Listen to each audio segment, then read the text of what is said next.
Section 1 of The Rainbow. The Rainbow by D.H. Lawrence. Chapter 1. How Tom Brangwen Married a Polish Lady. Part 1.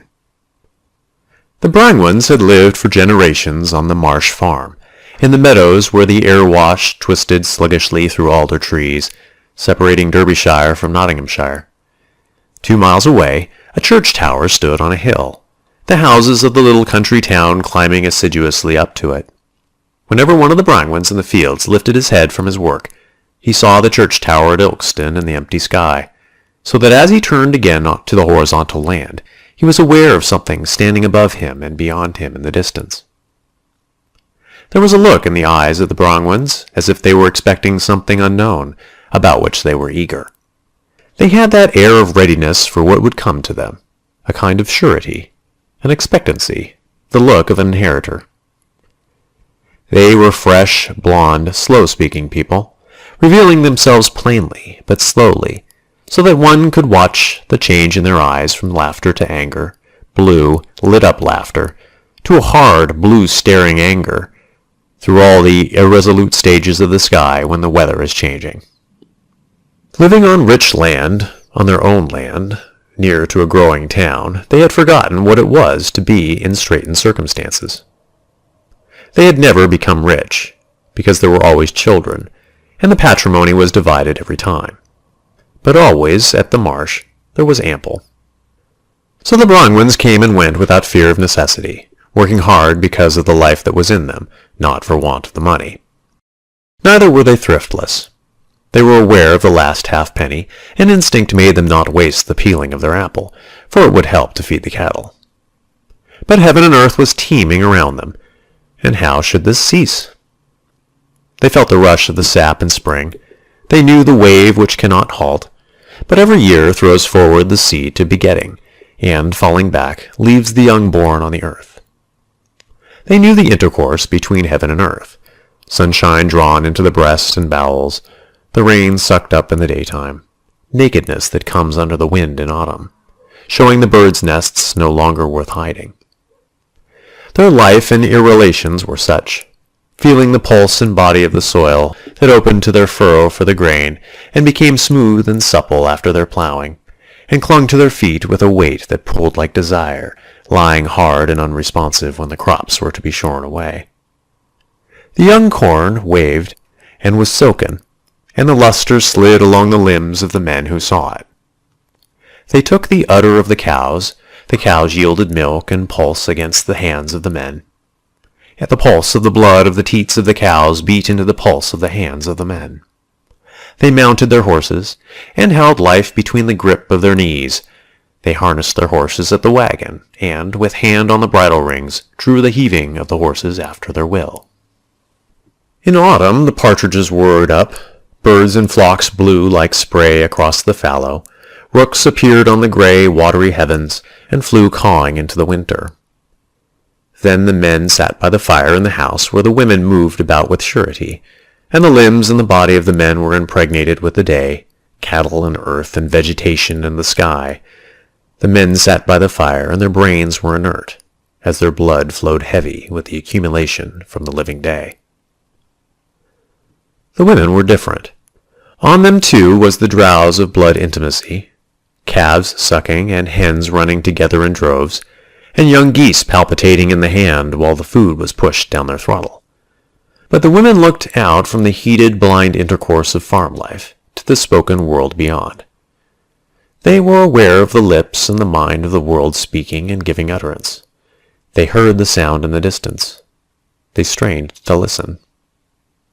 It was enough for the men that the earth heaved and opened its furrow to them, that the wind blew to dry the wet wheat and set the young ears of corn wheeling fresh round about. It was enough that they helped the cow in labor, or ferreted the rats from under the barn, or broke the back of a rabbit with a sharp knock of the hand. So much warmth and generating and pain and death did they know in their blood, earth and sky and beast and green plants.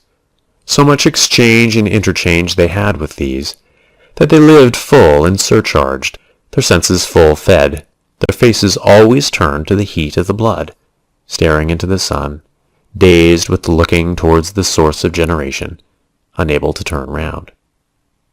But the woman wanted another form of life than this, something that was not blood intimacy. Her house faced out from the farm buildings and fields, looked out to the road and the village with church and hall and the world beyond. She stood to see the far-off world of cities and governments and the active scope of man, the magic land to her, where secrets were made known and desires fulfilled.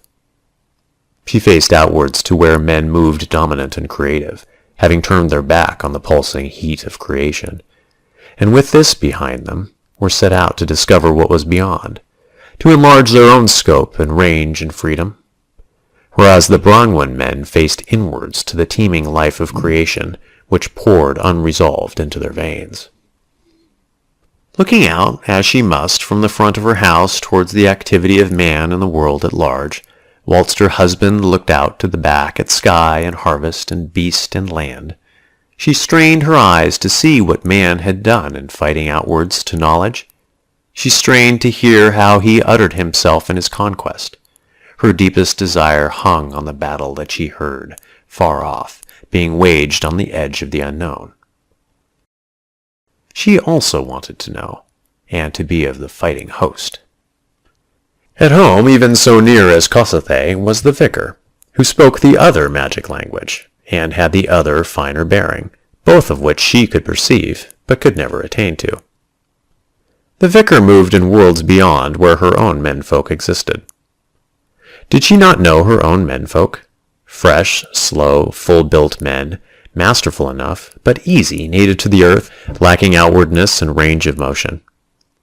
Whereas the vicar, dark and dry and small beside her husband, had yet a quickness and a range of being that made Brangwen, in his large geniality, seem dull and local.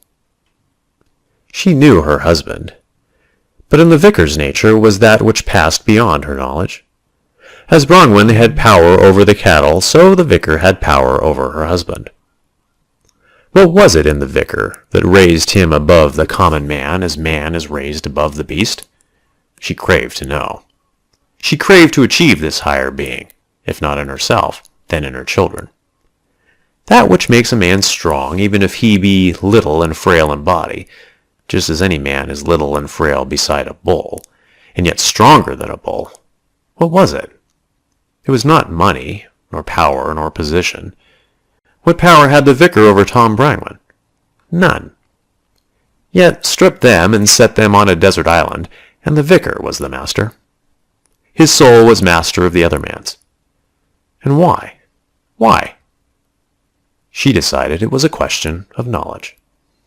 The curate was poor enough, and not very efficacious as a man either, yet he took rank with those others, the superior.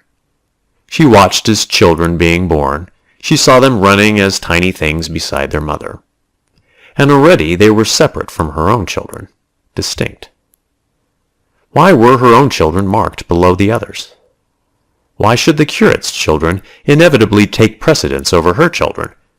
Why should dominance be given them from the start? It was not money, nor even class.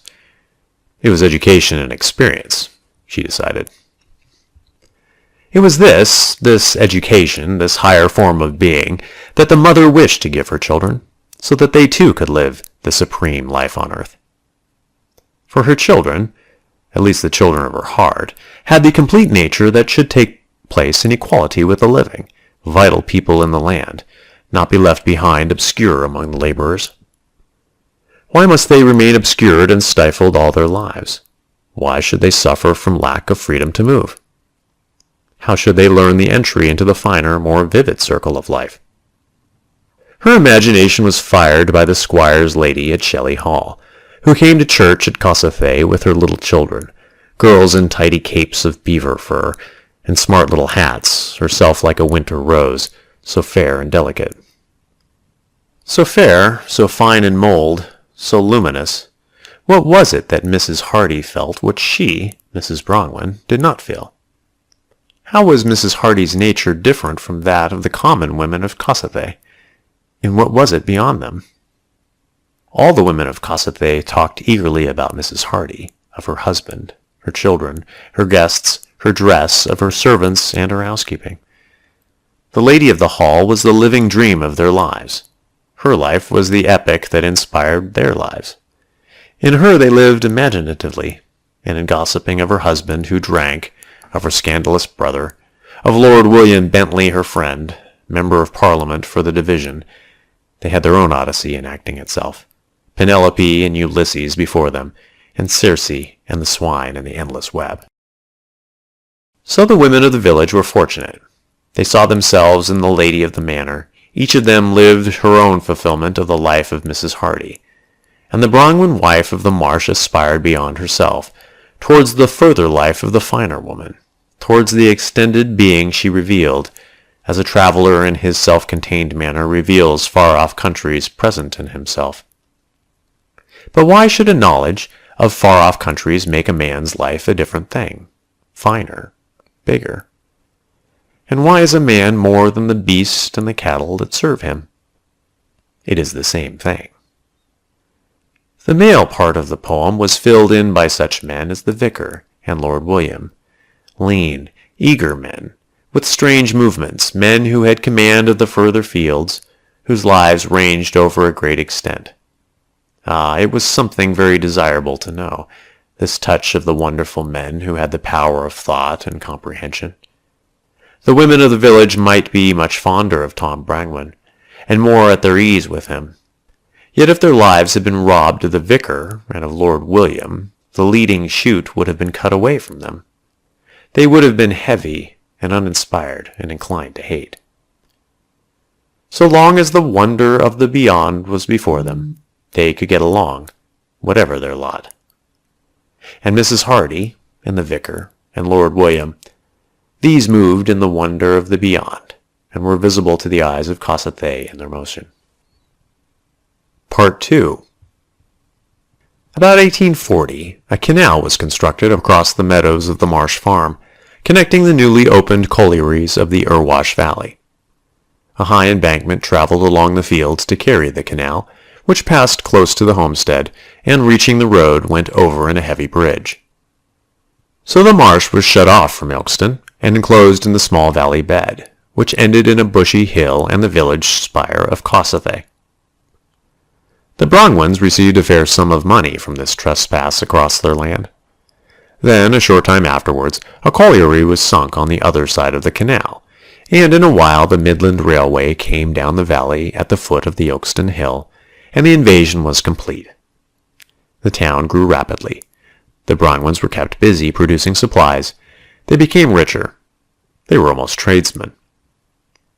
Still, the marsh remained remote and original, on the old quiet side of the canal embankment, in the sunny valley where slow water wound along in company of stiff alders, and the road went under ash trees past the Brangwens' garden gate.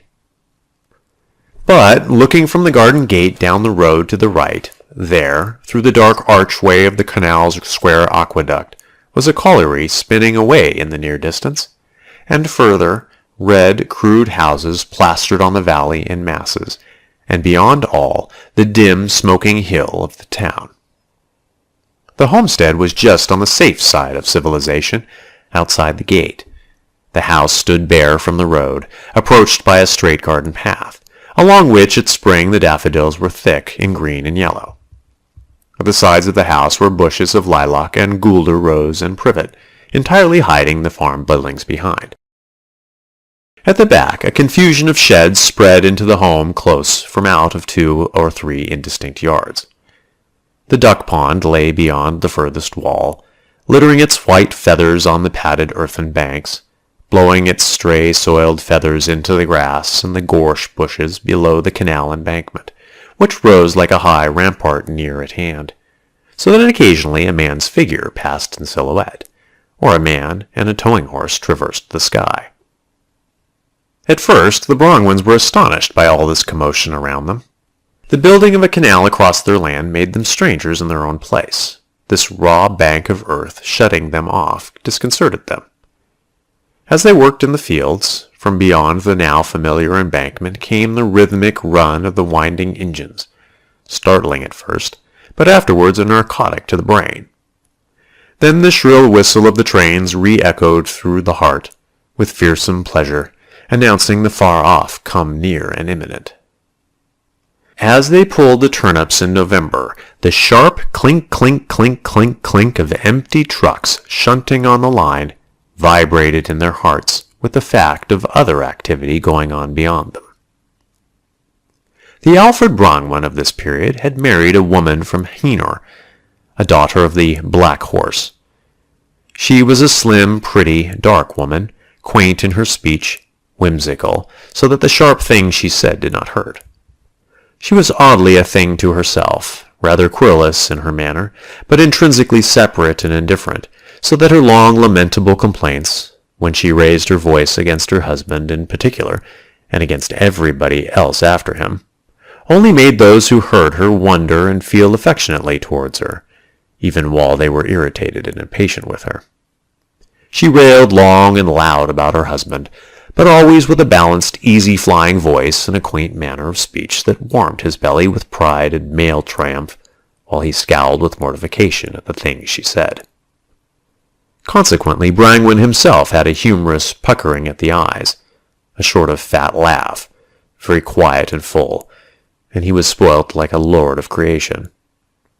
He calmly did as he liked, laughed at their railing, excused himself in a teasing tone that she loved, followed his natural inclinations, and sometimes pricked too near the quick, frightened and broke her by a deep, tense fury which seemed to fix on him and hold him for days, and which she would give anything to placate in him. They were two very separate beings, vitally connected, knowing nothing of each other, yet living in their separate ways from one root.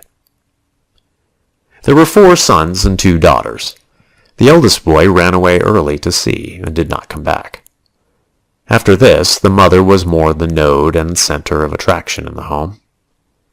The second boy, Alfred, whom the mother admired most, was the most reserved. He was sent to school in Ilkeston and made some progress. But in spite of his dogged, yearning effort, he could not get beyond the rudiments of anything, save of drawing. At this, in which he had some power, he worked, as if it were his hope. After much grumbling and savage rebellion against everything, after much trying and shifting about, when his father was incensed against him and his mother almost despairing, he became a draughtsman in a lace factory in Nottingham. He remained heavy and somewhat uncouth, speaking with broad Derbyshire accent, adhering with all his tenacity to his work and to his town position, making good designs, and becoming fairly well off. But at drawing, his hand swung naturally in big, bold lines, rather lax, so that it was cruel for him to beguile away at the lace designing, working from the tiny squares of his paper, counting and plotting and niggling. He did it stubbornly, with anguish, crushing the bowels within him, adhering to his chosen lot whatever it should cost. And he came back into life set and rigid, a rare-spoken, almost surly man. He married the daughter of a chemist, who affected some social superiority, and he became something of a snob, in his dogged fashion, with a passion for outward refinement in the household, mad when anything clumsy or gross occurred.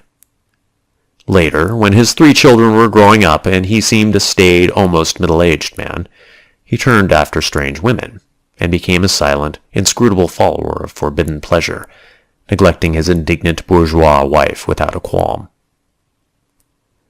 Frank, the 3rd son, refused from the first to have anything to do with learning. From the first, he hung round the slaughter-house which stood away in the 3rd yard at the back of the farm. The Brangwens had always killed their own meat, and supplied the neighborhood.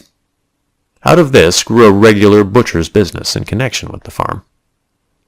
As a child, Frank had been drawn by the trickle of dark blood that ran across the pavement from the slaughter-house to the crew yard, by the sight of the man carrying across to the meat shed a huge side of beef, with the kidneys showing, embedded in their heavy laps of fat. He was a handsome lad, with soft brown hair and regular features, something like a later Roman youth. He was more easily excitable, more readily carried away than the rest, weaker in character. At 18, he married a little factory girl. a pale, plump, quiet thing with sly eyes and a wheedling voice, who insinuated herself into him and bore him a child every year and made a fool of him. When he had taken over the butchery business, already a growing callousness to it, and a sort of contempt made him neglectful of it.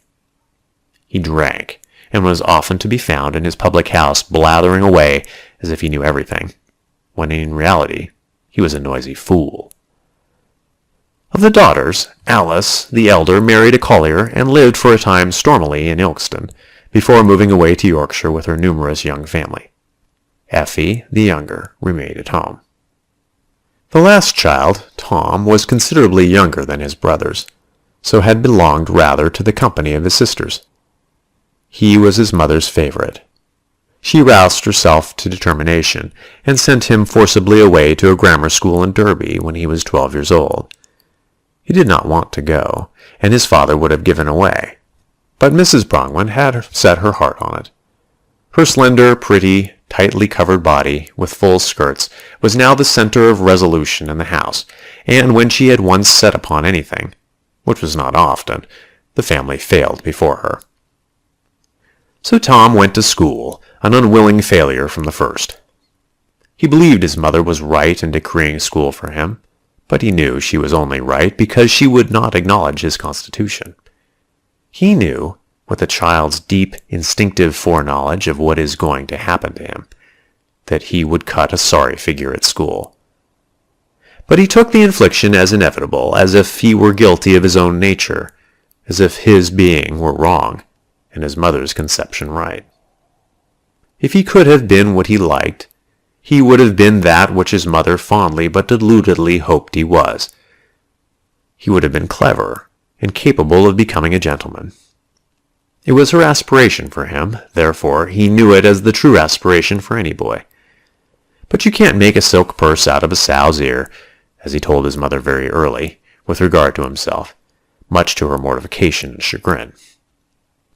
When he got to school, he made a violent struggle against his physical inability to study. He sat, gripped, making himself pale and ghastly in his effort to concentrate on the book, to take in what he had to learn. But it was no good. If he beat down his first repulsion, and got like a suicide to the stuff, he went very little further. He could not learn deliberately. His mind simply did not work. In feeling he was developed, sensitive to the atmosphere around him, brutal perhaps, but at the same time delicate, very delicate, so he had a low opinion of himself. He knew his own limitation. He knew that his brain was a slow, hopeless, good-for-nothing, so he was humble. But at the same time his feelings were more discriminating than those of most of the boys, and he was confused. He was more sensuously developed, more refined in instinct than they. For their mechanical stupidity he hated them, and suffered cruel contempt for them.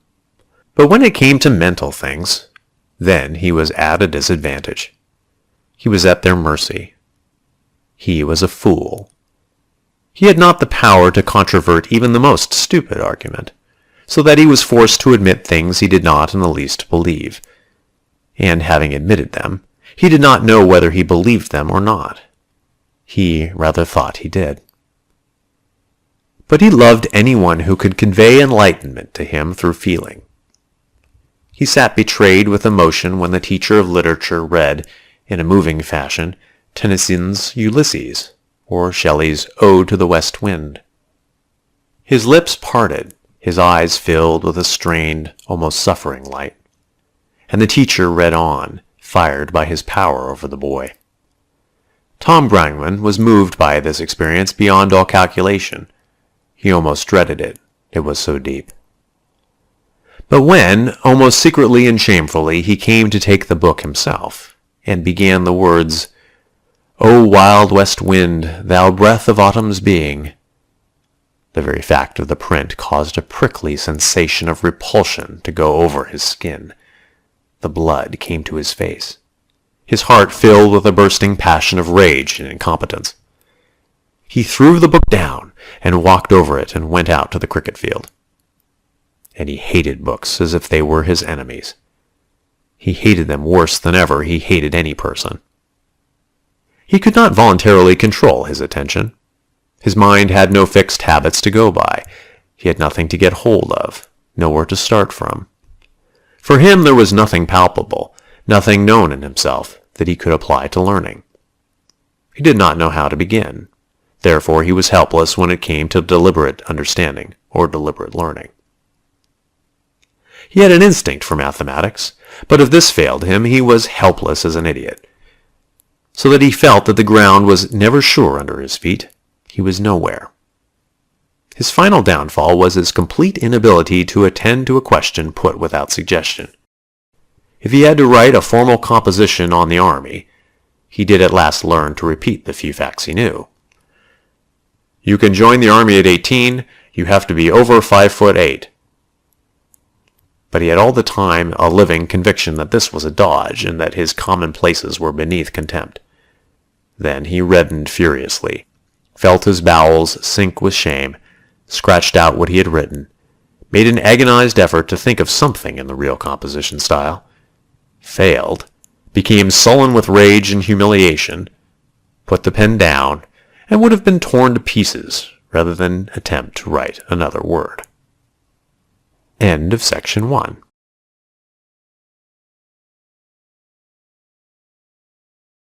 Section 2 of The Rainbow. How Tom Brangwen Married a Polish Lady. Part 2. He soon got used to the grammar school, and the grammar school got used to him, setting him down as a hopeless duffer at learning, but respecting him for a generous, honest nature. Only one narrow, domineering fellow, the Latin master, bullied him and made the blue eyes mad with shame and rage. There was a horrid scene, when the boy laid open the master's head with a slate, and then things went on as before. The teacher got little sympathy, but Brangwen winced and could not bear to think of the deed, not even long after, when he was a grown man. He was glad to leave school. It had not been unpleasant. He had enjoyed the companionship of the other youths, or had thought he enjoyed it. The time had passed very quickly, in endless activity. But he knew all the time that he was in an ignominious position in this place of learning. He was aware of failure all the while, of incapacity. But he was too healthy and sanguine to be wretched. He was too much alive. Yet his soul was wretched almost to hopelessness. He had loved one warm, clever boy who was frail in body, a consumptive type. The two had had an almost classic friendship, David and Jonathan, wherein Brangwen was the Jonathan, the server. But he had never felt equal with his friend, because the other's mind outpaced his, and left him ashamed, far in the rear. So the two boys went at once apart on leaving school, but Brangwen always remembered his friend that had been, kept him as a sort of light, a fine experience to remember. Tom Brangwen was glad to get back to the farm, where he was in his own again. "I've got a turnip on my shoulders, let me stick to the fallow," he said to his exasperated mother.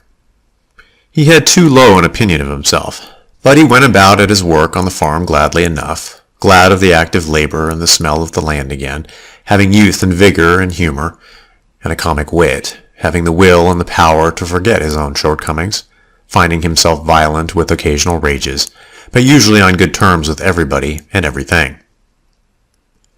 When he was 17, his father fell from a stack and broke his neck. Then the mother and son and daughter lived on at the farm, interrupted by occasional loud-mouthed lamenting, jealous-spirited visitations from the butcher Frank, who had a grievance against the world, which he felt was always giving him less than his dues. Frank was particularly against the young Tom, whom he called a Mardy baby, and Tom returned the hatred violently, his face growing red and his blue eyes staring. Effie sided with Tom against Frank. But when Alfred came from Nottingham, heavy-jowled and lowering, speaking very little, but treating those at home with some contempt, Effie and the mother sided with him and put Tom into the shade. It irritated the youth that his elder brother should be made something of a hero by the women, just because he didn't live at home and was a lace designer and almost a gentleman. But Alfred was something of a Prometheus bound, so the women loved him. Tom came later to understand his brother better. As youngest son, Tom felt some importance when the care of the farm devolved on to him. He was only 18, but he was quite capable of doing everything his father had done. And of course, his mother remained as center to the house. The young man grew up very fresh and alert, with zest for every moment of life. He worked and rode and drove to market. He went out with companions and got tipsy occasionally and played skittles and went to the little traveling theaters. Once, when he was drunk at a public house, he went upstairs with a prostitute who seduced him. He was then 19. The thing was something of a shock to him. In the close intimacy of the farm kitchen, the woman occupied the supreme position. The men deferred to her in the house, on all household points, on all points of morality and behavior. The woman was the symbol for that further life which comprised religion and love and morality. The men placed in her hands their own conscience. They said to her, "Be my conscience keeper. Be the angel at the doorway guarding my outgoing and my incoming." And the woman fulfilled her trust. The men rested implicitly in her, receiving her praise or her blame with pleasure or with anger, rebelling and storming, but never for a moment really escaping in their own souls from her prerogative. They depended on her for their stability. Without her, they would have felt like straws in the wind, to be blown hither and thither at random. She was the anchor and the security. She was the restraining hand of God, at times highly to be execrated. Now, when Tom Brangwen, at 19, a youth fresh like a plant, rooted in his mother and his sister, found that he had lain with a prostitute woman in a common public house, he was very much startled. For him, there was until that time only one kind of woman, his mother and sister. But now, he did not know what to feel. There was a slight wonder, a pang of anger, of disappointment, at first taste of ash and of cold fear lest this was all that would happen, lest his relations with woman were going to be no more than this nothingness. There was a slight sense of shame before the prostitute, fear that she would despise him for his inefficiency. There was a cold distaste for her, and a fear of her. There was a moment of paralyzed horror when he felt he might have taken a disease from her, and upon all this startled tumult of emotion was laid the steadying hand of common sense, which said it did not matter very much, so long as he had no disease. He soon recovered balance, and really it did not matter so very much. But it had shocked him, and put a mistrust into his heart, and emphasized his fear of what was within himself. He was, however, in a few days going about again in his own careless, happy-go-lucky fashion, his blue eyes just as clear and honest as ever, his face just as fresh, his appetite just as keen. Or apparently so. He had, in fact, lost some of his buoyant confidence, and doubt hindered his outgoing. For some time after this, he was quieter, more conscious when he drank, more backward from companionship.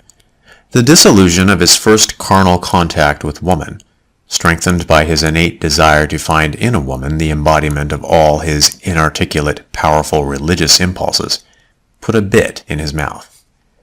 He had something to lose which he was afraid of losing, which he was not sure even of possessing. This first affair did not matter much, but the business of love was, at the bottom of his soul, the most serious and terrifying of all to him. He made a strong, instinctive fight to retain his native cheerfulness unimpaired.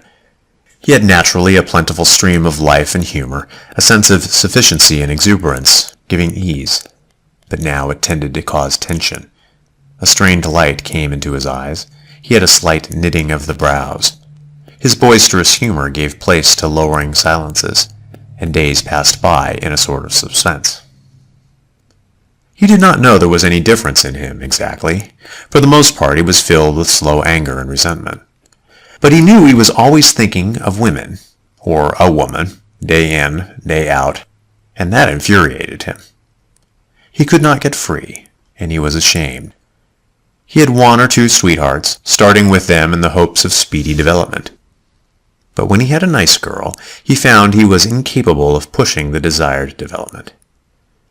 The very presence of the girl beside him made it impossible. He could not think of her like that. He could not think of her actual nakedness.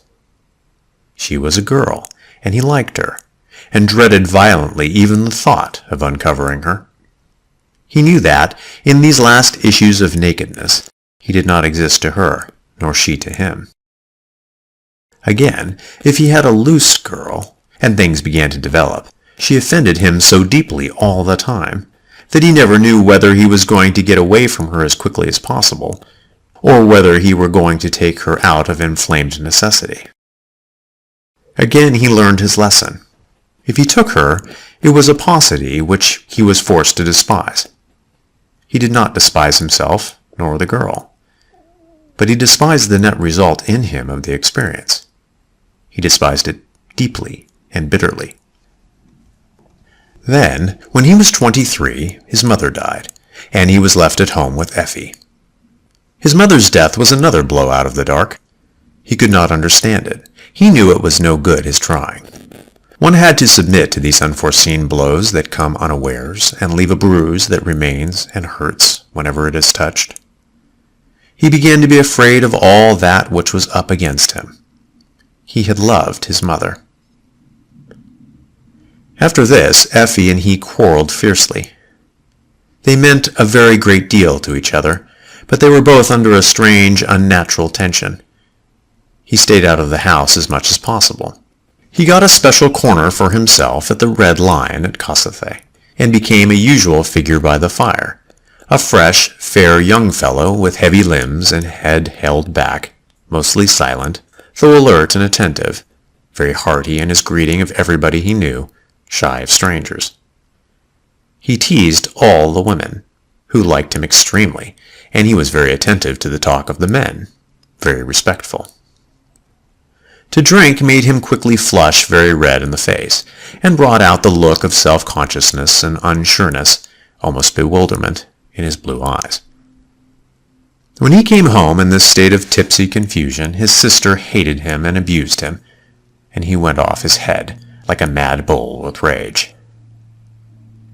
He had still another turn with a light o' love.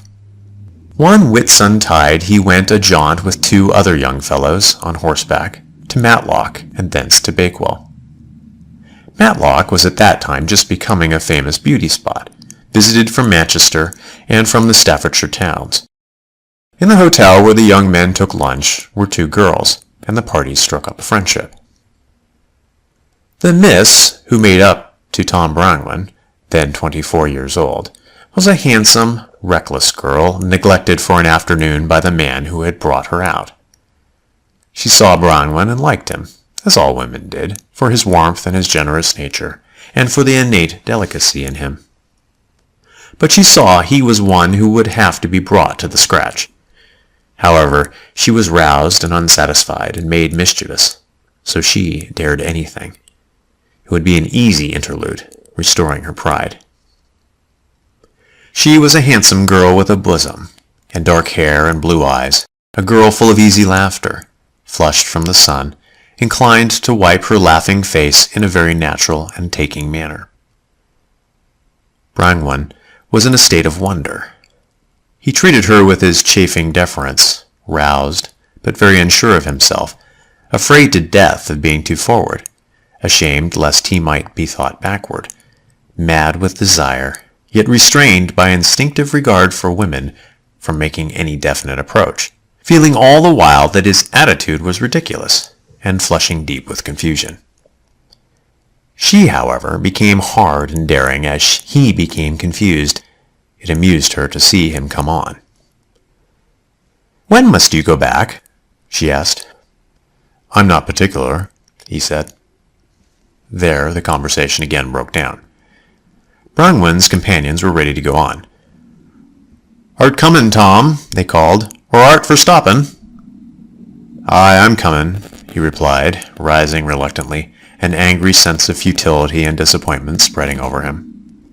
He met the full, almost taunting look of the girl, and he trembled with unusedness. "Shall you come and have a look at my mare?" he said to her, with his hearty kindliness that was now shaken with trepidation. "Oh, I should like to," she said, rising. and she followed him, his rather sloping shoulders and his cloth riding gaiters, out of the room.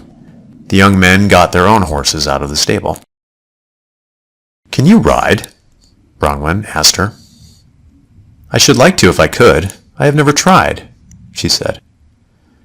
"Come then, and have a try," he said. And he lifted her, he blushing, she laughing, into the saddle. "I shall slip off. It's not a lady's saddle," she cried. "Hold your tight," he said, and he led her out of the hotel gate. The girl sat very insecurely, clinging fast. He put a hand on her waist to support her, and he held her closely. He clasped her as in an embrace. He was weak with desire as he strode beside her. The horse walked by the river. "You want to sit straddle-leg," he said to her. "I know I do," she said. It was the time of very full skirts. She managed to get astride the horse quite decently, showing an intent concern for covering her pretty leg. "It's a lots better, this road," she said, looking down at him. "Ah, it is," he said, feeling the marrow melt in his bones from the look in her eyes. "I don't know why they have that side-saddle business, twisting a woman in two." "Should us leave you then? You seem to be fixed up there," called Brangwen's companions from the road. He went red with anger. "Aye, don't worry," he called back. "How long are you stopping?" they asked. "Not after Christmas," he said, and the girl gave a tinkling peal of laughter. "All right, bye-bye," called his friends, and they cantered off, leaving him very flushed, trying to be quite normal with the girl. But presently he had gone back to the hotel and given his horse into the charge of an ostler, and had gone off with the girl into the woods, not quite knowing where he was or what he was doing. His heart thumped, and he thought it the most glorious adventure, and he was mad with desire for the girl. Afterwards he glowed with pleasure. By Jove, but that was something like! He stayed the afternoon with the girl, and wanted to stay the night. She, however, told him this was impossible. Her own man would be back by dark, and she must be with him. He, Bronwyn, must not let on that there had been anything between them. She gave him an intimate smile, which made him feel confused and gratified. He could not tear himself away, though he had promised not to interfere with the girl. He stayed on at the hotel overnight. He saw the other fellow at the evening meal, a small middle-aged man with iron-gray hair and a curious face, like a monkey's, but interesting, in its way almost beautiful. Bronwyn guessed that he was a foreigner. He was in company with another, an Englishman, dry and hard. The four sat at table, 2 men and 2 women. Bronwyn watched with all his eyes. He saw how the foreigner treated the women with courteous contempt, as if they were pleasing animals. Bronwyn's girl had put on a ladylike manner, but her voice betrayed her. She wanted to win back her man. When dessert came on, however, the little foreigner turned round from his table and calmly surveyed the room, like one unoccupied. Bronwyn marveled over the cold, animal intelligence of the face. The brown eyes were round, showing all the brown pupil, like a monkey's, and just calmly looking, perceiving the other person without referring to him at all. They rested on Bronwyn. The latter marveled at the old face turned round on him, looking at him without considering it necessary to know him at all. The eyebrows of the round, perceiving but unconcerned eyes were rather high up, with slight wrinkles above them, just as a monkey's had. It was an old, ageless face. The man was most amazingly a gentleman all the time, an aristocrat. Bronwyn stared fascinated. The girl was pushing her crumbs about on the cloth, uneasily, flushed and angry. As Bronwyn sat motionless in the hall afterwards, too much moved and lost to know what to do, the little stranger came up to him with a beautiful smile and manner, offering a cigarette and saying, "Will you smoke?" Bronwyn never smoked cigarettes. Yet he took the one offered, fumbling painfully with thick fingers, blushing to the roots of his hair. Then he looked with his warm blue eyes at the almost sardonic, lidded eyes of the foreigner. The latter sat down beside him, and they began to talk, chiefly of horses. Brangwen loved the other man for his exquisite graciousness, for his tact and reserve, for his ageless, monkey-like self-surety. They talked of horses, and of Derbyshire, and of farming. The stranger warmed to the young fellow with real warmth, and Brangwen was excited. He was transported at meeting this odd, middle-aged, dry-skinned man, personally. The talk was pleasant, but that did not matter so much. It was the gracious manner, the fine contact, that was all. They talked a long while together, Brangwen flushing like a girl when the other did not understand his idiom. Then they said good night and shook hands. Again the foreigner bowed and repeated his good night. Good night and bon voyage. Then he turned to the stairs. Brangwen went up to his room and lay staring out at the stars of the summer night, his whole being in a whirl. What was it all? There was a life so different from what he knew it. What was there outside his knowledge? How much? What was this that he had touched? What was he in this new influence? What did everything mean? Where was life? In that which he knew or all outside him? He fell asleep, and in the morning had ridden away before any other visitors were awake. He shrank from seeing any of them again in the morning. His mind was one big excitement. The girl and the foreigner. He knew neither of their names. Yet they had set fire to the homestead of his nature, and he would be burned out of cover. Of the two experiences, perhaps meeting with the foreigner was the more significant. But the girl. He had not settled about the girl. He did not know. He had to leave it there, as it was. He could not sum up his experiences. The result of these encounters was that he dreamed day and night, absorbedly, of a voluptuous woman and of the meeting with a small, withered foreigner of ancient breeding. No sooner was his mind free, no sooner had he left his own companions, than he began to imagine an intimacy with fine-textured, subtle-mannered people, such as the foreigner at Matlock. And amidst this subtle intimacy was always the satisfaction of a voluptuous woman. He went about absorbed in the interest and the actuality of this dream. His eyes glowed. He walked with his head up, full of the exquisite pleasure of aristocratic subtlety and grace, tormented with a desire for the girl. Then gradually the glow began to fade, and the cold material of his customary life to show through. He resented it. Was he cheated in his illusion? He balked the mean enclosure of reality, stood stubbornly like a bull at a gate, refusing to re-enter the well-known round of his own life. He drank more than usual to keep up the glow, but it faded more and more for all that. He set his teeth at the commonplace, to which he would not submit. It resolved itself starkly before him, for all that.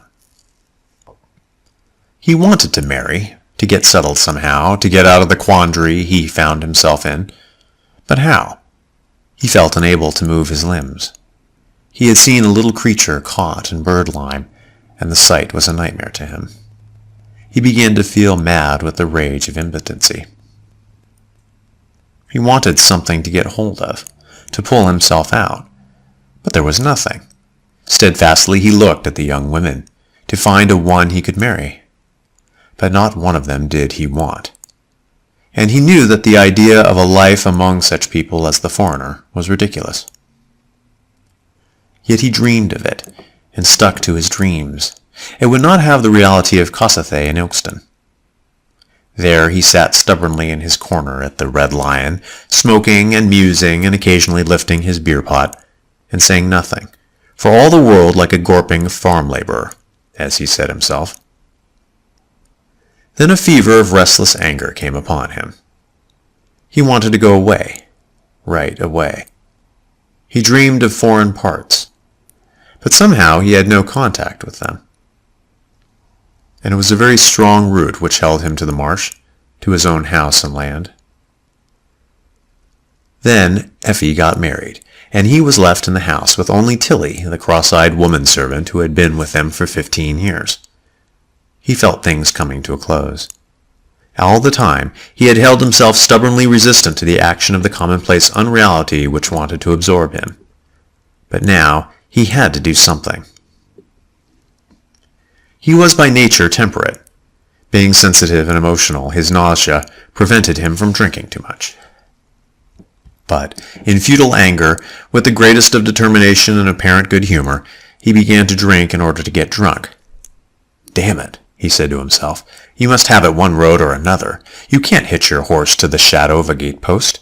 If you've got legs, you've got to rise off your backside some time or other."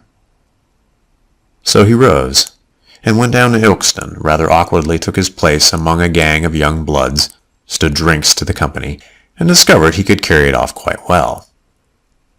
He had an idea that everybody in the room was a man after his own heart, that everything was glorious, everything was perfect. When somebody in alarm told him his coat pocket was on fire, he could only beam from a red, blissful face and say, "It's all right, it's all right, it's all right. Let it be, let it be." And he laughed with pleasure, and was rather indignant that the others should think it unnatural for his coat pocket to burn. It was the happiest and most natural thing in the world, what? He went home talking to himself and to the moon, that was very high and small, stumbling at the flashes of moonlight from the puddles at his feet, wondering, "What the Hanover?" then laughing confidently to the moon, assuring her this was first class, this was. In the morning he woke up and thought about it, and for the first time in his life knew what it was to feel really acutely irritable, in a misery of real bad temper. After bawling and snarling at Tilly, he took himself off for very shame, to be alone. And looking at the ashen fields and the putty roads, he wondered what in the name of hell he could do to get out of this prickly sense of disgust and physical repulsion. And he knew that this was the result of his glorious evening. And his stomach did not want any more brandy. He went doggedly across the fields with his terrier, and looked at everything with a jaundiced eye. End of section 2.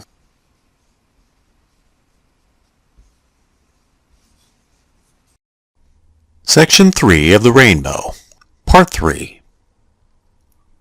The next evening found him back again at his place at the Red Lion, moderate and decent. There he sat and stubbornly waited for what would happen next. Did he or did he not believe that he belonged to this world of Kossuth and Ilkeston? There was nothing in it he wanted. Yet could he ever get out of it? Was there anything in himself that would carry him out of it?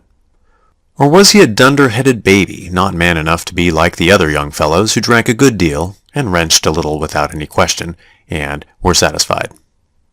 He went on stubbornly for a time. Then the strain became too great for him.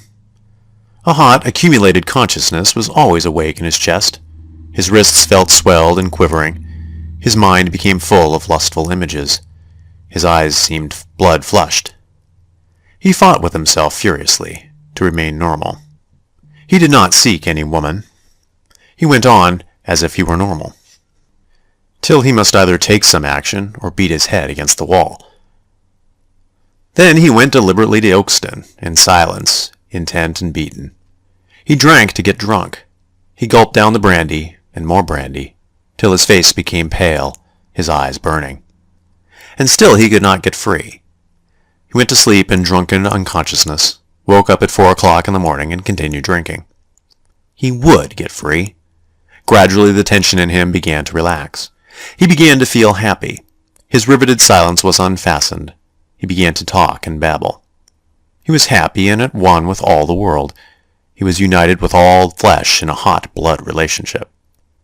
So after 3 days of incessant brandy drinking, he had burned out the youth from his blood. He had achieved this kindled state of oneness with all the world, which is the end of youth's most passionate desire. But he had achieved his satisfaction by obliterating his own individuality, that which it depended on his manhood to preserve and develop. So he became a bout drinker, having at intervals these bouts of 3 or 4 days of brandy drinking, when he was drunk for the whole time. He did not think about it. A deep resentment burned in him. He kept aloof from any women, antagonistic. When he was 28, a thick-limbed, stiff, fair man with fresh complexion and blue eyes staring very straight ahead, he was coming one day down from Kossuth with a load of seed out of Nottingham. It was a time when he was getting ready for another bout of drinking, so he stared fixedly before him, watchful yet absorbed, seeking everything and aware of nothing, coiled in himself. It was early in the year. He walked steadily beside the horse. The load clanked behind as the hill descended deeper. The road curved downhill before him, under banks and hedges, seen only for a few yards ahead. Slowly turning the curve at the steepest part of the slope, his horse britching between the shafts, he saw a woman approaching. But he was thinking for the moment of the horse. Then he turned to look at her. She was dressed in black, and apparently rather small and slight, beneath her long black cloak, and she wore a black bonnet. She walked hastily, as if unseeing, her head rather forward. It was her curious, absorbed, flitting motion, as if she were passing unseen by everybody, that first arrested him. She had heard the cart and looked up. Her face was pale and clear. She had thick dark eyebrows and a wide mouth, curiously held. He saw her face clearly, as if by a light in the air. He saw her face so distinctly that he ceased to coil on himself, and was suspended. "That's her," he said involuntarily. As the cart passed by, splashing through the thin mud, she stood back against the bank. Then, as he walked still beside his britching horse, his eyes met hers. He looked quickly away, pressing back his head, a pain of joy running through him. He could not bear to think of anything. He turned round at the last moment. He saw her bonnet, her shape in the black cloak, the movement as she walked. Then she was gone round the bend. She had passed by. He felt as if he were walking again in a far world, not Kossuth, a far world, the fragile reality. He went on, quiet, suspended, rarefied. He could not bear to think or to speak, nor make any sound or sign, nor change his fixed motion. He could scarcely bear to think of her face.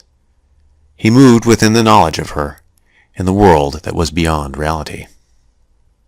The feeling that they had exchanged recognition possessed him like a madness, like a torment. How could he be sure? What confirmation had he? The doubt was like a sense of infinite space, a nothingness, annihilating. He kept within his breast the will to surety. They had exchanged recognition. He walked about in this state for the next few days. And then again, like a mist, it began to break, to let through the common, barren world. He was very gentle with man and beast, but he dreaded the starkness and dissolution cropping through again. As he was standing with his back to the fire after dinner a few days later, he saw the woman passing. He wanted to know that she knew him, that she was aware. He wanted it said that there was something between them. So he stood, anxiously watching, looking at her as she went down the road. He called to Tilly. "Who might that be?" he asked. Tilly, the cross-eyed woman of 40, who adored him, ran gladly to the window to look. She was glad when he asked her for anything. She craned her head over the short curtain, the little tight knob of her black hair sticking out pathetically as she bobbed about. "Oh, why—" She lifted her head and peered with her twisted, keen brown eyes. "Why, you know who it is. It's her from the vicarage, you know." "How do I know, you hen-bird?" he shouted. Tilly blushed, and drew her neck in and looked at him with her squinting, sharp, almost reproachful look. "Why, you do. It's the new housekeeper." "Aye, and what by that?" "Well, and what by that?" rejoined the indignant Tilly. She's a woman, isn't she? Housekeeper or no housekeeper? She's got more to her than that. Who is she? She's got a name. Well, if she has, I don't know, retorted Tilly, not to be badgered by this lad who had grown up into a man. What's her name? He asked, more gently. I'm sure I couldn't tell you, replied Tilly, on her dignity. And is that all you've gathered, as she's a housekeeping at the vicarage? I've heard mention of her name, but I couldn't remember it for my life. Why, you riddle-skulled woman of nonsense, what have you got a head for? For what other folks has got theirs for, retorted Tilly, who loved nothing more than these tilts when he would call her names. There was a lull. I don't believe as anybody could keep it in their head, the woman servant continued, tentatively. What? He asked. Why, her name. How's that? She's for some foreign parts or other. Who told you that? That's all I do know, as she is. And where do you reckon she's from, then? I don't know. They do say as she hails from the pole. I don't know, Tilly hastened to add, knowing he would attack her. Fra the pole? Why do you hail fra the pole? Who set up that menagerie confabulation? That's what they say. I don't know. Who says? Mrs. Bentley says she's fra the pole. Else she is a pole, or summat. Tilly was only afraid she was landing herself in deeper now. Who says she's a pole? They all say so. Then what's brought her to these parts? I couldn't tell you. She's got a little girl with her. Got a little girl with her? Of 3 or 4, with a head like a fuzzball. Black? White, fair as can be, and all of a fuzz. Is there a father, then? Not to my knowledge. I don't know. What brought her here? I couldn't say. Without the vicar axed her. Is the child her child? I should think so. They say so. Who told you about her? Why, Lizzie, a Monday. We seed her going past. You'd have to be rattling your tongues if anything went past. Brangwen stood musing. That evening he went up to Kossuth to the Red Lion, half with the intention of hearing more. She was the widow of a Polish doctor, he gathered. Her husband had died, a refugee in London. She spoke a bit foreign-like, but you could easily make out what she said. She had one little girl named Anna. Lenski was the woman's name. Anna was the woman's name, Mrs. Lenski. Brangwen felt that here was the unreality established at last. He felt also a curious certainty about her, as if she were destined to him. It was to him a profound satisfaction that she was a foreigner. A swift change had taken place on the earth for him, as if a new creation were fulfilled in which he had real existence. Things had all been stark, unreal, barren, mere nullities before. Now they were actualities that he could handle. He dared scarcely think of the woman. He was afraid. Only all the time he was aware of her presence not far off. He lived in her, but he dared not know her, even acquaint himself with her by thinking of her. One day he met her walking along the road with her little girl. It was a child with a face like a bud of an apple blossom, and glistening fair hair like thistledown sticking out in straight, wild, flamy pieces, and very dark eyes. The child clung jealously to her mother's side when he looked at her, staring with resentful black eyes. But the mother glanced at him again, almost vacantly. And the very vacancy of her look inflamed him. She had wide, gray-brown eyes with very dark, fathomless pupils. He felt the fine flame running under his skin, as if all his veins had caught fire on the surface, and he went on walking without knowledge. It was coming, he knew, his fate. The world was submitting to its transformation. He made no move. It would come. What would come? When his sister Effie came to the marsh for a week, he went with her for once to church. In the tiny place, with its mere dozen pews, he sat not far from the stranger. There was a fineness about her, a poignancy about the way she sat and held her head lifted. She was strange, from far off, yet so intimate. She was from far away, a presence, so close to his soul. She was not really there, sitting in Kossuth church beside her little girl. She was not living the apparent life of her days. She belonged to somewhere else. He felt it poignantly, as something real and natural.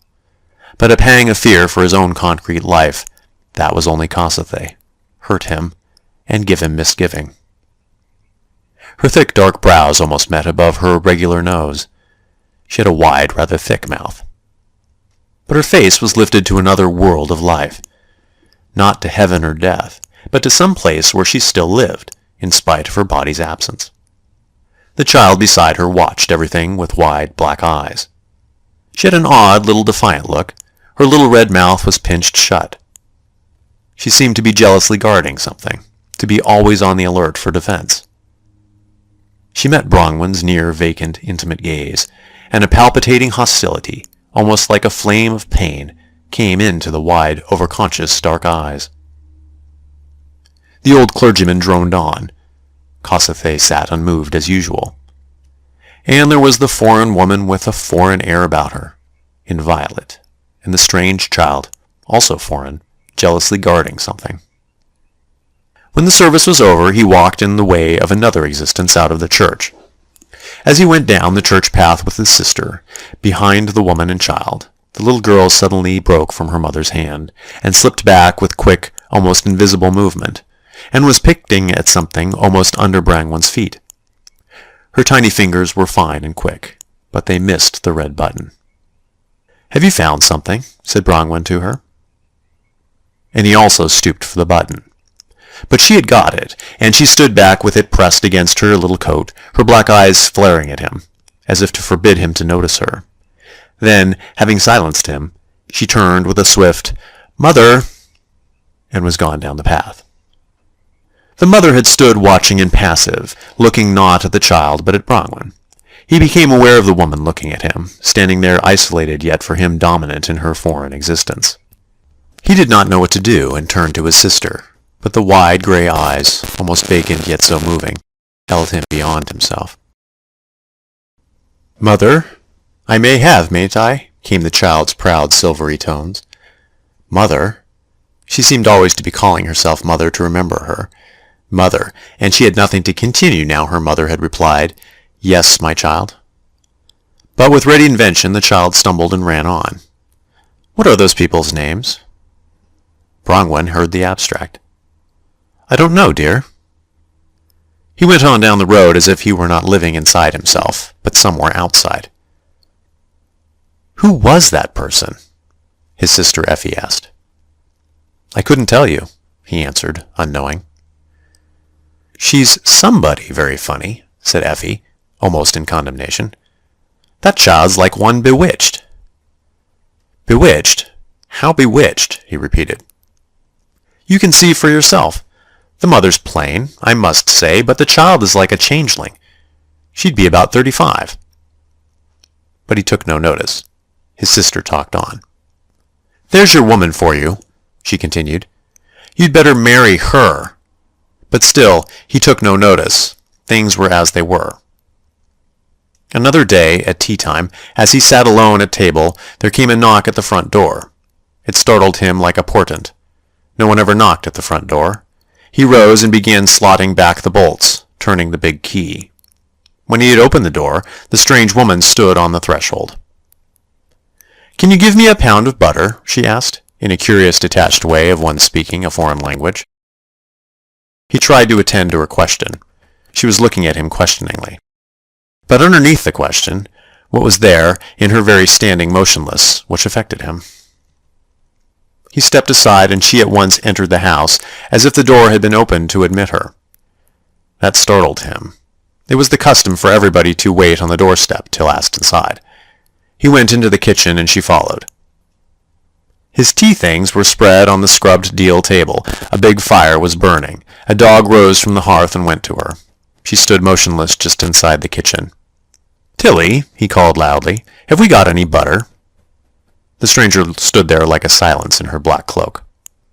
"Eh?" came the shrill cry from the distance. He shouted his question again. "We've got what's on the table," answered Tilly's shrill voice out of the dairy. Bronwyn looked at the table. There was a large pat of butter on a plate, almost a pound. It was round and stamped with acorns and oak leaves. "Can't you come when you're wanted?" he shouted. "Why? What do you want?" Tilly protested, as she came peeking inquisitively through the other door. She saw the strange woman, staring at her with cross eyes, but said nothing. "Haven't we any butter?" asked Bronwyn again, impatiently, as if he could command some by his question. "I tell you, there's what's on the table," said Tilly, impatient that she was unable to create any to his demand. "We haven't a morsel besides." There was a moment's silence. The stranger spoke, in her curiously distinct, detached manner of one who must think her speech first. "Oh, then thank you very much. I am sorry that I have come to trouble you." She could not understand the entire lack of manners, was slightly puzzled. Any politeness would have made the situation quite impersonal.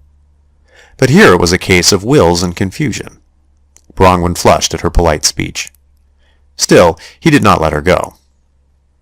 "Get summat and wrap that up for her," he said to Tilly, looking at the butter on the table. And taking a clean knife, he cut off that side of the butter where it was touched. His speech, the "for her," penetrated slowly into the foreign woman, and angered Tilly. "Vicar has his butter for Brown's by rights," said the insuppressible servant woman. "We shall be churning tomorrow morning first thing." "Yes," the long-drawn foreign yes. "Yes," said the Polish woman. "I went to Mrs. Brown's. She hasn't any more." Tilly bridled her head, bursting to say that, according to the etiquette of people who bought butter, it was no sort of manners whatever coming to a place cool as you like and knocking at the front door asking for a pound as a stopgap while your other people were short.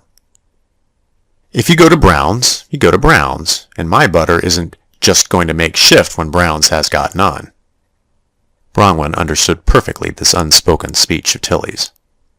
The Polish lady did not, and as she wanted butter for the vicar, and as Tilly was churning in the morning, she waited. "Sluther up now," said Bronwyn loudly after this silence had resolved itself out, and Tilly disappeared through the inner door. "I am afraid that I should not come so," said the stranger, looking at him inquiringly, as if referring to him for what it was usual to do. He felt confused. "How's that?" he said, trying to be genial and being only protective. "Do you—" she began deliberately, but she was not sure of her ground, and the conversation came to an end. Her eyes looked at him all the while because she could not speak the language. They stood facing each other. The dog walked away from her to him. He bent down to it.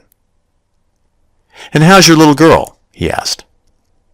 "Yes, thank you. She is very well," was the reply, a phrase of polite speech in a foreign language merely. "Sit you down," he said. And she sat in a chair, her slim arms coming through the slits of her cloak, resting on her lap.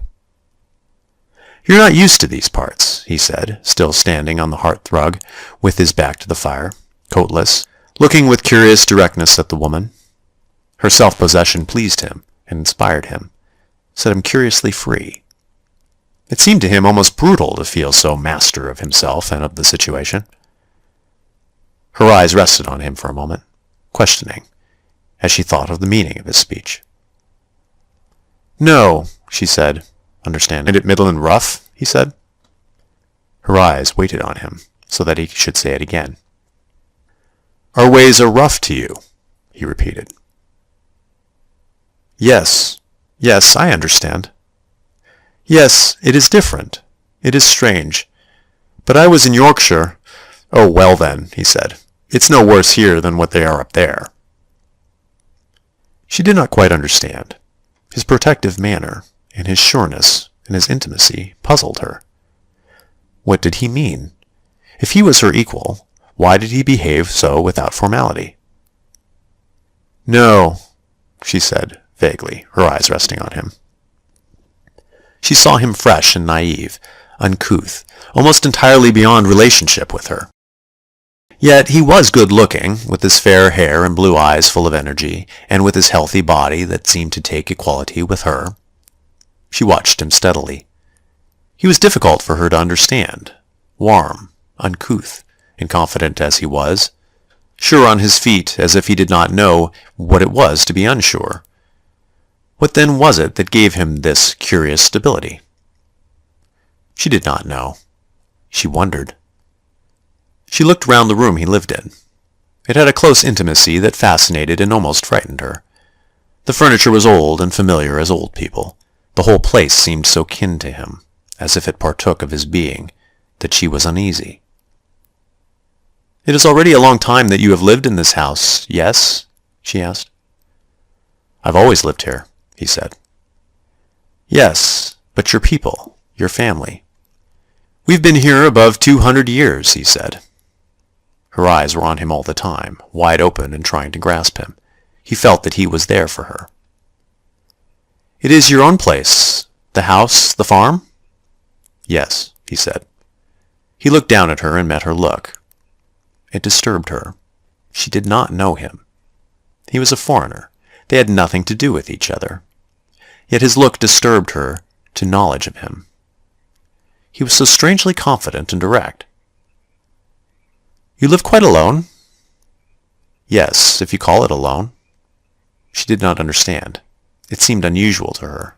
What was the meaning of it? And whenever her eyes, after watching him for some time, inevitably met his, she was aware of a heat beating up over her consciousness.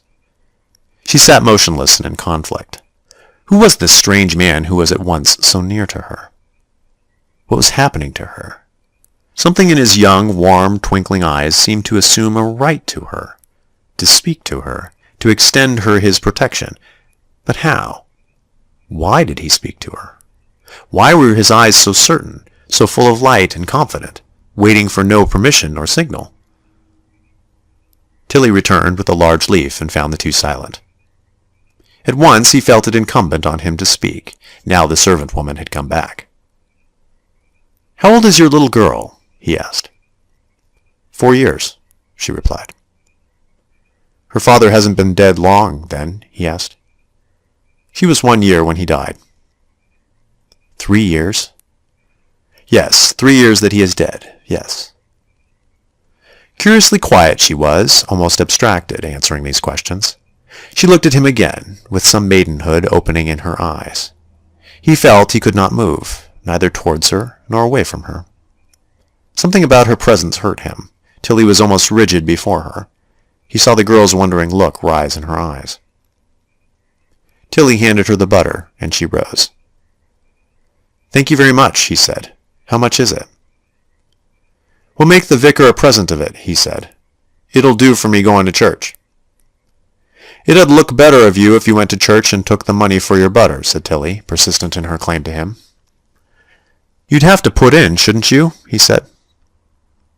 "How much, please?" said the Polish woman to Tilly. Brangwen stood by and let be. "Then, thank you very much," she said. "Bring your little girl down some time to look at the foals and horses," he said, "if she'd like it." "Yes, she would like it," said the stranger. And she went. Brangwen stood dimmed by her departure. He could not notice Tilly, who was looking at him uneasily, wanting to be reassured. He could not think of anything. He felt that he had made some invisible connection with the strange woman. End of section 3.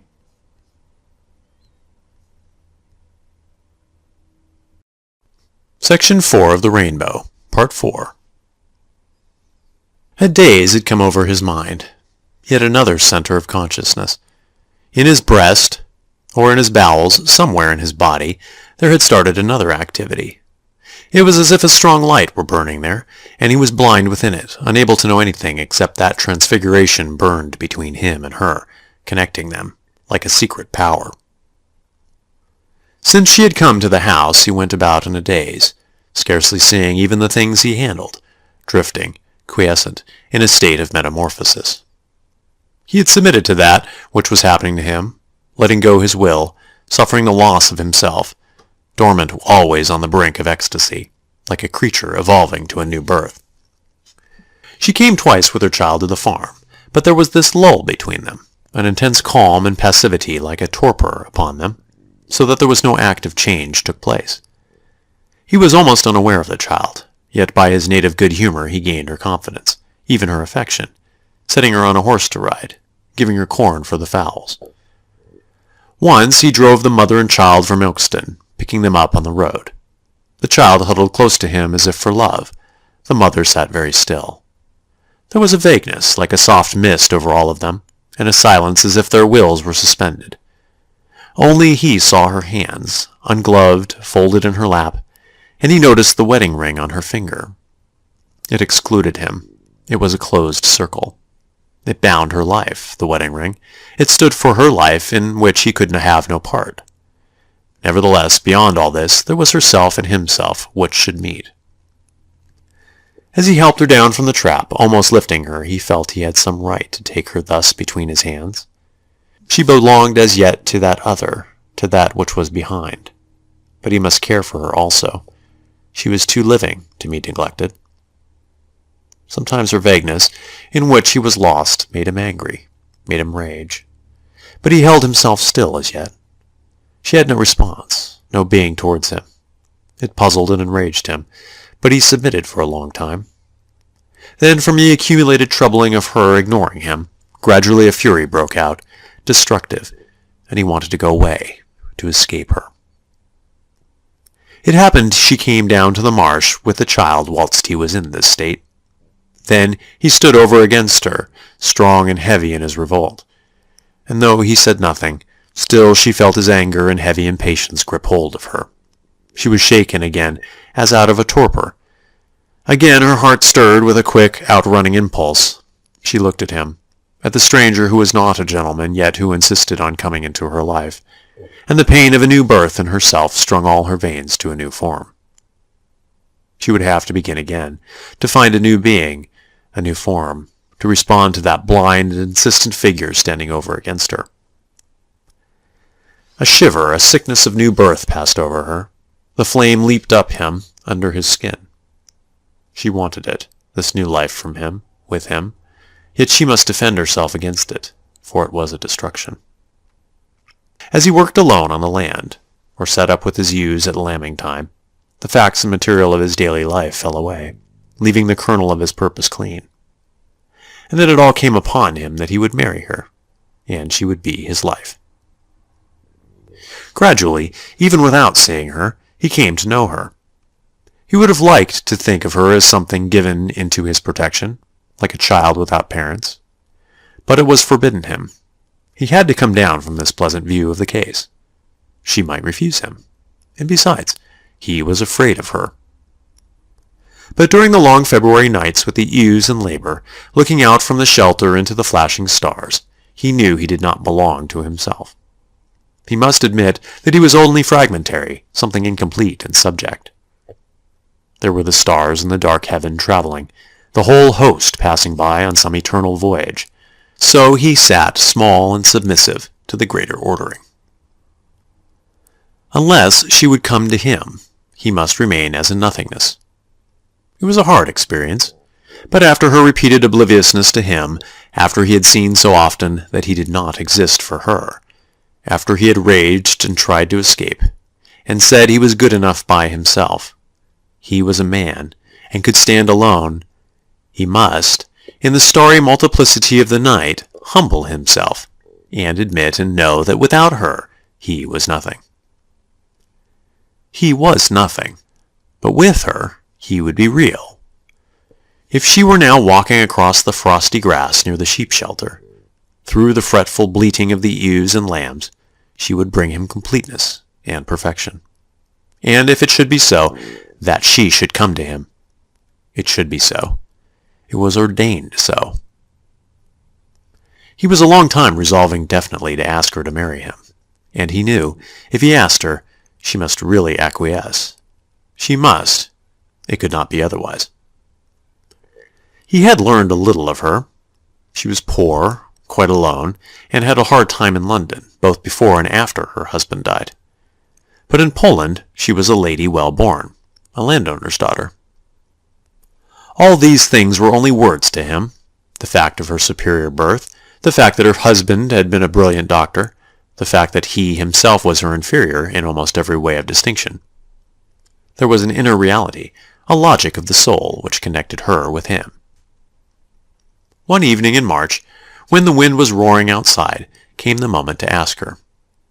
He sat with his hands before him, leaning to the fire, and as he watched the fire he knew almost without thinking that he was going this evening.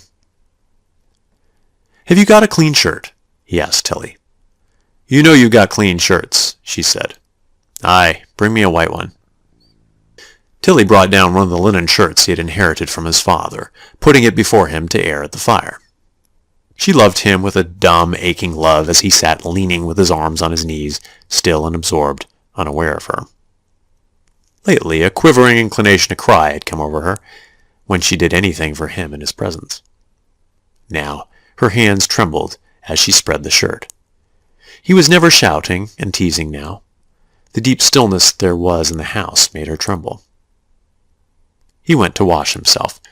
Queer little breaks of consciousness seemed to rise and burst like bubbles out of the depths of his stillness.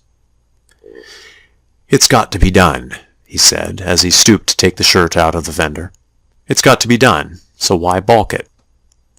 And as he combed his hair before the mirror on the wall, he retorted to himself, superficially, "The woman's not speechless dumb. She's not cluttering at the nipple. She's got the right to please herself and displease whoever she likes." This streak of common sense carried him a little further. "Did you want anything?" asked Tilly, suddenly appearing, having heard him speak. She stood watching him comb his fair beard. His eyes were calm and uninterrupted. "Aye," he said. "Where have you put the scissors?"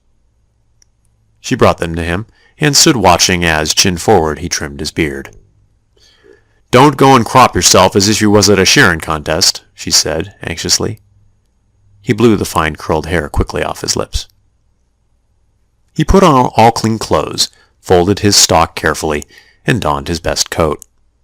Then, being ready, as grey twilight was falling, he went across to the orchards to gather the daffodils.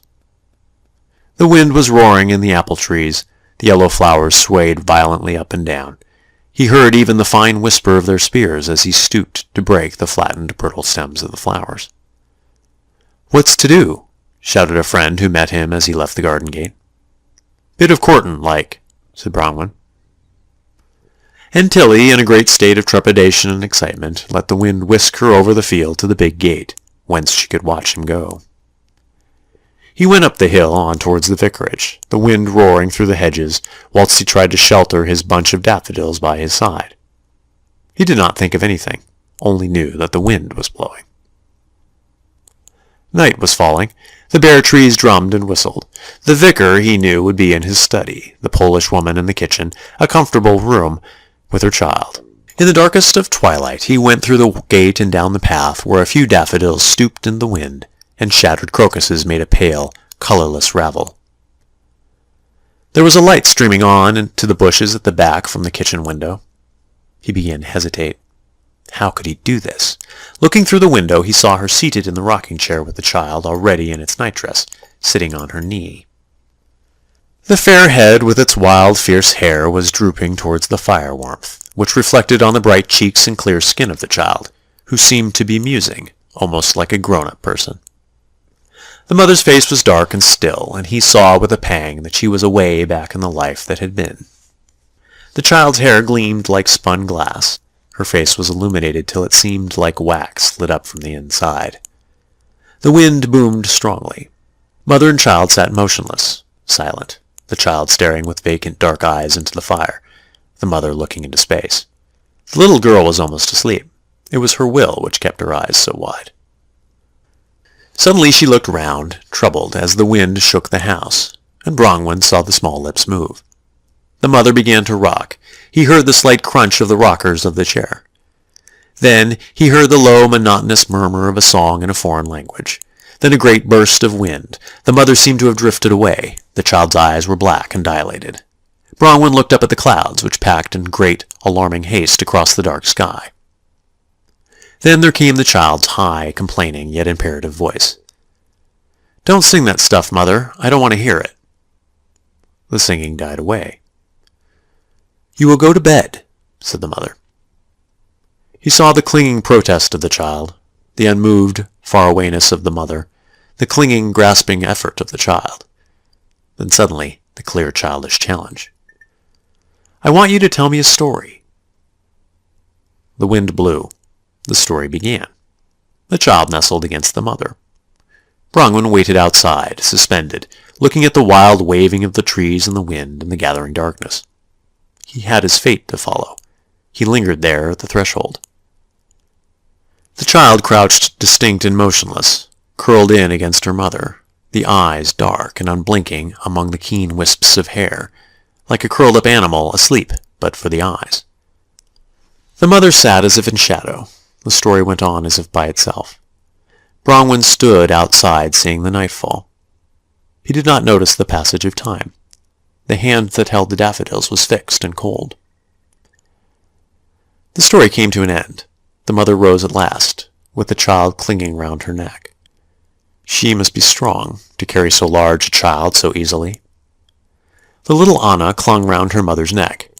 The fair, strange face of the child looked over the shoulder of the mother, all asleep but the eyes, and these, wide and dark, kept up the resistance and the fight with something unseen. When they were gone, Bronwyn stirred for the first time from the place where he stood, and looked round at the night. He wished it were really as beautiful and familiar as it seemed in those few moments of release. Along with the child, he felt a curious strain on him, a suffering, like a fate. The mother came down again, and began folding the child's clothes. He knocked. She opened, wondering, a little bit at bay, like a foreigner, uneasy. "Good evening," he said. "I'll just come in a minute." A change went quickly over her face. She was unprepared.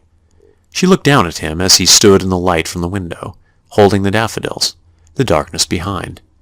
In his black clothes she again did not know him. She was almost afraid. But he was already stepping on to the threshold and closing the door behind him. She turned into the kitchen, startled out of herself by this invasion from the night. He took off his hat and came towards her. Then he stood in the light, in his black clothes and his black stock, hat in one hand and yellow flowers in the other. She stood away, at his mercy, snatched out of herself. She did not know him, only she knew he was a man come for her. She could only see the dark-clad man's figure standing there upon her, and the gripped fist of flowers. She could not see the face and the living eyes. He was watching her, without knowing her, only aware, underneath of her presence. "I have come to have a word with you," he said, striding forward to the table, laying down his hat on the flowers, which tumbled apart and lay in a loose heap. She had flinched from his advance. She had no will, no being. The wind boomed in the chimney, and he waited. He had disembarrassed his hands. Now he shut his fists. He was aware of her standing there unknown, dread, yet related to him. "I came up," he said, speaking curiously, matter-of-fact and level, "to ask if you'd marry me. You are free, aren't you?" There was a long silence, whilst his blue eyes, strangely impersonal, looked into her eyes to seek an answer to the truth. He was looking for the truth out of her, and she, as if hypnotized, must answer at length. "Yes, I am free to marry." The expression of his eyes changed, became less impersonal, as if he were looking almost at her, for the truth of her. Steady and intent and eternal they were, as if they would never change. They seemed to fix and to resolve her. She quivered, feeling herself created, will-less, lapsing into him, into a common will with him. "You want me?" she said. A pallor came over his face. "Yes," he said, Still, there was no response and silence. "No," she said, not of herself. "No, I don't know." He felt the tension breaking up in him. His fists slackened. He was unable to move. He stood there looking at her, helpless in his vague collapse. For the moment she had become unreal to him. Then he saw her come to him, curiously direct, and as if without movement, in a sudden flow. She put her hand to his coat. "Yes, I want to," she said, impersonally, looking at him with wide, candid, newly opened eyes, opened now with supreme truth. He went very white as he stood, and did not move. Only his eyes were held by hers, and he suffered. She seemed to see him with her newly opened, wide eyes, almost of a child, and with a strange movement that was agony to him. She reached slowly forward, her dark face and her breast to him, with a slow insinuation of a kiss that made something break in his brain, and it was darkness over him for a few moments. He had her in his arms, and, obliterated, was kissing her. And it was sheer, bleached agony to him to break away from himself. She was there so small and light and accepting in his arms, like a child, and yet with such an insinuation of embrace, of infinite embrace, that he could not bear it. He could not stand. He turned and looked for a chair, and keeping her still in his arms, sat down with her close to him, to his breast. Then, for a few seconds, he went utterly to sleep, asleep and sealed in the darkest sleep, utter, extreme oblivion. From which he came to gradually, always holding her warm and close upon him, and she as utterly silent as he, involved in the same oblivion, the fecund darkness. He returned gradually, but newly created, as after a gestation, a new birth in the womb of darkness. Aerial and light everything was, new as a morning, fresh and newly begun. Like a dawn, the newness and the bliss filled in, and she sat utterly still with him, as if in the same. Then she looked up at him, the young, wide eyes blazing with light, and he bent down and kissed her on the lips. And the dawn blazed in them, their new life came to pass. It was beyond all conceiving good. It was so good that it was almost like a passing away, a trespass. He drew her suddenly closer to him. For soon the light began to fade in her, gradually, and as she was in his arms, her head sank. She leaned it against him, and lay still, with sunk head, a little tired, effaced because she was tired. And in her tiredness was a certain negation of him. "There is the child," she said, out of the long silence. He did not understand. It was a long time since he had heard a voice. Now also he heard the wind roaring, as if it had just begun again. "Yes," he said, not understanding. There was a slight contraction of pain at his heart, a slight tension on his brows, something he wanted to grasp and could not. "You will love her?" she said. The quick contraction, like pain, went over him again. "I love her now," he said. She lay still against him, taking his physical warmth without heed. It was great confirmation for him to feel her there, absorbing the warmth from him, giving him back her weight and her strange confidence. But where was she, that she seemed so absent? His mind was open with wonder. He did not know her. "But I am much older than you," she said. "How old?" he asked. "I am 34, she said. "I am 28, he said. 6 years. She was oddly concerned, even as if it pleased her a little. He sat and listened and wondered. It was rather splendid to be so ignored by her, whilst she lay against him, and he lifted her with his breathing, and felt her weight upon his living. So he had a completeness and an inviolable power. He did not interfere with her. He did not even know her. It was so strange that she lay there with her weight abandoned upon him. He was silent with delight. He felt strong physically, carrying her on his breathing. The strange, inviolable completeness of the two of them made him feel as sure and as stable as God.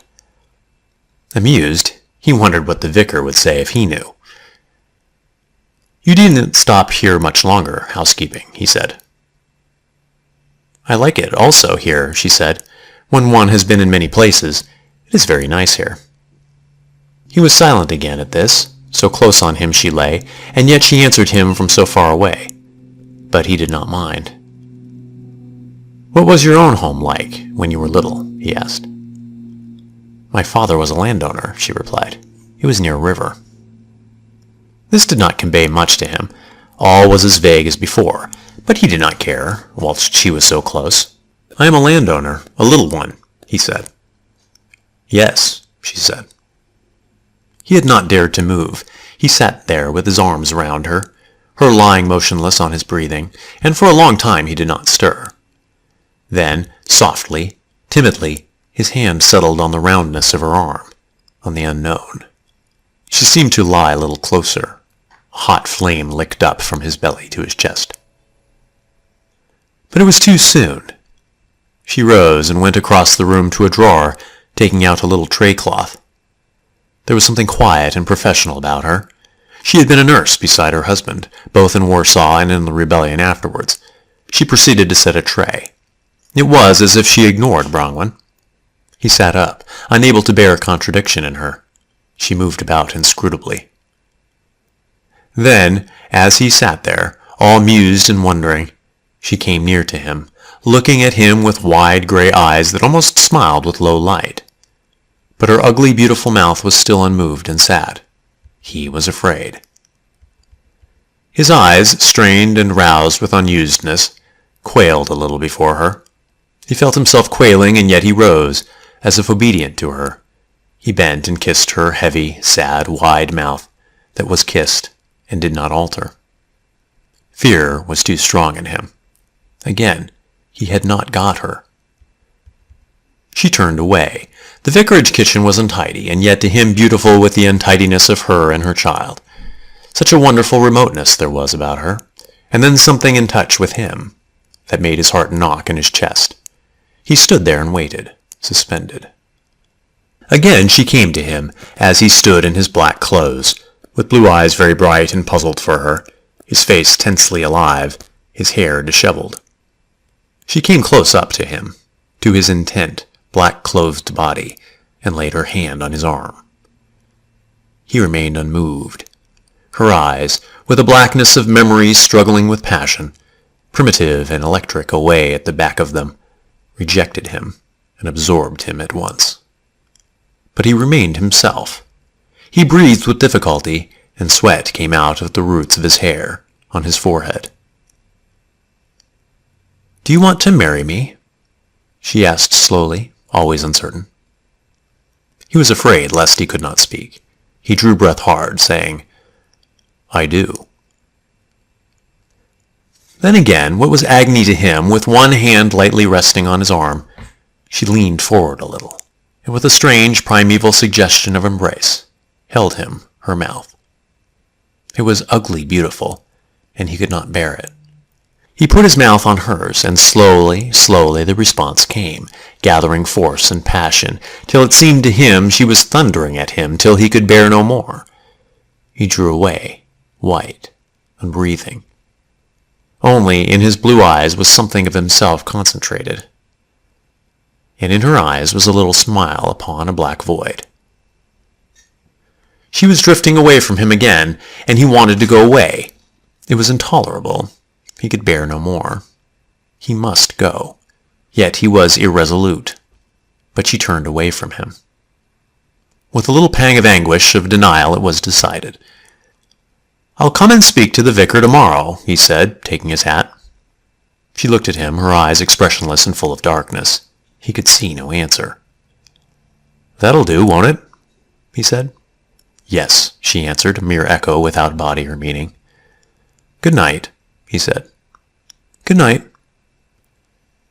He left her standing there, expressionless and void as she was. Then she went on laying the tray for the vicar. Kneading the table, she put the daffodils aside on the dresser without noticing them. Only their coolness, touching her hand, remained echoing there a long while. They were such strangers, they must forever be such strangers, that his passion was a clanging torment to him. Such intimacy of embrace, and such utter foreignness of contact. It was unbearable. He could not bear to be near her and know the utter foreignness between them, know how entirely they were strangers to each other. He went out into the wind. Big holes were blown into the sky. The moonlight blew about. Sometimes a high moon, liquid brilliant, scudded across a hollow space and took cover under electric, brown, iridescent cloud edges. Then there was a blot of cloud and shadow. Then somewhere in the night a radiance again, like a vapor. And all the sky was teeming and tearing along, a vast disorder of flying shapes and darkness and ragged fumes of light, and a great brown circling halo. Then the terror of a moon running liquid brilliant into the open for a moment, hurting the eyes before she plunged under cover of cloud again. End of section 4.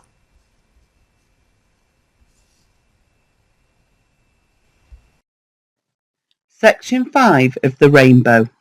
Chapter 2, Part 1. They live at the marsh. She was the daughter of a Polish landowner who, deeply in debt to the Jews, had married a German wife with money, and who had died just before the rebellion. Quite young she had married Paul Morel, an intellectual who had studied at Berlin, and had returned to Warsaw a patriot. Her mother had married a German merchant and gone away. Lydia Lenski, married to the young doctor, became with him a patriot and an emancipee. They were poor, but they were very conceited. She learned nursing as a mark of her emancipation. They represented in Poland the new movement just begun in Russia, but they were very patriotic and at the same time very European. They had 2 children. Then came the Great Rebellion. Lenski, very ardent and full of words, went without inciting his countrymen. Little Poles flamed down the streets of Warsaw on the way to shoot every Muscovite. So they crossed into the south of Russia, and it was common for 6 little insurgents to ride into a Jewish village, brandishing swords and words, emphasizing the fact that they were going to shoot every living Muscovite. Lenski was something of a fire-eater also. Lydia, tempered by her German blood, coming of a different family, was obliterated, carried along in her husband's emphasis of declaration and his whirl of patriotism.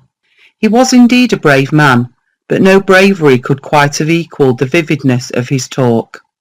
He worked very hard, till nothing lived in him but his eyes. And Lydia, as if drugged, followed him like a shadow, serving, echoing. Sometimes she had her 2 children, sometimes they were left behind. She returned once to find them both dead of diphtheria. Her husband wept aloud, unaware of everybody. But the war went on, and soon he was back at his work. A darkness had come over Lydia's mind.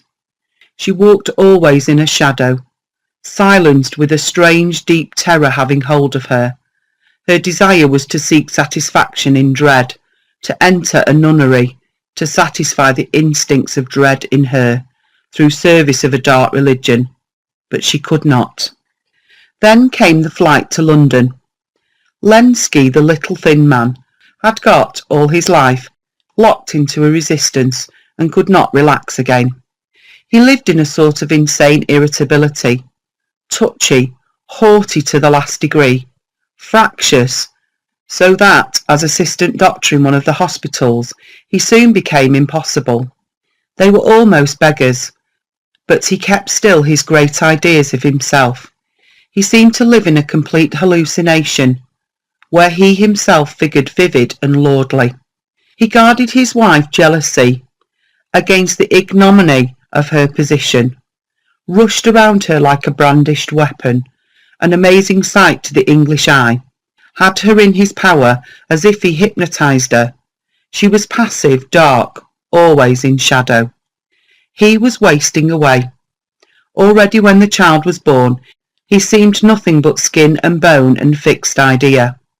She watched him dying, nursed him, nursed the baby, but really took no notice of anything.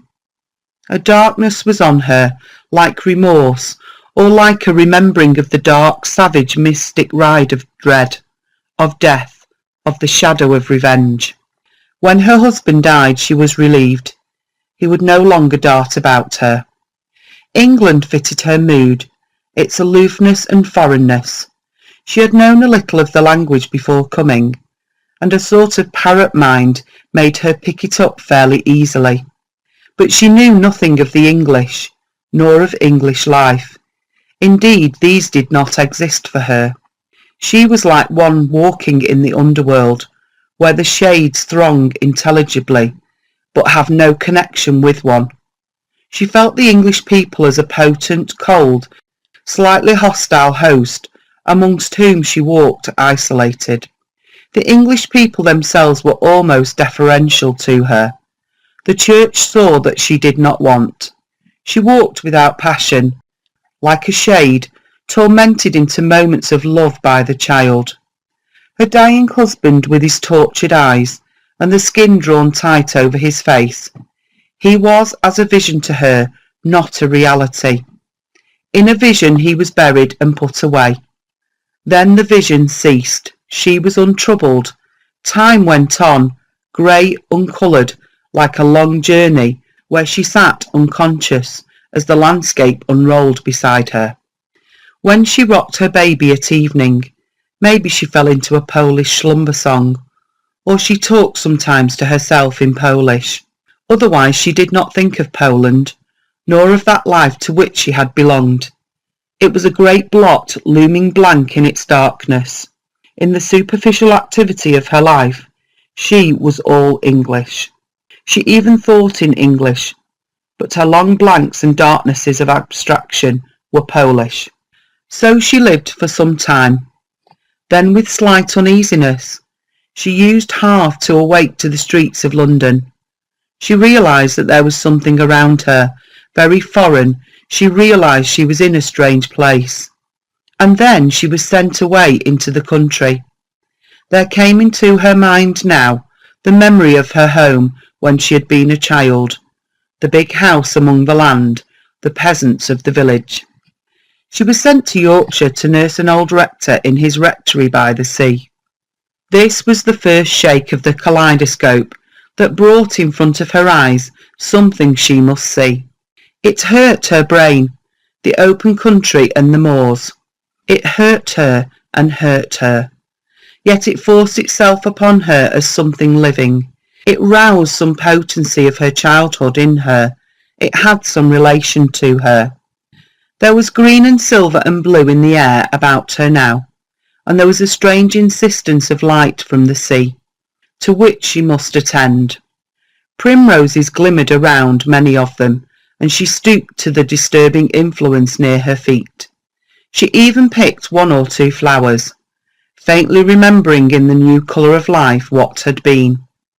All the day long as she sat at the upper window, the light came off the sea, constantly without refusal, till it seemed to bear her away, and the noise of the sea created a drowsiness in her, a relaxation like sleep. Her automatic consciousness gave way a little. She stumbled sometimes. She had a poignant momentary vision of her living child that hurt her unspeakably. Her soul roused to attention. Very strange was the constant glitter of the sea, unsheathed in heaven. Very warm and sweet the graveyard, in a nook of the hill, catching the sunshine, and holding it as one holds a bee between the palms of the hands when it is benumbed. Grey grass and lichens and a little church, and snowdrops among coarse grass, and a cupful of incredibly warm sunshine. She was troubled in spirit, hearing the rushing of the beck away down under the trees. She was startled and wondered what it was. Walking down, she found the bluebells around her glowing like a presence among the trees. Summer came. The moors were tangled with harebells, like water in the ruts of the roads. The heather came rosy under the skies, setting the whole world awake. And she was uneasy. She went past the gorse bushes, shrinking from their presence. She stepped into the heather as into a quickening bath that almost hurt. Her fingers moved over the clasped fingers of the child. She heard the anxious voice of the baby as it tried to make her talk, distraught. As she shrank away again back into her darkness, and for a long while remained blotted safely away from living. But autumn came with the faint red glimmer of robins singing.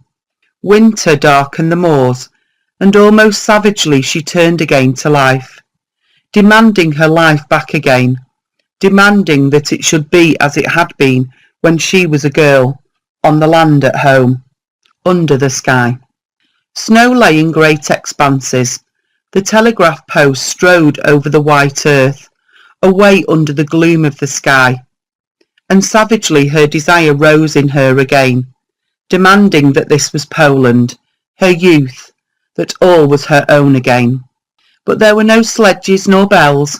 She did not see the peasants coming out like new people, in their sheepskins and their fresh, ruddy, bright faces, that seemed to become new and vivid when the snow lit up the ground.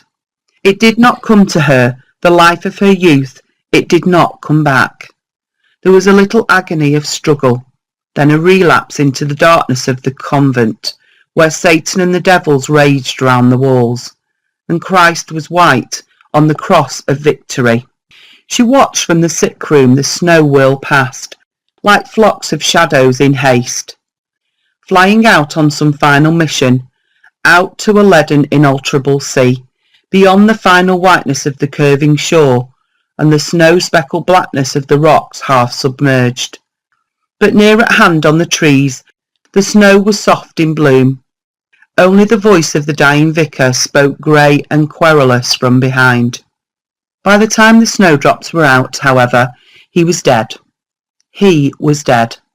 But with curious equanimity, the returning woman watched the snowdrops, on the edge of the grass below, blown white in the wind, but not to be blown away. She watched them fluttering and bobbing, the white, shut flowers anchored by a thread to the grey-green grass, yet never blown away, not drifting with the wind. As she rose in the morning, the dawn was beating up white gusts of light blown like a thin snowstorm from the east, blown stronger and fiercer till the rose appeared, and the gold and the sea lit up below. She was impassive and indifferent, yet she was outside the enclosure of darkness. There passed a space of shadow again, the familiarity of dread worship, during which she was moved, oblivious to Kossuth. There at first there was nothing, just grey nothing. But then one morning there was a light from the yellow jasmine caught her, and after that, morning and evening, the persistent ringing of thrushes from the shrubbery, till her heart, beaten upon, was forced to lift up its voice in rivalry and answer. Little tunes came into her mind. She was full of trouble, almost like anguish. Resistant, she knew she was beaten, and from fear of darkness turned to fear of light. She would have hidden herself indoors if she could. Above all, she craved for the peace and heavy oblivion of her old state. She could not bear to come to realise. The first pangs of this new parturition were so acute, she knew she could not bear it. She would rather remain out of life than be torn mutilated into this birth, which she could not survive. She had not the strength to come to life now in England so foreign, skies so hostile. She knew that she would die like an early, colourless, scentless flower that the end of the winter puts forth mercilessly, and she wanted to harbour her modicum of twinkling life. But a sunshiny day came full of the scent of a mezereon tree, when bees were tumbling into the yellow crocuses, and she forgot. She felt like somebody else, not herself, a new person, quite glad. But she knew it was fragile, and she dreaded it. The vicar put pea flour into the crocuses for his bees to roll in, and she laughed. Then night came, with brilliant stars that she knew of old, from her girlhood, and they flashed so bright, she knew they were victors. She could neither wake nor sleep, as if crushed between the past and the future, like a flower that comes above ground to find a great stone lying above it. She was helpless. The bewilderment and helplessness continued.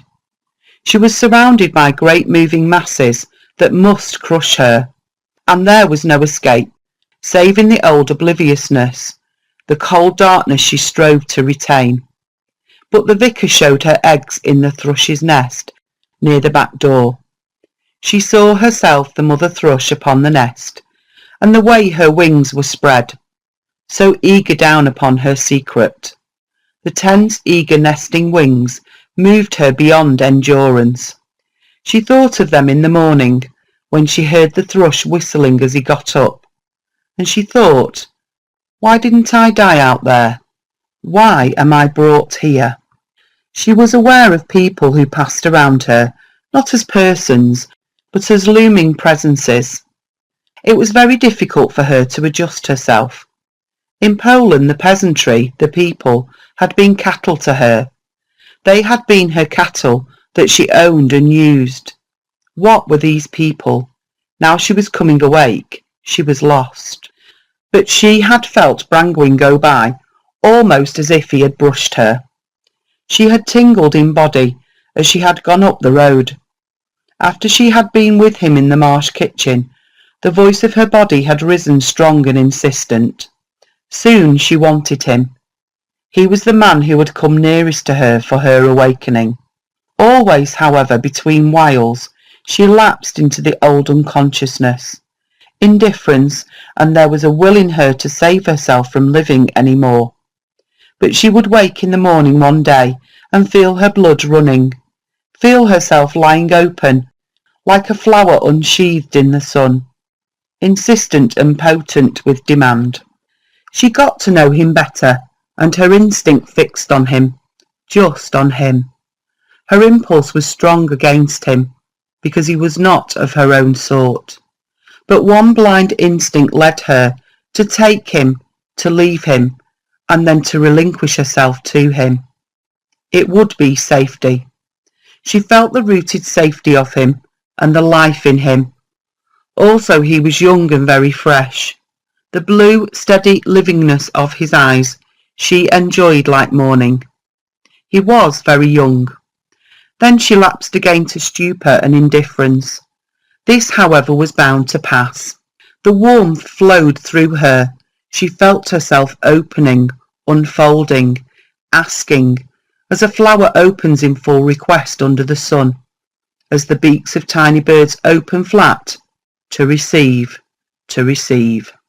And unfolded she turned to him, straight to him, and he came slowly, afraid, held back by uncouth fear, and driven by a desire bigger than himself. When she opened and turned to him, then all that had been and all that was gone from her.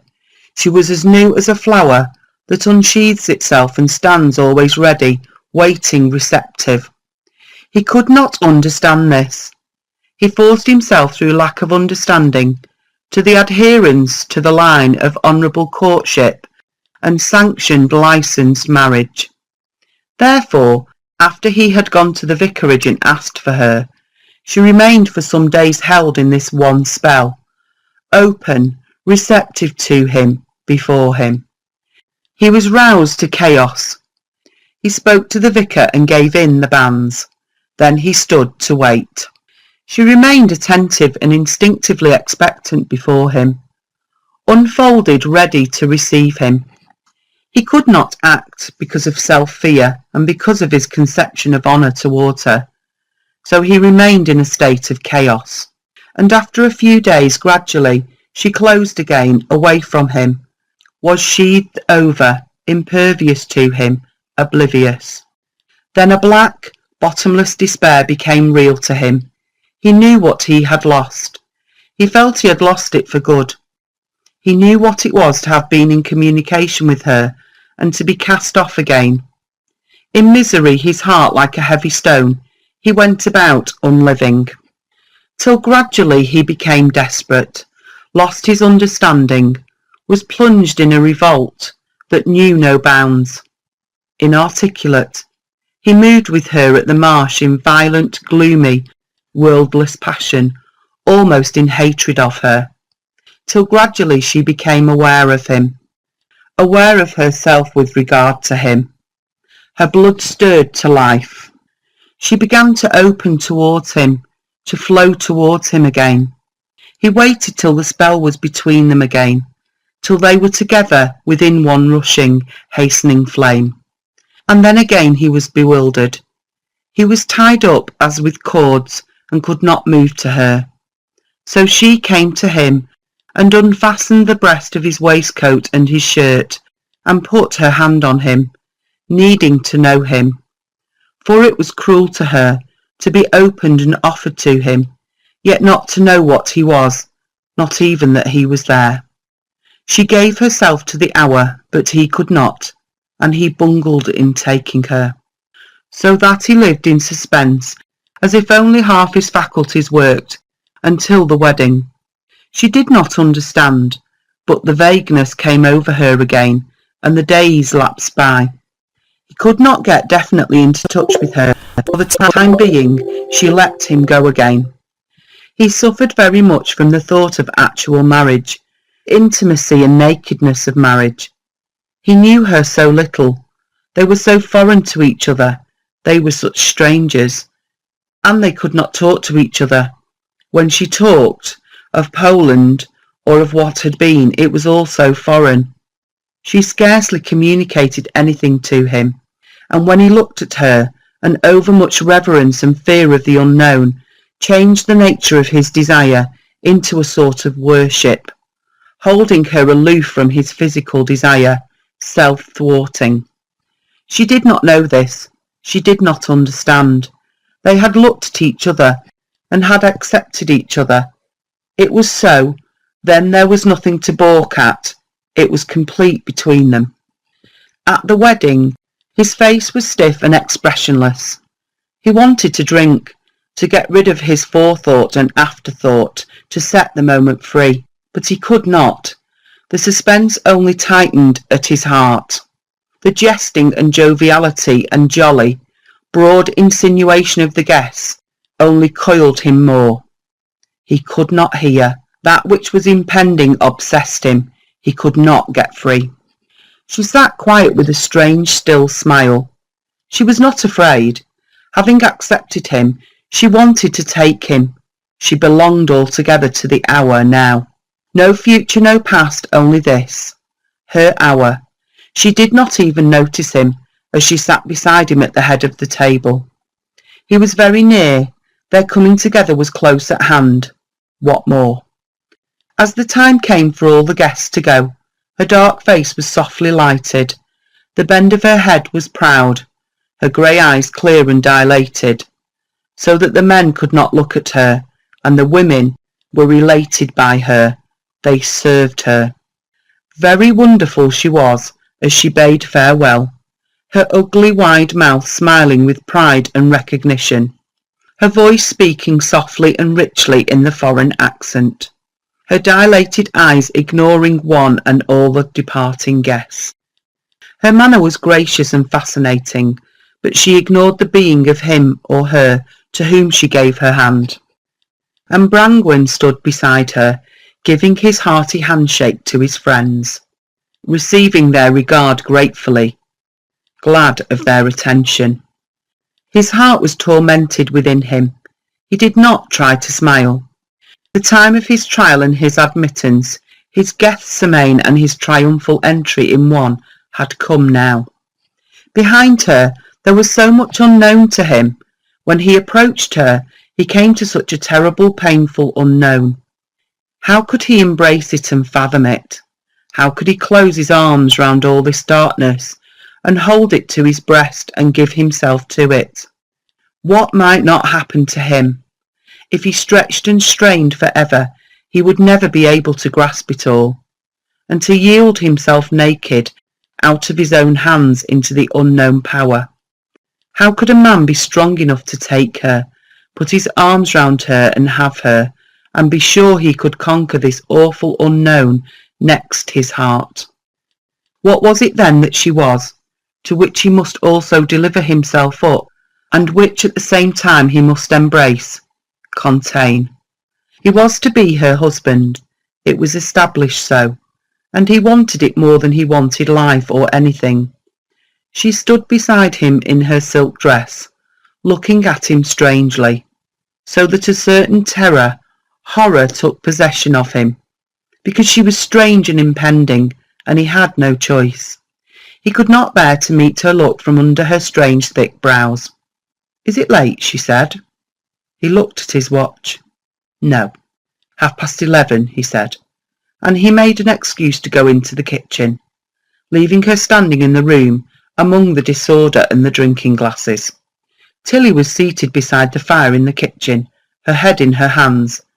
She started up when he entered. "Why haven't you gone to bed?" he said. "I thought I'd better stop and lock up and do," she said. Her agitation quietened him. He gave her some little order, then returned, steadied now, almost ashamed, to his wife. She stood a moment watching him as he moved with averted face. Then she said, "You will be good to me, won't you?" She was small and girlish and terrible, with a queer wide look in her eyes. His heart leaped in him, in anguish of love and desire. He went blindly to her and took her in his arms. "I want to," he said as he drew her closer and closer in. She was soothed by the stress of his embrace, and remained quite still, relaxed against him, mingling into him, and he let himself go from past and future, was reduced to the moment with her, in which he took her and was with her, and there was nothing beyond. They were together in an elemental embrace, beyond their superficial foreignness. But in the morning he was uneasy again. She was still foreign and unknown to him. Only within the fear was pride, belief in himself as mate for her. And she, everything forgotten in her new hour of coming to life, radiated vigour and joy, so that he quivered to touch her. It made a great difference to him, marriage. Things became so remote and of so little significance, as he knew the powerful source of his life. His eyes opened on a new universe, and he wondered in thinking of his triviality before. A new calm relationship showed to him in the things he saw in the cattle he used, the young wheat as it eddied in a wind. And each time he returned home, he went steadily, expectantly, like a man who goes to a profound unknown satisfaction. At dinner time, he appeared in the doorway, hanging back a moment from entering, to see if she was there. He saw her setting the plates on the white scrubbed table. Her arms were slim. She had a slim body and full skirts. She had a dark, shapely head with close banded hair. Somehow it was her head, so shapely and poignant, that revealed her, his woman, to him. As she moved about clothed closely, full skirted and wearing her little silk apron, her dark hair smoothly parted, her head revealed itself to him in all its subtle, intrinsic beauty, and he knew she was his woman. He knew her essence, that it was his to possess, and he seemed to live thus, in contact with her, in contact with the unknown, the unaccountable and incalculable. They did not take much notice of each other consciously. "I'm betimes," he said. "Yes," she answered. He turned to the dogs, or to the child if she was there. The little Anna played about the farm, flitting constantly in to call something to her mother, to fling her arms round her mother's skirts, to be noticed, perhaps caressed, then, forgetting, to slip out again. Then Brangwyn, talking to the child, or to the dog between his knees, would be aware of his wife, as in her tight dark bodice and her lace fichu, she was reaching up to the corner cupboard. He realised with a sharp pang that she belonged to him, and he to her. He realised that he lived by her. Did he own her? Was she here forever, or might she go away? She was not really his. It was not a real marriage, this marriage between them. She might go away. He did not feel like a master, husband, father of her children. She belonged elsewhere. Any moment she might be gone, and he was ever drawn to her, drawn after her with ever-raging, ever unsatisfied desire. He must always turn home, wherever his steps were taking him, always to her, and he could never quite reach her. He could never quite be satisfied, never be at peace, because she might go away. End of section 5.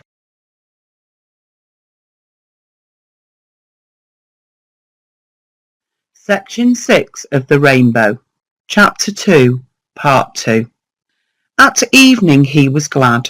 Then, when he had finished in the yard, and come in and washed himself, when the child was put to bed, he could sit on the other side of the fire, with his beer on the hob, and his long white pipe in his fingers, conscious of her there opposite him, as she worked at her embroidery, or as she talked to him, and he was safe with her now till morning. She was curiously self-sufficient, and did not say very much. Occasionally she lifted her head, her grey eyes shining with a strange light, that had nothing to do with him or with this place, and would tell him about herself. She seemed to be back again in the past, chiefly in her childhood or her girlhood with her father. She very rarely talked of her first husband, but sometimes, all shining-eyed, she was back at her own home, telling him about the riotous times, the trip to Paris with her father, tales of the mad acts of the peasants when a burst of religious, self-hurting fervour had passed over the country. She would lift her head and say, when they brought the railway across the country, they made afterwards smaller railways of shorter width to come down to our town, 100 miles.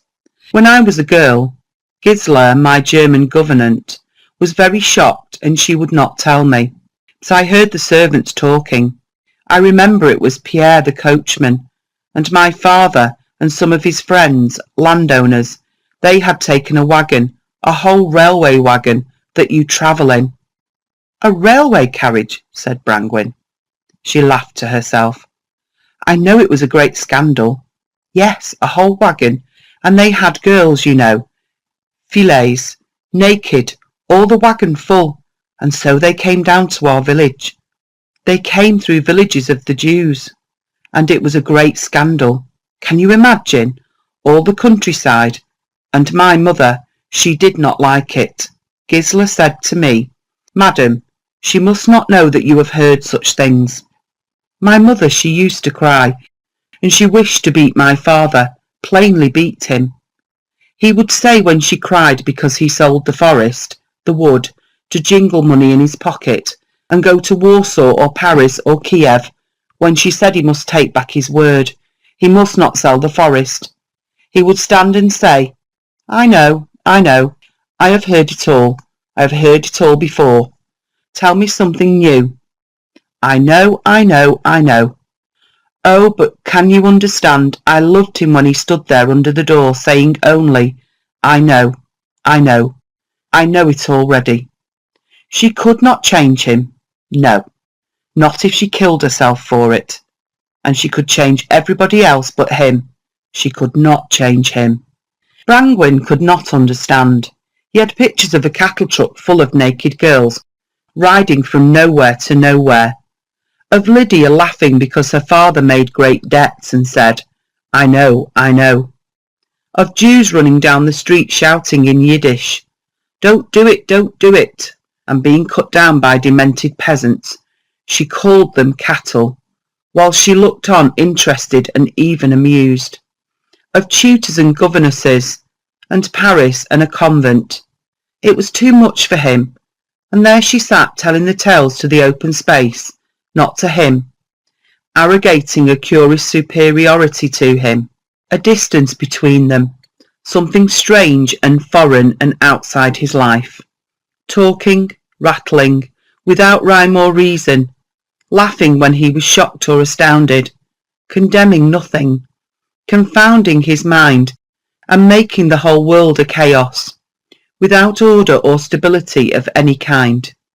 Then, when they went to bed, he knew that he had nothing to do with her. She was back in her childhood, He was a peasant, a serf, a servant, a lover, a paramour, a shadow, and nothing. He lay still in amazement, staring at the room he knew so well, and wondering whether it was really there, the window, the chest of drawers, or whether it was merely a figment in the atmosphere. And gradually he grew into a raging fury against her. But because he was so much amazed, and there was as yet such a distance between them, and she was such an amazing thing to him, with all wonder opening out behind her, he made no retaliation on her. Only he lay still and wide-eyed with rage, inarticulate, not understanding, but solid with hostility. And he remained wrathful and distinct from her, unchained outwardly to her, but underneath a solid power of antagonism to her, of which she became gradually aware, and it irritated her to be made aware of him as a separate power. She lapsed into a sort of sombre exclusion, a curious communion with mysterious powers, a sort of mystic dark state which drove him and the child nearly mad. He walked about for days stiffened with resistance to her, stiff with a will to destroy her as she was. Then suddenly out of nowhere there was a connection between them again.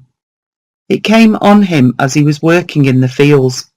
The tension, the bond, burst, and the passionate flood broke forward into a tremendous, magnificent rush, so that he felt he could snap off the trees as he passed and create the world afresh. And when he arrived home, there was no sign between them. He waited and waited till she came, and as he waited, his limbs seemed strong and splendid to him. His hands seemed like passionate servants to him. Goodly, he felt a stupendous power in himself, of life, and of urgent strong blood. She was sure to come at last and touch him. Then he burst into flame for her, and lost himself. They looked at each other, a deep laugh at the bottom of their eyes, and he went to take of her again, wholesale, mad to revel in the inexhaustible wealth of her, to bury himself in the depths of her in an inexhaustible exploration, she all the while revelling in that he revelled in her, tossed all her secrets aside, and plunged to that which was secret to her as well, while she quivered with fear and the last anguish of delight. What did it matter who they were, whether they knew each other or not? The hour passed away again. There was severance between them, and rage and misery and bereavement for her, and deposition and toiling at the mill with slaves for him. But no matter. They had had their hour, and should it chime again, they were ready for it, ready to renew the game at the point where it was left off, on the edge of the outer darkness, when the secrets within the woman are game for the man, hunted doggedly, when the secrets of the woman are the man's adventure, and they both give themselves to the adventure. She was with child, and there was again the silence and distance between them. She did not want him, nor his secrets, nor his game. He was deposed, he was cast out. He seethed with fury at the small, ugly-mouthed woman who had nothing to do with him. Sometimes his anger broke on her, but she did not cry. She turned on him like a tiger, and there was battle. He had learned to contain himself again, and he hated it. He hated her that she was not there for him, and he took himself off anywhere. But an instinct of gratitude and a knowledge that she would receive him back again, that later on she would be there for him again, prevented his straying very far. He cautiously did not go too far. He knew she might lapse into ignorance of him, lapse away from him, farther, farther, farther, till she was lost to him. He had sense enough, premonition enough in himself, to be aware of this, and to measure himself accordingly. For he did not want to lose her. He did not want her to lapse away. Cold, he called her, selfish, only caring about herself, a foreigner with a bad nature, caring really about nothing, having no proper feelings at the bottom of her, and no proper niceness. He raged and piled up accusations that had some measure of truth in them all, but a certain grace in him forbade him from going too far. He knew, and he quivered with rage and hatred, that she was all these vile things, that she was everything vile and detestable. But he had grace at the bottom of him, which told him that above all things he did not want to lose her. He was not going to lose her. So he kept some consideration for her. He preserved some relationship. He went out more often, to the Red Lion again, to escape the madness of sitting next to her when she did not belong to him, when she was as absent as any woman in indifference could be. He could not stay at home, so he went to the Red Lion, and sometimes he got drunk, but he preserved his measure. Some things between them he never forfeited. A tormented look came into his eyes, as if something were always dogging him.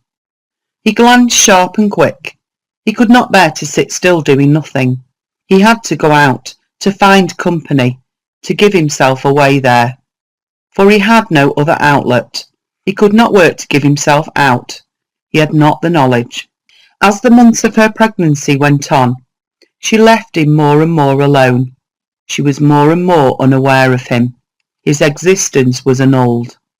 And he felt bound down, bound unable to stir, beginning to go mad, ready to rave.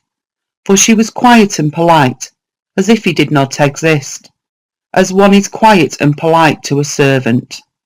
Nevertheless, she was great with his child. It was his turn to submit. She sat opposite him, sewing, her foreign face inscrutable and indifferent. He felt he wanted to break her into acknowledgment of him, into awareness of him. It was insufferable that she had so obliterated him. He would smash her into regarding him. He had a raging agony of desire to do so. But something bigger in him withheld him, kept him motionless. So he went out of the house for relief, or he turned to the little girl for her sympathy and her love. He appealed with all his power to the small Anna. So soon they were like lovers, father and child. For he was afraid of his wife. As she sat there with bent head, silent, working or reading, but so unutterably silent that his heart seemed under the millstone of it, she became herself like the upper millstone lying on him, crushing him, as sometimes a heavy sky lies on the earth. Yet he knew he could not tear her away from the heavy obscurity into which she was merged. He must not try to tear her into recognition of himself and agreement with himself. It were disastrous, impious. So, let him rage as he might, he must withhold himself. But his wrists trembled and seemed mad, seemed as if they would burst. When, in November, the leaves came beating against the window shutters with a lashing sound, he started and his eyes flickered with flame. The dog looked up at him. He sunk his head to the fire. But his wife startled. He was aware of her listening. "They blow up with a rattle," he said. "What?" she asked. "The leaves." She sank away again. The strange leaves beating in the wind on the wood had come nearer than she. The tension in the room was overpowering. It was difficult for him to move his head. He sat with every nerve, every vein, every fibre of muscle in his body stretched on attention. He felt like a broken arch, thrust sickeningly out from support. For her response was gone. He thrust at nothing. And he remained himself. He saved himself from crashing down into nothingness, from being squandered into fragments by sheer tension, sheer backward resistance. During the last months of her pregnancy, he went about in a surcharged, imminent state that did not exhaust itself. She was also depressed, and sometimes she cried. It needed so much life to begin afresh after she had lost so lavishly. Sometimes she cried. Then he stood stiff, feeling his heart would burst, for she did not want him. She did not want even to be made aware of him. By the very puckering of her face he knew that he must stand back, leaving her intact, alone. For it was the old grief come back in her, the old loss, the pain of the old life, the dead husband, the dead children. This was sacred to her, and he must not violate her with his comfort. For what she wanted, she would come to him. He stood aloof with turgid heart. He had to see her tears come, fall over her scarcely moving face, that only puckered sometimes down on her breast, that was so still, scarcely moving, and there was no noise save now and again, when with a strange somnambulant movement she took a handkerchief and wiped her face, and blew her nose, and went on with a noiseless weeping. He knew that any offer of comfort from himself would be worse than useless, hateful to her, jangling her. She must cry, but it drove him insane.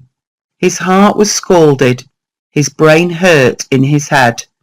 He went away out of the house. His great and chiefest source of solace was the child. She had been at first aloof from him, reserved. However friendly she might seem one day, the next she would have lapsed to her original disregard of him, cold, detached, at her distance. The first morning after his marriage he had discovered it would not be easy with the child. At the break of dawn he had started awake, hearing a small voice outside the door saying plaintively, "Mother." He rose and opened the door. She stood on the threshold in her nightdress.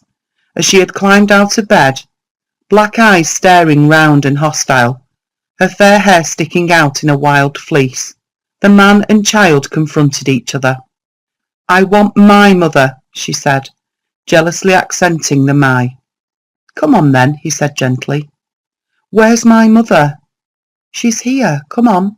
The child's eyes staring at the man with ruffled hair and beard did not change. The mother's voice called softly. The little bare feet entered the room with trepidation.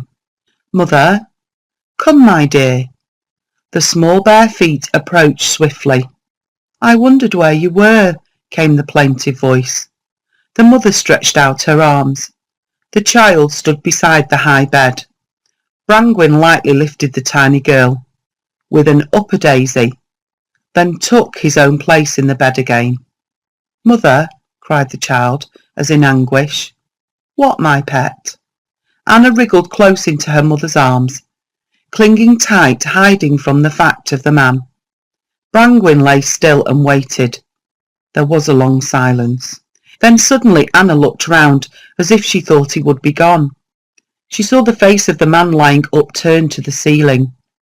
Her black eyes stared antagonistic from her exquisite face.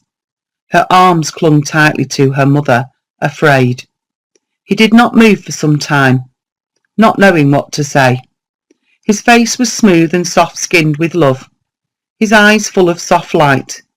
He looked at her, scarcely moving his head, his eyes smiling. "Have you just wakened up?" he said. "Go away," she retorted, with a little darting forward of the head, something like a viper. "Nay," he answered, "I'm not going. You can go." "Go away," came the sharp little command. "There's room for you," he said. "You can't send your father from his own bed, my little bird," said her mother pleasantly. The child glowered at him, miserable in her impotence. "There's room for you as well," he said. "It's a big bed enough." She glowered without answering, then turned and clung to her mother. She would not allow it. During the day she asked her mother several times, "When are we going home, mother?" "We are at home, darling. We live here now. This is our house. We live here with your father." The child was forced to accept it, but she remained against the man. As night came on, she asked, "Where are you going to sleep, mother?" "I sleep with the father now." And when Brangwyn came in, the child asked fiercely, "Why do you sleep with my mother? My mother sleeps with me," her voice quivering. "You come as well and sleep with both of us," he coaxed. "Mother!" she cried, turning, appealing against him. "But I must have a husband, darling. All women must have a husband." "And you like to have a father with your mother, don't you?" said Brangwyn. Anna glowered at him. She seemed to cogitate. "No," she cried fiercely at length. "No, I don't want." And slowly her face puckered. She sobbed bitterly. He stood and watched her, sorry. But there could be no altering it. Which, when she knew, she became quiet. He was easy with her, talking to her, taking her to see the live creatures, bringing her the first chickens in his cap, taking her to gather the eggs, letting her throw crusts to the horse. She would easily accompany him and take all he had to give, but she remained neutral still. She was curiously, incomprehensibly jealous of her mother, always anxiously concerned about her. If Brangwen drove with his wife to Nottingham, Anna ran about happily enough or unconcerned for a long time. Then, as afternoon came on, there was only one cry: "I want my mother! I want my mother!" and a bitter, pathetic sobbing that soon had the soft-hearted Tilly sobbing too. The child's anguish was that her mother was gone. Yet, as a rule, Anna seemed cold, resenting her mother, critical of her. It was, "I don't like you to do that, mother," or "I don't like that you say that." She was a sore problem to Brangwen and to all the people at the marsh. As a rule, however, she was active, lightly flitting about the farmyard, only appearing now and again to assure herself of her mother. Happy she never seemed, but quick, sharp, absorbed, full of imagination and changeability. Tilly said she was bewitched, but it did not matter so long as she did not cry. There was something heartrending about Anna's crying. Her childish anguish seemed so utter and so timeless, as if it were a thing of all the ages. She made playmates of the creatures of the farmyard, talking to them, telling them the stories she had from her mother, counselling them and correcting them. Brangwen found her at the gate leading to the paddock and to the duck pond. She was peering through the bars and shouting to the stately white geese that stood in a curving line. "You're not to call at people when they want to come. You must not do it."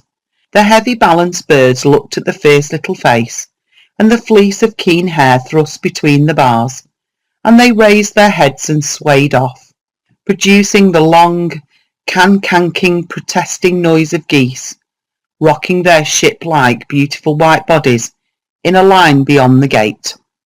You're naughty, cried Anna, tears of dismay and vexation in her eyes, and she stamped her slipper.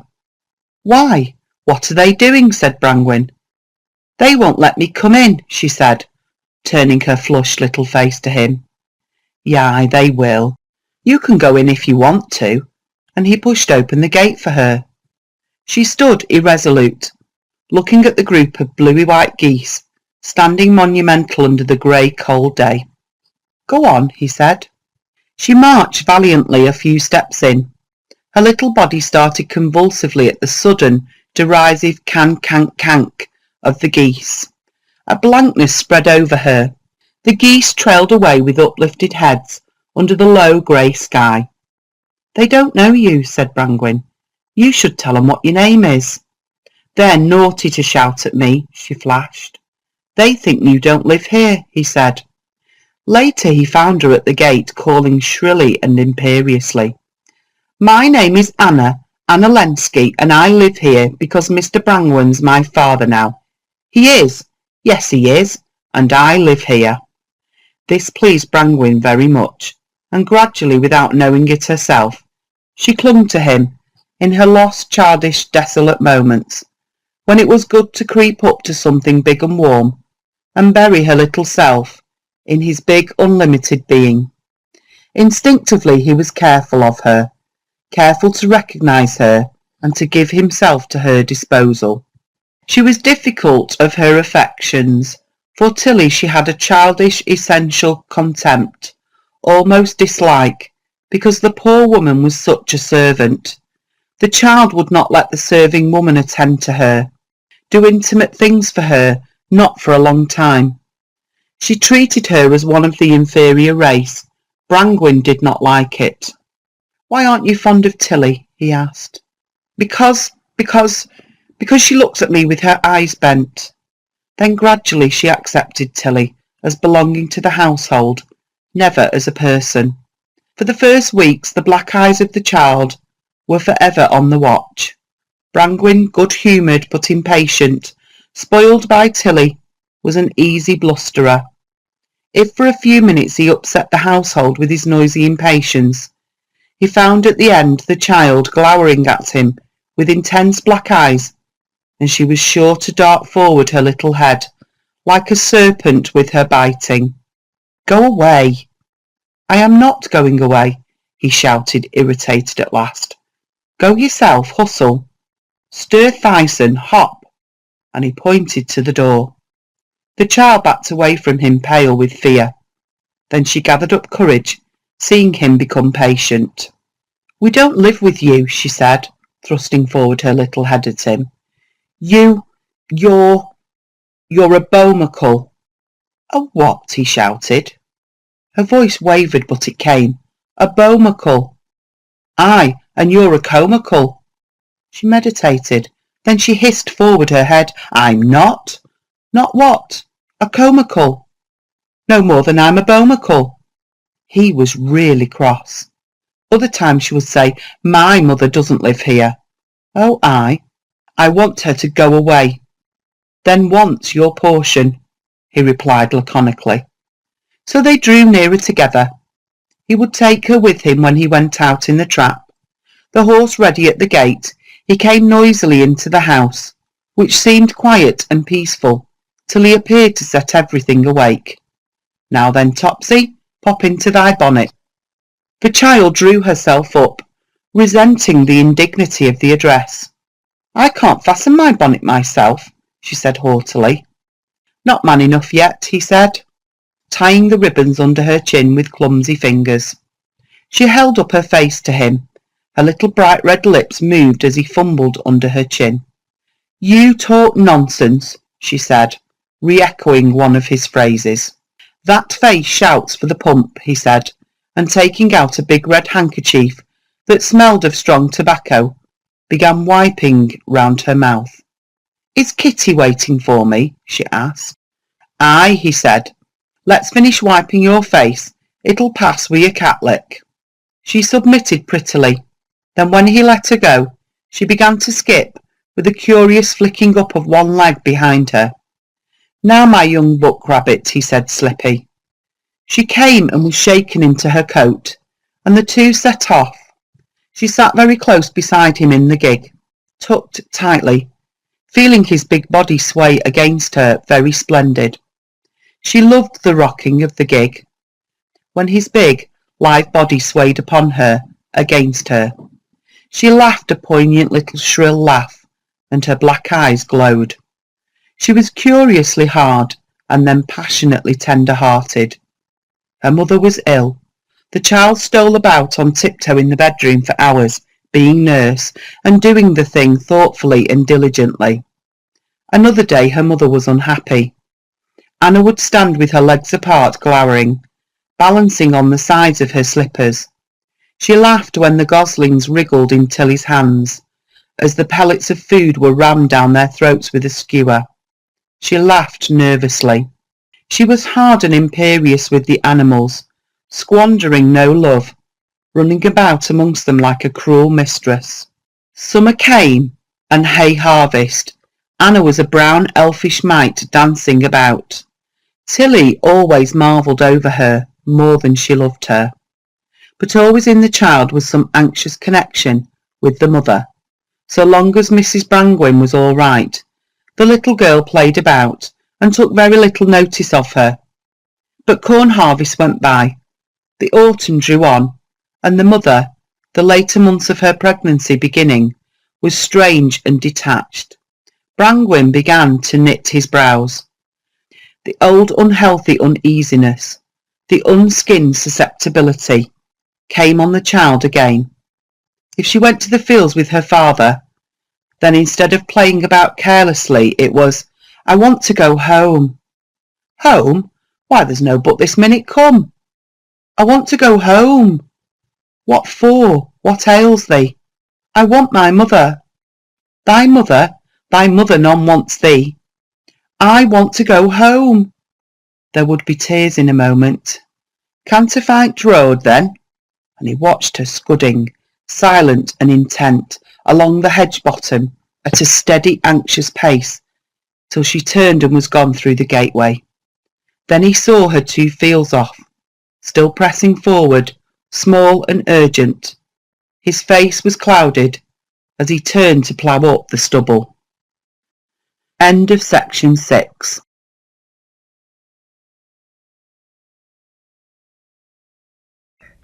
Section 7 of the Rainbow, Chapter 2, Part 3. The year drew on. In the hedges the berries shone red and twinkling above bare twigs. Robins were seen, great droves of birds dashed like spray from the fallow. Rooks appeared, black and flapping down to earth. The ground was cold as he pulled the turnips. The roads were churned deep in mud. Then the turnips were pitted and work was slack. Inside the house it was dark and quiet. The child flitted uneasily round, and now and again came her plaintive, startled cry, "Mother!" Mrs. Brangwen was heavy and unresponsive. Tired, lapsed back. Brangwen went on working out of doors. At evening, when he came in to milk, the child would run behind him. Then, in the cozy cowsheds, with the doors shut and the air looking warm by the light of the hanging lantern, above the branching horns of the cows, she would stand watching his hands squeezing rhythmically the teats of the placid beast, watch the froth and leaping squirt of milk, watch his hand sometimes rubbing slowly, understandingly upon a hanging udder. So they kept each other company, but at a distance, rarely speaking. The darkest days of the year came on.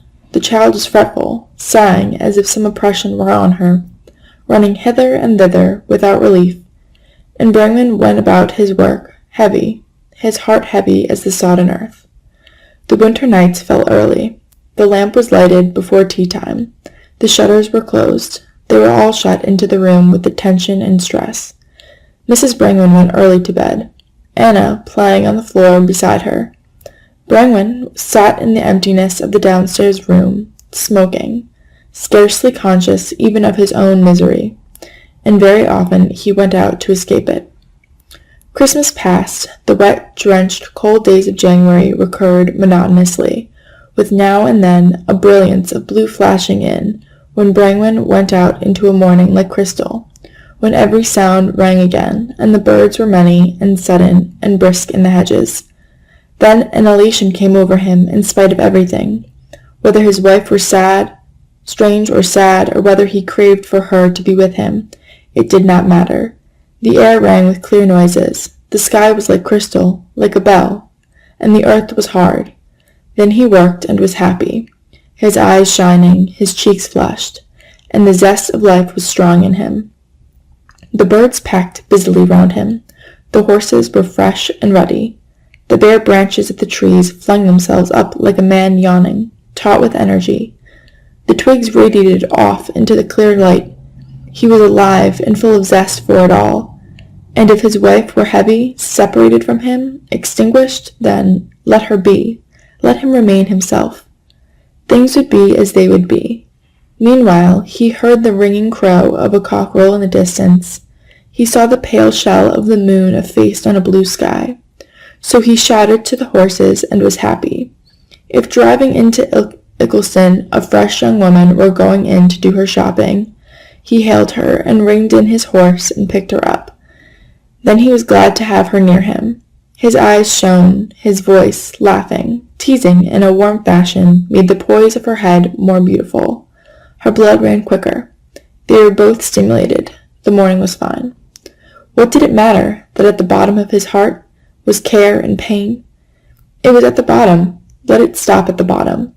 His wife, her suffering, her coming pain. Well, it must be so. She suffered, but he was out of doors, full on life, and it would be ridiculous, indecent to pull a long face and to insist on being miserable. He was happy this morning, driving to town, with the hoofs of the horse spanking the hard earth. Well, he was happy if half the world were weeping at the funeral of the other half, and it was a jolly girl sitting beside him, and woman was immortal. Whatever happened, whoever turned towards death, let the misery come when it could not be resisted.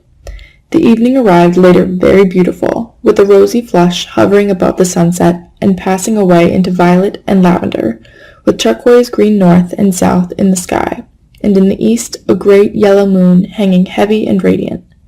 It was magnificent to walk between the sunset and the moon on a road where little holly trees thrust black into the rose and lavender, and starlings flickered in droves across the light. But what was the end of the journey? The pain came right enough, later on, when his heart and his feet were heavy, his brain dead, his life stopped. One afternoon the pains began. Mrs. Brangwen was put to bed. The midwife came. Night fell. The shutters were closed. Brangwen came in to tea, to the loaf and the pewter teapot. The child, silent and quivering, playing with glass beads. The house empty, it seemed, or exposed to the winter night, as if it had no walls. Sometimes there sounded, long and remote in the house, vibrating through everything, the moaning cry of a woman in labor. Brangwen, sitting downstairs, was divided.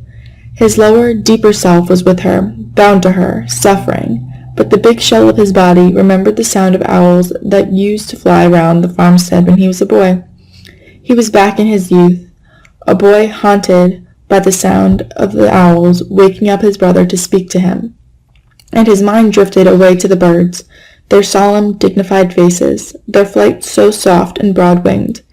And then, to the birds his brother had shot, fluffy, dust-colored, dead heaps of softness with faces absurdly asleep. It was a queer thing, a dead owl. He lifted his cup to his lips. He watched the child with the beads. But his mind was occupied with owls and the atmosphere of his boyhood with his brothers and sisters. Elsewhere, fundamental, he was with his wife in labor. The child was being brought forth out of their one flesh. He and she, one flesh, out of which life must be put forth. The rent was not in his body, but it was of his body. On her the blows fell, but the quiver ran through to him, to his last fibre. She must be torn asunder for life to come forth, yet still they were one flesh, and still from further back the life came out of him to her, and still he was the unbroken that has the broken rock in its arms. Their flesh was one rock from which the life gushed, out of her who was smitten and rent, from him who quivered and yielded.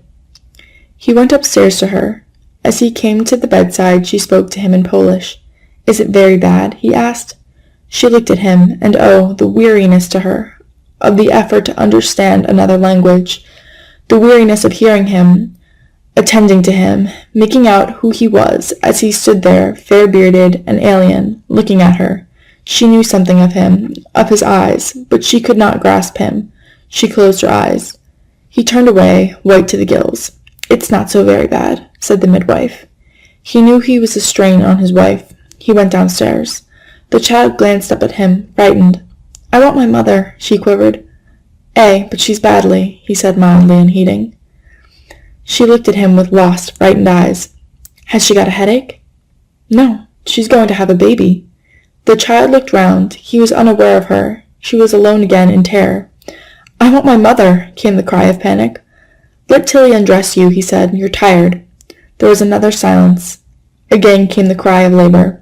"I want my mother," rang automatically from the wincing, panic-stricken child, that felt cut off and lost in a horror of desolation. Tilly came forward. Her heart wrung. "Come and let me undress her, then pet lamb," she crooned. "You shall have your mother in the mornin'. Don't you fret, my ducky. Never mind, angel." But Anna stood upon the sofa, her back to the wall. "I want my mother," she cried, her little face quivering, and the great tears of childish, utter anguish falling. "She's poorly, my lamb. She's poorly tonight, but she'll be better by mornin'. Oh, don't cry, love. She doesn't want you to cry, precious little heart. No, she doesn't." Tilly took gently hold of the child's skirts. Anna snatched back her dress and cried in a little hysteria. "No, you're not to undress me. I want my mother." And her child's face was running with grief and tears, her body shaken. "Oh, but let Tilly undress you. Let Tilly undress you, who loves you. Don't be willful tonight. Mother's poorly. She doesn't want you to cry." The child sobbed distractedly. She could not hear. "I want my mother," she wept. When you're undressed, you shall go up to see your mother. When you're undressed, pet. When you've let Tilly undress you. When you're a little jewel in your nighty, love. Oh, don't you cry, don't you. Brangwen sat stiff in his chair. He felt his brain going tighter. He crossed over the room, aware only of the maddening sobbing. Don't make a noise, he said. And a new fear shook the child from the sound of his voice. She cried, mechanically, her eyes looking watchful through her tears, in terror, alert to what might happen. I want my mother, quivered the sobbing, blind voice. A shiver of irritation went over the man's limbs. It was the utter, persistent unreason, the maddening blindness of the voice and the crying. You must come and be undressed, he said, in a quiet voice that was thin with anger, and he reached his hand and grasped her. He felt her body catch a convulsive sob, but he was too blind and intent, irritated into mechanical action. He began to unfasten her little apron. She would have shrunk from him, but could not, so her small body remained in his grasp, while he fumbled at the little buttons and tapes, unthinking, intent, unaware of anything but the irritation of her. Her body was held taut and resistant. He pushed off the little dress and the petticoats, revealing the white arms. She kept stiff, overpowered, violated. He went on with his task. And all the while she sobbed, choking, I want my mother. He was unheedingly silent, his face stiff. The child was now incapable of understanding. She had become a little mechanical thing of fixed will. She wept, her body convulsed, her voice repeating the same cry. Oh, dear, oh me, cried Tilly, becoming distracted herself. Brangwen, slow, clumsy, blind, intent, got off all the little garments and stood the child naked in its shifts upon the sofa. Where's her nightie? He asked. Tilly brought it, and he put it on her. Anna did not move her limbs to his desire. He had to push them into place. She stood with fixed, blind will, resistant, a small, convulsed, unchangeable thing, weeping ever, and repeating the same phrase. He lifted one foot after the other, pulled off slippers and socks. She was ready. Do you want a drink? He asked. She did not change. Unheeding, uncaring, she stood on the sofa, standing back, alone, her hands shut and half lifted. Her face, all tears, raised and blind, and through the sobbing and choking came the broken, I want my mother. Do you want a drink? He said again. There was no answer. He lifted the stiff, denying body between his hands. Its stiff blindness made a flash of rage go through him. He would like to break it. He set the child on his knee and sat again in his chair beside the fire, the wet, sobbing, inarticulate noise going on near his ear, the child sitting stiff, not yielding to him or anything, not aware. A new degree of anger came over him. What did it all matter? What did it matter if the mother talked Polish and cried in labor, if this child were stiff with resistance and crying? Why take it to heart? Let the mother cry in labor. Let the child cry in resistance, since they would do so. Why should he fight against it? Why resist? Let it be, if it were so. Let them be as they were, if they insisted. And in a daze he sat, offering no fight. The child cried on, and the minutes trickled away. A sort of torpor was on him. It was some little time before he came to and turned to tend to the child. He was shocked by her little wet, blinded face. A bit dazed, he pushed back the wet hair. Like a living statue of grief, her blind face cried on. Nay, he said, not as bad as that. It's not as bad as that, Anna, my child. Come, what are you crying for so much? Come, stop now, it'll make you sick.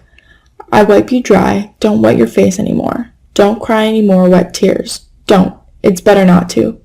Don't cry, it's not so bad as all that. Hush now, hush, let it be enough. His voice was queer and distant and calm. He looked at the child. She was beside herself now. He wanted her to stop. He wanted it all to stop, to become natural. Come, he said, rising to turn away. We'll go and supper up the beast. He took a big shawl, folded her round, and went out into the kitchen for a lantern. You're never taking the child out of a night like this, said Tilly. Eh, it'll quiet her, he answered. It was raining. The child was suddenly still, shocked, finding the rain on its face, the darkness. We'll just give the cows their something to eat afore they go to bed, Brangwen was saying to her, holding her close and sure. There was a trickling of water into the butt, a burst of raindrops sputtering onto her shawl, and the light of the lantern swinging, flashing on a wet pavement and the base of a wet wall. Otherwise, it was black darkness, one-breathed darkness. He opened the doors, upper and lower, and they entered into the high, dry barn that smelled warm, even if it were not warm. He hung the lantern on the nail and shut the door. They were in another world now. The light shed softly on the timbered barn, on the whitewashed walls, and the great heap of hay. Instruments cast their shadows largely. A ladder rose to the dark arch of the loft. Outside there was a driving rain. Inside, the softly illuminated stillness and calmness of the barn. Holding the child on one arm, he set about preparing the food for the cows, filling a pan with chopped hay and brewer's grains and a little meal. The child, all wonder, watched what he did. A new being was created in her for the new conditions. Sometimes a little spasm, eddying from the begone storm of sobbing, shook her small body. Her eyes were wide and wondering, pathetic. She was silent, quite still. In a sort of dream, his heart sunk to the bottom, leaving the surface of him still quite still. He rose with a pan full of food, carefully balancing the child on one arm, the pan in the other hand. The silky fringe of the shawl swayed softly. Grains and hay trickled to the floor. He went along a dimly lit passage behind the mangers, where the horns of the cows pricked out of the obscurity. The child shrank. He balanced stiffly, rested the pan on the manger wall, and tipped out the food, half to his cow, half to the next. There was a noise of chains running as the cows lifted or dropped their heads sharply. Then a contented, soothing sound, a long snuffing as the beasts ate in silence. The journey had to be performed several times. There was the rhythmic sound of the shovel in the barn. Then the man returned, walking stiffly between the two weights, the face of the child peering out from the shawl. Then the next, as he stooped, she freed her arm and put it around his neck, clinging soft and warm, making all easier. The beasts fed. He dropped the pan and sat down on a box to arrange the child. "Will the cows go to sleep now?" she said, catching her breath as she spoke. "Yes." "Will they eat all their stuff up first?" "Yes. Hark at them." And the two sat still, listening to the snuffing and breathing of cows, feeding in the sheds communicating with his small barn. The lantern shed a soft, steady light from one wall. All outside was still in the rain. He looked down at the silky folds of the paisley shawl. It reminded him of his mother. She used to go to church in it. He was back again in the old irresponsibility and security, a boy at home. The two sat very quiet. His mind, in a sort of trance, seemed to become more and more vague. He held the child close to him. A quivering little shudder, re-echoing from her sobbing, went down her limbs. He held her closer. Gradually she relaxed. The eyelids began to sink over her dark, watchful eyes. As she sank to sleep, his mind became blank. When he came to, as if from sleep, he seemed to be sitting in a timeless stillness. What was he listening for? He seemed to be listening for some sound a long way off, from beyond life. He remembered his wife. He must go back to her. The child was asleep, the eyelids not quite shut, showing a slight film of black pupil between. Why did she not shut her eyes? Her mouth was also a little open. He rose quickly and went back to the house. "Is she asleep?" whispered Tilly. He nodded. The servant woman came to look at the child, who slept in the shawl, with cheeks flushed hot and red, and a wanness around the eyes. "God a mercy," whispered Tilly, shaking her head. He pushed off his boots and went upstairs with the child.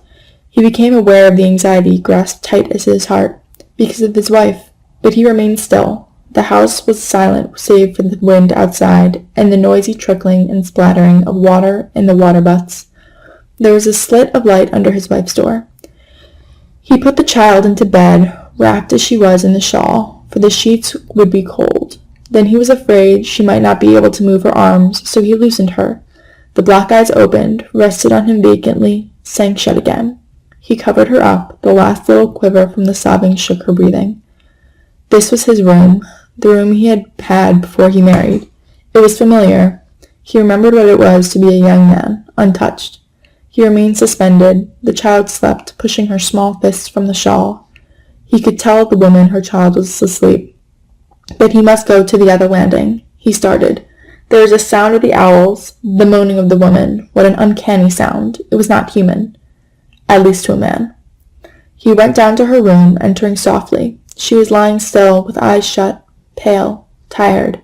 His heart leapt, fearing she was dead, yet he knew perfectly well she was not.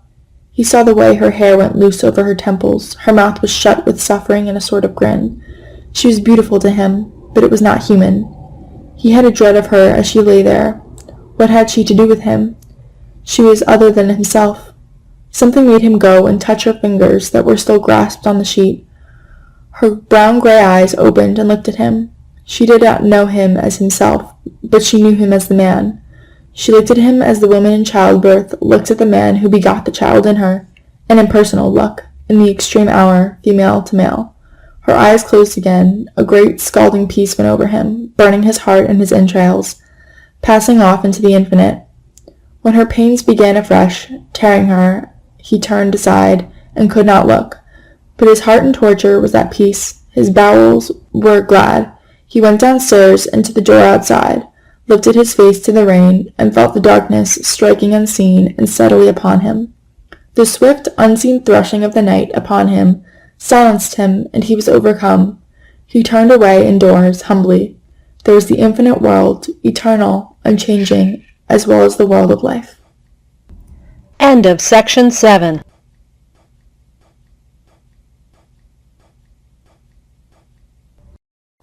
Section 8 of The Rainbow, Chapter 3, Part 1. Childhood of Anna Lenski. Tom Brangwyn never loved his own son as he loved his stepchild, Anna. When they told him it was a boy, he had a thrill of pleasure. He liked the confirmation of fatherhood. It gave him satisfaction to know he had a son. But he felt not very much outgoing to the baby itself. He was its father, that was enough. He was glad that his wife was mother of his child. She was serene, a little bit shadowy, as if she were transplanted. In the birth of the child, she seemed to lose connection with her former self. She became now really English, really Mrs. Brangwyn. Her vitality, however, seemed lowered. She was still to Brangwyn immeasurably beautiful. She was still passionate with a flame of being, but the flame was not robust and present. Her eyes shone, her face glowed for him, but like some flower opened in the shade, they could not bear the full light. She loved the baby, but even this with a sort of dimness, a faint absence about her, a shadowiness even in her mother love.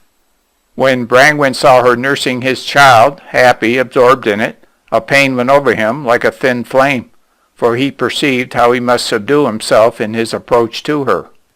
And he wanted again the robust, moral exchange of love and passion such as he had had at first with her, at one time and another, when they were matched at their highest intensity. This was one experience for him now, and he wanted it always with remorseless craving. She came to him again with the same lifting of her mouth as had driven him almost mad with trammeled passion at first. She came to him again, and, his heart delirious in delight and readiness, he took her, and it was almost as before. Perhaps it was quite as before. At any rate, it made him know perfection. It established in him a constant eternal knowledge. But it died down before he wanted it to die down. She was finished, she could take no more, and he was not exhausted. He wanted to go on, but it could not be. So he had to begin the bitter lesson, to abate himself, to take less than he wanted. For she was woman to him, all other women were her shadows, for she had satisfied him, and he wanted it to go on, and it could not. However, he raged, and, filled with suppression that became hot and bitter, hated her in his soul that she did not want him. However, he had mad outbursts, and drank and made ugly scenes. Still he knew he was only kicking against the pricks. It was not, he had to learn, that she would not want him enough as much as he demanded that she should want him. It was that she could not. She could only want him in her own way and to her own measure. And she had spent much life before he found her as she was, the woman who could take him and give him fulfillment. She had taken him and given him fulfillment. She still could do so, in her own times and ways. But he must control himself, measure himself to her. He wanted to give her all his love, all his passion, all his essential energy. But it could not be. He must find other things than her, other centers of living. She sat close and impregnable with the child, and he was jealous of the child. But he loved her, and time came to give some sort of course to his troublesome current of life, so that it did not foam and flood and make misery. He formed another center of love in her child, Anna. Gradually a part of his stream of life was diverted to the child, relieving the main flood to his wife. Also he sought the company of men. He drank heavily now and again. The child ceased to have so much anxiety for her mother after the baby came. Seeing the mother with the baby boy, delighted and serene and secure, Anna was at first puzzled, then gradually she became indignant, and at last her little life settled on its own swivel. She was no more strained and distorted to support her mother. She became more childish, not so abnormal, not charged with care she could not understand. The charge of the mother, the satisfying of the mother, had devolved elsewhere than on her. Gradually the child was freed. She became an independent, forgetful little soul, loving from her own center. Of her own choice, she then loved Brangwen most, or most obviously. For these two made a little life together. They had a joint activity. It amused him at evening to teach her to count or to say her letters. He remembered for her all the little nursery rhymes and childish songs that lay forgotten at the bottom of his brain. At first she thought them rubbish, but he laughed and she laughed. They became to her a huge joke. Old King Cole she thought was Brangwen. Mother Hubbard was Tilly. Her mother was the old woman who lived in a shoe. It was a frantic delight to the child, this nonsense, after her years with her mother, after the poignant folk tales she had had from her mother, which always troubled and mystified her soul.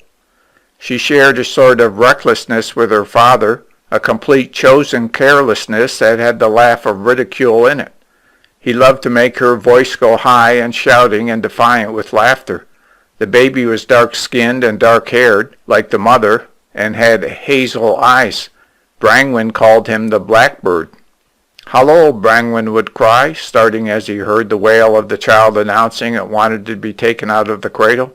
"There's the blackbird tuning up." "The blackbird's singing," Anna would shout with delight. "The blackbird's singing." When the pie was opened, Brangwen shouted in his bawling bass voice, going over to the cradle, the bird began to sing. "Wasn't it a dainty dish to set before a king?" cried Anna, her eyes flashing with joy as she uttered the cryptic words, looking at Brangwen for confirmation. He sat down with the baby, saying loudly, "Sing up, my lad, sing up." And the baby cried loudly, and Anna shouted lustily, dancing in wild bliss, "Sing a song of sixpence, pocket full of posies, Asha, Asha." Then she stopped suddenly in silence and looked at Brangwen again, her eyes flashing, as she shouted loudly and delightedly, "I've got it wrong, I've got it wrong."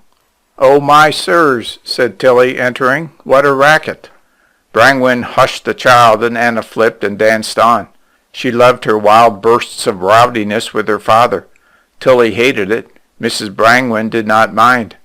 Anna did not care much for other children. She domineered them. She treated them as if they were extremely young and incapable. To her they were little people. They were not her equals. So she was mostly alone, flying round the farm, entertaining the farm hands and Tilly and the servant girl, worrying on and never ceasing. She loved driving with Brangwen in the trap. Then, sitting high up and bowling along, her passion for eminence and dominance was satisfied. She was like a little savage in her arrogance. She thought her father important. She was installed beside him on high. And they spanked along beside the high, flourishing hedge-tops, surveying the activity of the countryside. When people shouted a greeting to him from the road below, and Brangwen shouted jovially back, her little voice was soon heard, shrilling along with his, followed by her chuckling laugh when she looked up at her father with bright eyes, and they laughed at each other. And soon it was a custom for the passerby to sing out, "How art her, Tom?" "Well, my lady," or else, "Mornin', Tom," "Mornin', my lass," or else, "You're off together then," or else, "You're looking rarely, you two." Anna would respond with her father, "How are you, John?" "Good morning, William." "Making for Derby," shrilling as loudly as she could. though often in response to, "You're off out a bit then," she would reply, "Yes, we are," to the great joy of all. She did not like the people who saluted him and did not salute her. She went into the public house with him if he had to call, and often sat beside him in the bar parlor as he drank his beer or brandy. The landladies paid court to her in the obsequious way landladies have. "Well, little lady, and what's your name?" "Anna Brangwyn," came the immediate, haughty answer. "Indeed it is. And you like driving in a trap with your father?" "Yes," said Anna, shy but bored by these inanities. She had a touch-me-not way of blighting the inane inquiries of grown-up people. "My word, she's a fast little thing," the landlady would say to Brangwyn. "Eh," he answered, not encouraging comments on the child. Then there followed the present of a biscuit or of cake, which Anna accepted as her dues. "What does she say, that I'm a fast little thing?" the small girl asked afterwards. "She means you're a sharp shins." Anna hesitated. She did not understand. Then she laughed at some absurdity she found. Soon he took her every week to market with him. "I can come, can't I?" she asked every Saturday or Thursday morning, when he made himself look fine in his dress of a gentleman farmer, and his face clouded at having to refuse her. So at last he overcame his own shyness and tucked her beside him. They drove into Nottingham and put up at the Black Swan. So far all right. Then he wanted to leave her at the inn. But he saw her face and knew it was impossible. So he mustered his courage and set off with her, holding her hand, to the cattle market. She stared in bewilderment, flitting silent at his side. But in the cattle market she shrank from the press of men, all in heavy, filthy boots and leathern leggins. And the road underfoot was all nasty with cow muck, and it frightened her to see the cattle in the square pens, so many horns and so little enclosure, and such a madness of men and a yelling of drovers.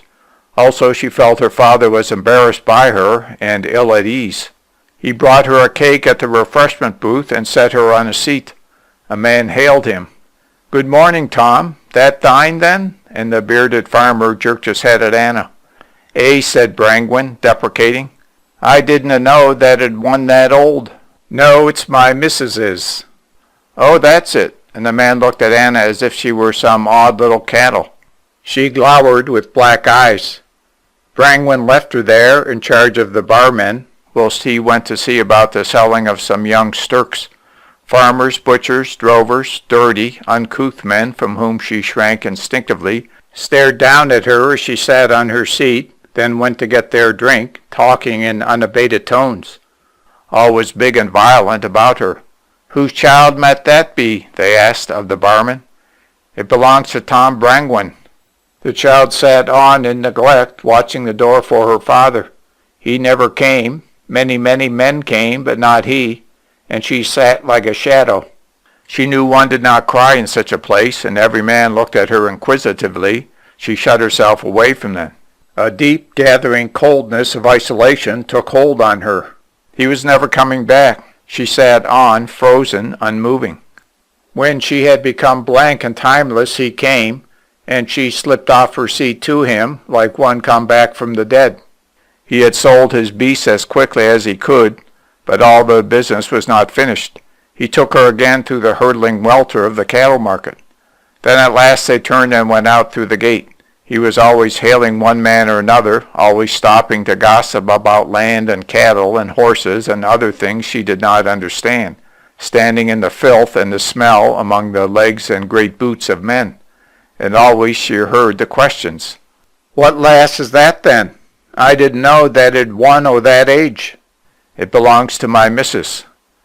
Anna was very conscious of her derivation from her mother in the end and of her alienation. But at last they were away, and Brangwyn went with her into a little dark ancient eating house in the Bridlesmith Gate. They had cow's tail soup and meat and cabbage and potatoes. Other men, other people came into the dark vaulted place to eat. Anna was wide-eyed and silent with wonder. Then they went into the big market, into the corn exchange, then to shops. He bought her a little book off a stall. He loved buying things, odd things that he thought would be useful. Then they went to the Black Swan, and she drank milk and he brandy, and they harnessed the horse and drove off up the Derby road. She was tired out with wonder and marveling. But the next day, when she thought of it, she skipped, flipping her leg in the odd dance she did, and talked the whole time of what had happened to her, of what she had seen. It lasted her all the week, and the next Saturday she was eager to go again. She became a familiar figure in the cattle market, sitting waiting in a little booth, but she liked best to go to Derby.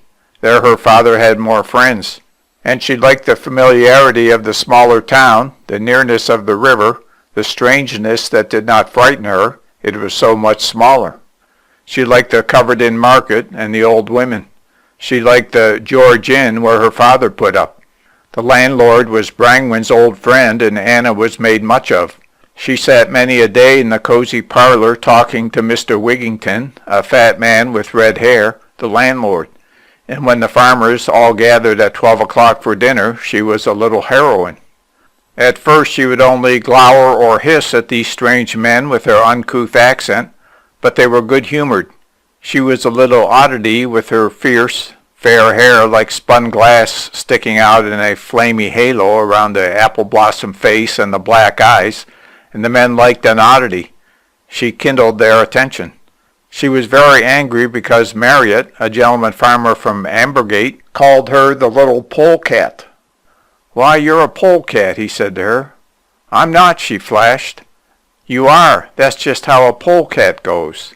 She thought about it. "Well, you're," she began. "I'm what?" She looked him up and down.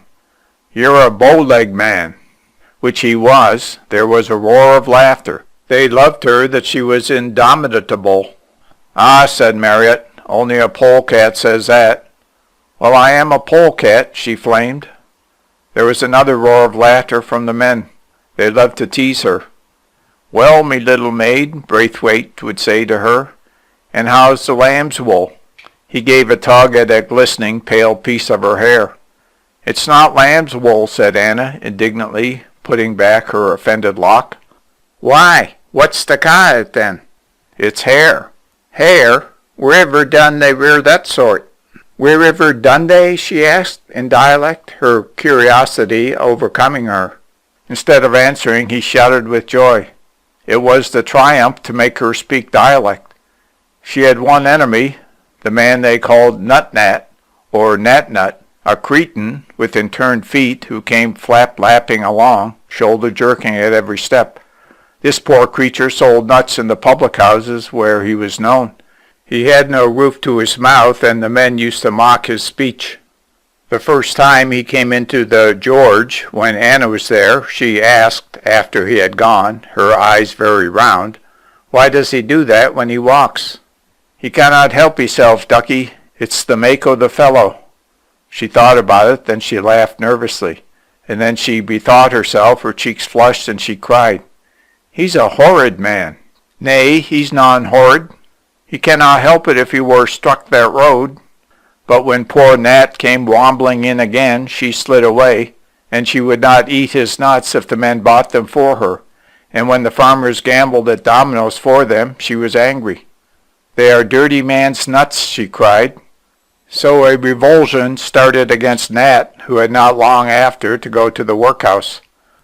There grew in Brangwen's heart now a secret desire to make her a lady. His brother, Alfred, in Nottingham, had caused a great scandal by becoming the lover of an educated woman, a lady, widow of a doctor. Very often Alfred Brangwen went down as a friend to her cottage, which was in Derbyshire, leaving his wife and family for a day or two, then returning to them. And no one dared gainsay him, for he was a strong-willed, direct man, and he said he was a friend of this widow. One day Brangwen met his brother on the station. "Where are you going to, then?" asked the younger brother. "I'm going down to Wirksworth." "You've got friends down there, I'm told." "Yes." "I shall have to be looking in when I'm down that road." "You please yourself." Tom Brangwen was so curious about the woman that the next time he was in Wirksworth he asked for her house. He found a beautiful cottage on the steep side of a hill, looking clean over the town that lay in the bottom of the basin and away at the old quarries on the opposite side of the space. Mrs. Forbes was in the garden. She was a tall woman with white hair. She came up the path taking off her thick gloves, laying down her shears. It was autumn. She wore a wide-brimmed hat. Brangwen blushed to the roots of his hair and did not know what to say. "I thought I might look in," he said. "Knowing you were friends of my brother's, I had to come to Wirksworth." She saw at once that he was a Brangwen. "Will you come in?" she said. "My father is lying down." She took him into a drawing-room full of books with a piano and a violin stand. And they talked, she simply and easily. She was full of dignity. The room was of a kind Brangwen had never known. The atmosphere seemed open and spacious, like a mountain top to him. "Does my brother like reading?" he asked. "Some things. He has been reading Herbert Spencer, and we read Browning sometimes." Brangwen was full of admiration, deep thrilling, almost reverential admiration. He looked at her with lit-up eyes when she said, "We read." At last he burst out, looking round the room. "I didn't know our Alfred was this way inclined. He is quite an unusual man." He looked at her in amazement. She evidently had a new idea of his brother. She evidently appreciated him. He looked again at the woman. She was about 40, straight, rather hard, a curious, separate creature. Himself, he was not in love with her. There was something chilling about her. But he was filled with boundless admiration. At tea-time he was introduced to her father, an invalid who had to be helped about, but who was ruddy and well-favored, with snowy hair and watery blue eyes, and a courtly, naive manner that again was new and strange to Brangwen, so suave, so merry, so innocent. His brother was this woman's lover. It was too amazing. Brangwen went home despising himself for his own poor way of life. He was a clodhopper and a boor, dull, stuck in the mud. More than ever he wanted to clamber about to this visionary, polite world. He was well off. He was as well off as Alfred, who could not have above 600 a year, all told. He himself made about 400, and could make more. His investments got better every day. Why did he not do something? His wife was a lady also. But when he got to the marsh, he realized how fixed everything was, how the other form of life was beyond him, and he regretted for the first time that he had succeeded to the farm. He felt a prisoner, sitting safe and easy and unadventurous. He might, with risk, have done more with himself. He could neither read Browning nor Herbert Spencer, nor have access to such a room as Mrs. Forbes's. All that form of life was outside him. But then he said he did not want it. The excitement of the visit began to pass off. The next day he was himself, and if he thought of the other woman, there was something about her and her place that he did not like. Something cold, something alien, as if she were not a woman, but an inhuman being who used up human life for cold, unliving purposes. End of Section 8. Section 9 of The Rainbow, Chapter 3, Part 2. The evening came on. He played with Anna and then sat alone with his own wife. She was sewing. He sat very still, smoking, perturbed. He was aware of his wife's quiet figure and quiet dark head bent over her needle. It was too quiet for him. It was too peaceful. He wanted to smash the walls down and let the night in so that his wife should not be so secure and quiet sitting there. He wished the air were not so close and narrow. His wife was obliterated from him. She was in her own world, quiet, secure, unnoticed, unnoticing. He was shut down by her. He rose to go out. He could not sit still any longer. He must get out of this oppressive, shut-down woman haunt. His wife lifted her head and looked at him. "Are you going out?" she asked. He looked down and met her eyes. They were darker than darkness and gave deeper space. He felt himself retreating before her, defensive, whilst her eyes followed and tracked him on. "I was just going up to Cossethay," he said. She remained watching him. "Why do you go?" she said. His heart beat fast, and he sat down slowly. "No reason particular," he said, beginning to fill his pipe again, mechanically. "Why do you go away so often?" she said. But you don't want me, he replied. She was silent for a while. You do not want to be with me any more, she said. It startled him. How did she know this truth? He thought it was his secret. He said. You want to find something else, she said. He did not answer. Did he asked himself. You should not want so much attention, she said. You are not a baby. I'm not grumbling, he said, yet he knew he was. You think you have not enough, she said.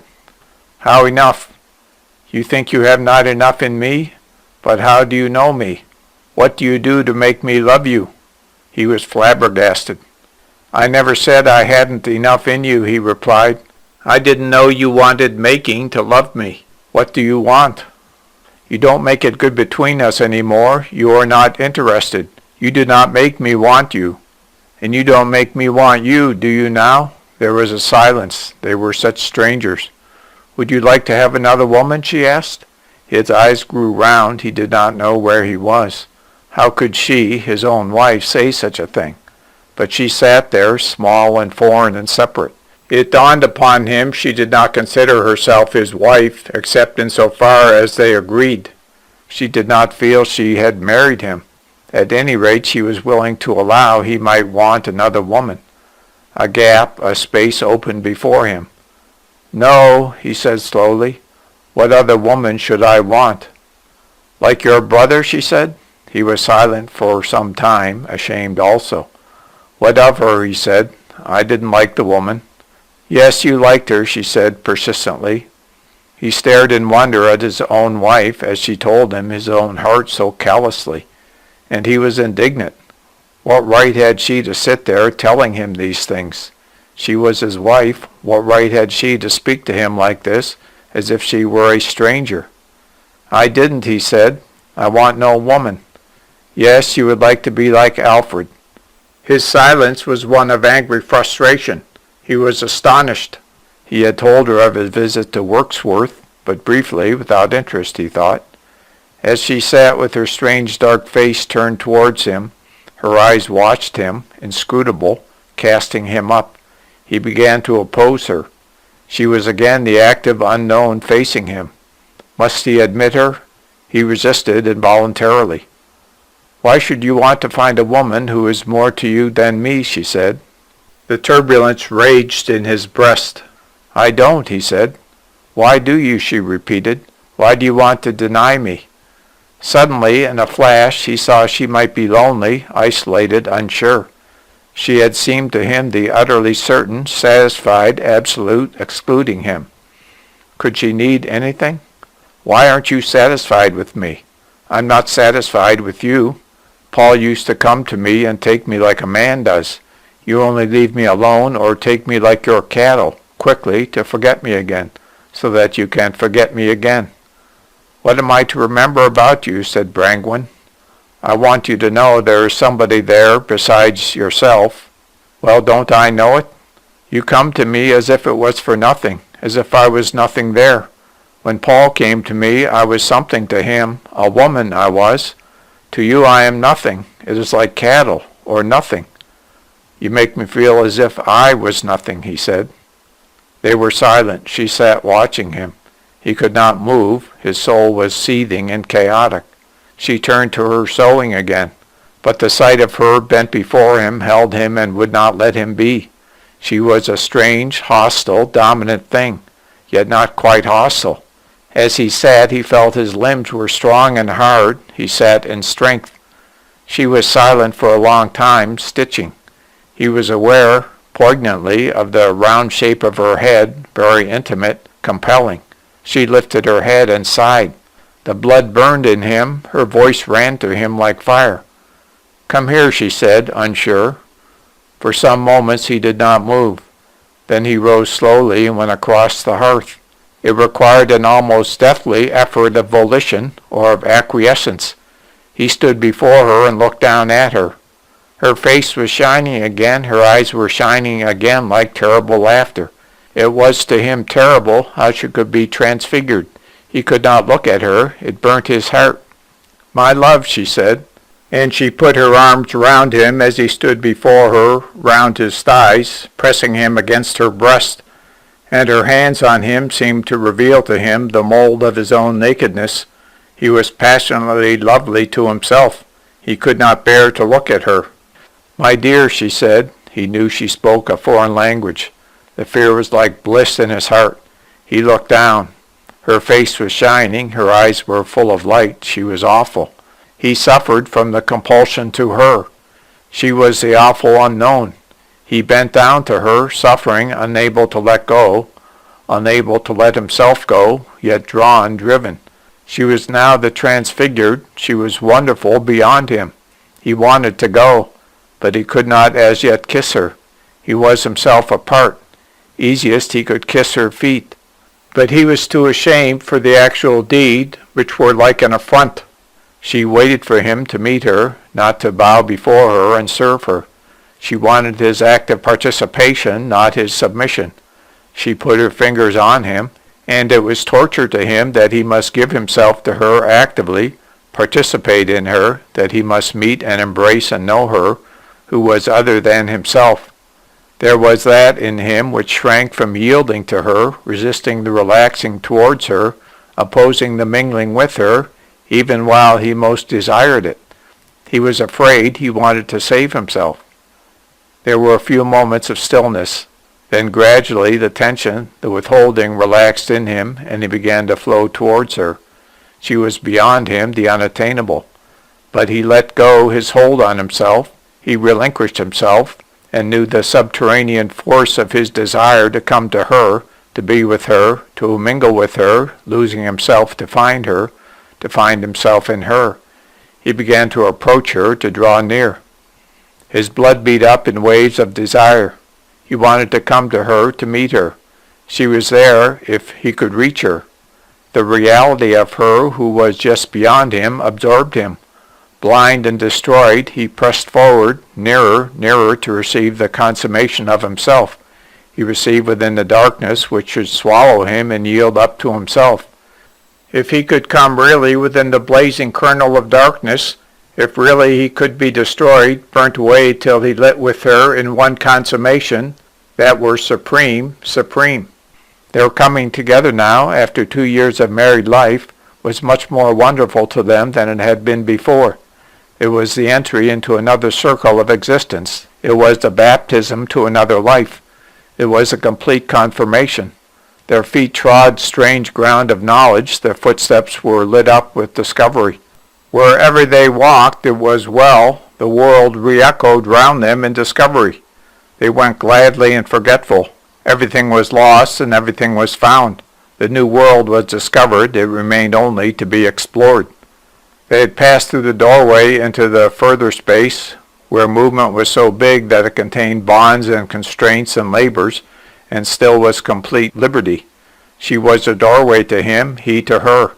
At last they had thrown open the doors, each to the other, and had stood in the doorways facing each other, whilst the light flooded out from behind onto each of their faces. It was a transfiguration, glorification, the admission. And always the light of the transfiguration burned on in their hearts.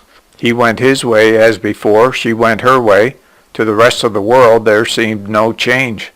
But to the two of them there was the perpetual wonder of the transfiguration. He did not know her any better, any more precisely now than he knew her altogether. Poland, her husband, the war, he understood no more of this in her. He did not understand her foreign nature, half German, half Polish, nor her foreign speech. But he knew her meaning without understanding. What she said, what she spoke, this was a blind gesture on her part. In herself she walked strong and clear. He knew her, he saluted her, was with her. What was memory after all but the recording of a number of possibilities which had never been fulfilled? What was Paul Lenski to her but an unfulfilled possibility to which he, Brangwyn, was the reality and the fulfillment? What did it matter that Anna Lenski was born of Lydia and Paul? God was her father and her mother. He had passed through the married pair without fully making himself known to them. Now he was declared to Brangwyn and to Lydia Brangwyn as they stood together. When at last they had joined hands, the house was finished, and the Lord took up his abode. and they were glad. The days went on as before. Brangwen went out to his work. His wife nursed her child and attended in some measure to the farm. They did not think of each other. Why should they? Only when she touched him, he knew her instantly, that she was with him, near him, that she was the gateway and the way out, that she was beyond, and that he was traveling in her through the beyond. Whither? What does it matter? He responded always. When she called, he answered. When he asked, her response came at once or at length. Anna's soul was put at peace between them. She looked from one to the other, and she saw them established to her safety, and she was free. She played between the pillar of fire and the pillar of cloud in confidence, having the assurance on her right hand and the assurance on her left. She was no longer called upon to uphold with her childish might the broken end of the arch. Her father and her mother now met to the span of the heavens, and she, the child, was free to play in the space beneath, between. End of Section 9. Section 10 of the Rainbow, Chapter 4, Part 1. Girlhood of Anna Brangwen. When Anna was 9 years old, Brangwen sent her to the dame's school in Kossuth. There she went, flipping and dancing in her inconsequential fashion, doing very much as she liked, disconcerting old Miss Coates by her indifference to respectability and by her lack of reverence. Anna only laughed at Miss Coates, liked her, and patronized her in superb, childish fashion. The girl was at once shy and wild. She had a curious contempt for ordinary people, a benevolent superiority.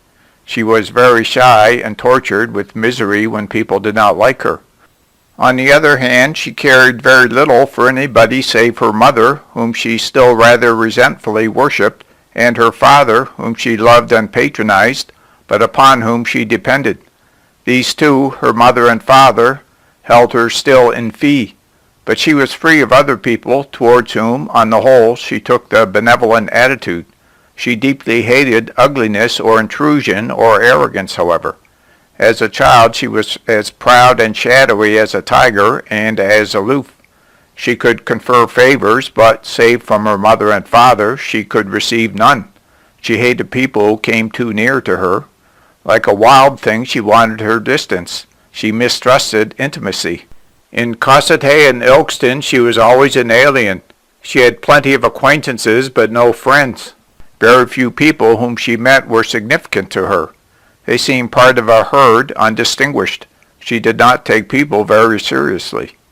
She had two brothers, Tom, dark-haired, small, volatile, whom she was intimately related to, but whom she never mingled with, and Fred, fair and responsive, whom she adored but did not consider as a real, separate thing. She was too much the center of her own universe, too little aware of anything outside. The first person she met who affected her as a real, living person, whom she regarded as having definite existence, was Baron Skrebensky, her mother's friend. He also was a Polish exile who had taken orders and had received from Mr. Gladstone a small country living in Yorkshire. When Anna was about 10 years old, she went with her mother to spend a few days with the Baron Skrebensky. He was very unhappy in his red brick vicarage. He was vicar of a country church, a living worth a little over £200 a year, but he had a large parish containing several collieries with a new, raw, heathen population. He went to the north of England expecting homage from the common people, for he was an aristocrat. He was roughly, even cruelly, received, but he never understood it.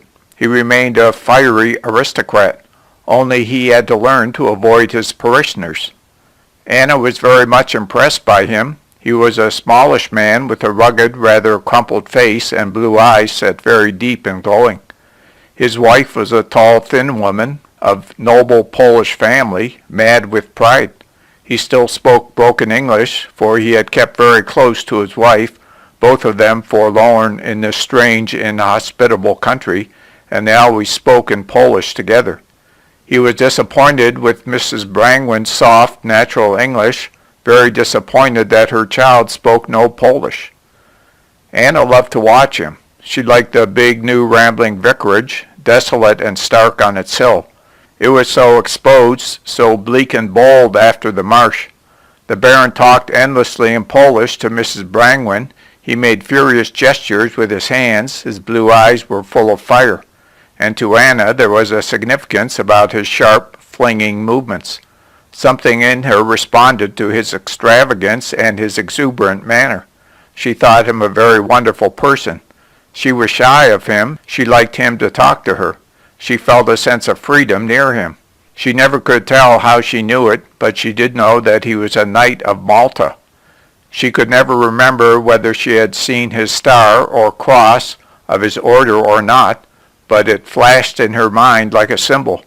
He at any rate represented to the child the real world, where kings and lords and princes moved and fulfilled their shining lives, whilst queens and ladies and princesses upheld the noble order. She had recognized the Baron Stravinsky as a real person. He had had some regard for her. But when she did not see him any more, he faded and became a memory. But as a memory, he was always alive to her. Anna became a tall, awkward girl. Her eyes were still very dark and quick, but they had grown careless. They had lost their watchful, hostile look. Her fierce, spun hair turned brown. It grew heavier and was tied back. She was sent to a young ladies' school in Nottingham. And at this period she was absorbed in becoming a young lady. She was intelligent enough, but not interested in learning. At first she thought all the girls at school very ladylike and wonderful, and she wanted to be like them. She came to a speedy disillusion. They galled and maddened her. They were petty and mean. After the loose, generous atmosphere of her home, where little things did not count, she was always uneasy in the world that would snap and bite at every trifle. A quick change came over her. She mistrusted herself. She mistrusted the outer world. She did not want to go on. She did not want to go out into it. She wanted to go no further. "What do I care about that lot of girls?" she would say to her father contemptuously. "They're nobody." The trouble was that the girls would not accept Anna at her measure. They would have her according to themselves or not at all. So she was confused, seduced. She became as they were for a time, and then in revulsion she hated them furiously. "Why don't you ask some of your girls here?" her father would say. "They're not coming here," she cried. "And why not?" "They're bagatelle," she said, using one of her mother's rare phrases. "Bagatelles or billiards, it makes no matter. They're nice young lasses enough." But Anna was not to be won over. She had a curious shrinking from commonplace people, and particularly from the young lady of her day. She would not go into company because of the ill-at-ease feeling other people brought upon her, and she never could decide whether it was her fault or theirs. She half respected these other people, and continuous disillusion maddened her. She wanted to respect them. Still, she thought the people she did not know were wonderful. Those she knew seemed always to be limiting her, tying her up in little falsities that irritated her beyond bearing. She would rather stay at home and avoid the rest of the world, leaving it illusory. For at the marsh life had indeed a certain freedom and largeness. There was no fret about money, no mean little precedents, nor care for what other people thought, because neither Mrs. Brangwen nor Brangwen could be sensible of any judgment passed on them from outside. Their lives were too separate. So Anna was only easy at home, where the common sense and the supreme relation between her parents produced a freer standard of being than she could find outside. Where, outside the marsh, could she find the tolerant dignity she had been brought up in? Her parents stood undiminished and unaware of criticism. The people she met outside seemed to begrudge her her very existence. They seemed to want to belittle her also. She was exceedingly reluctant to go amongst them. She depended upon her mother and her father, and yet she wanted to go out. At school or in the world she was usually at fault. She felt usually that she ought to be slinking in disgrace. She never felt quite sure in herself whether she were wrong or whether the others were wrong. She had not done her lessons. Well, she did not see any reason why she should do her lessons if she did not want to. Was there some occult reason why she should? Were these people, schoolmistresses, representatives of some mystic right, some higher good? They seemed to think so themselves, but she could not for her life see why a woman should bully and insult her because she did not know 30 lines of As You Like It. After all, what did it matter if she knew them or not? Nothing could persuade her that it was of the slightest importance, because she despised inwardly the coarsely working nature of the mistress. Therefore she was always at outs with authority. From constant telling, she came almost to believe in her own badness, her own intrinsic inferiority. She felt that she ought always to be in a state of slinking disgrace if she fulfilled what was expected of her. But she rebelled. She never really believed in her own badness. At the bottom of her heart she despised the other people who carped and were loud over trifles. She despised them and wanted revenge on them. She hated them whilst they had power over her. Still she kept an ideal, a free, proud lady absolved from the petty ties existing beyond petty considerations. She would see such ladies in pictures. Alexandra, Princess of Wales, was one of her models. This lady was proud and royal and stepped indifferently over all small, mean desires. So thought Anna in her heart. And the girl did up her hair high under a little slanting hat. Her skirts were fashionably bunched up. She wore an elegant, skin-fitting coat. Her father was delighted. Anna was very proud in her bearing, too naturally indifferent to smaller bonds to satisfy Ilkston, which would have liked to put her down. But Brangwen was having no such thing. If she chose to be royal, royal she should be. He stood like a rock between her and the world. After the fashion of his family, he grew stout and handsome. His blue eyes were full of light, twinkling and sensitive. His manner was deliberate, but hearty, warm. His capacity for living his own life without attention from his neighbors made them respect him. They would run to do anything for him. He did not consider them, but was open-handed towards them, so they made profit of their willingness. He liked people so long as they remained in the background. Mrs. Brangwen went on in her own way, following her own devices. She had her husband, her 2 sons, and Anna. These staked out and marked her horizon. The other people were outsiders. Inside her own world, her life passed along like a dream for her. It lapsed, and she lived within its lapse, active and always pleased, intent. She scarcely noticed the outer things at all. What was outside, non-existent. She did not mind if the boys fought, so long as it was out of her presence. But if they fought when she was by, she was angry, and they were afraid of her. She did not care if they broke a window of a railway carriage or sold their watches to have a revel at the goose fair. Brangwen was perhaps angry over these things. To the mother they were insignificant. It was odd little things that offended her. She was furious if the boys hung around the slaughterhouse. She was displeased when the school reports were bad. It did not matter how many sins her boys were accused of, so long as they were not stupid or inferior. If they seemed to brook insult, she hated them.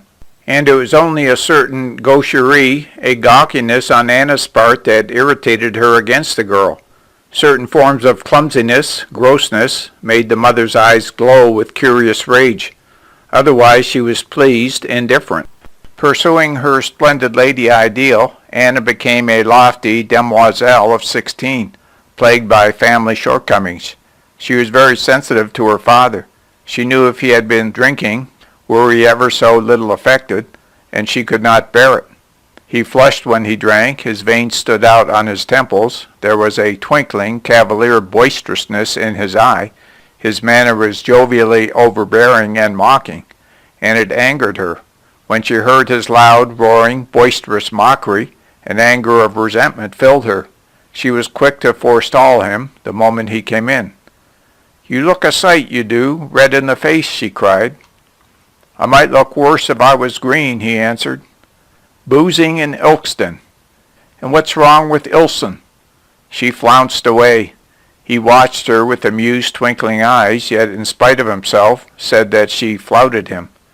They were a curious family, a law to themselves, separate from the world, isolated, a small republic set in invisible bounds. The mother was quite indifferent to Ilkston and Cossete, to any claims made on her from outside. She was very shy of any outsider, exceedingly courteous, winning even. But the moment the visitor had gone, she laughed and dismissed him. He did not exist. It had all been a game to her. She was still a foreigner, unsure of her ground. But alone with her own children and husband at the marsh, she was mistress of a little native land that lacked nothing. She had some beliefs somewhere, never defined. She had been brought up a Roman Catholic. She had gone to the Church of England for protection. The outward form was a matter of indifference to her, yet she had some fundamental religion. It was as if she worshipped God as a mystery, never seeking in the least to define what he was. And inside her the subtle sense of the great absolute, wherein she had her being, was very strong. The English dogma never reached her. The language was too foreign. Through it all she felt the great separator who held life in his hands, gleaming, imminent, terrible, the great mystery, immediate beyond all telling. She shone and gleamed to the mystery, whom she knew through all her senses. She glanced with strange mystic superstitions that never found expression in the English language, never mounted to thought in English. But so she lived within a potent, sensuous belief that included her family and contained her destiny. To this she had reduced her husband. He existed with her entirely indifferent to the general values of the world.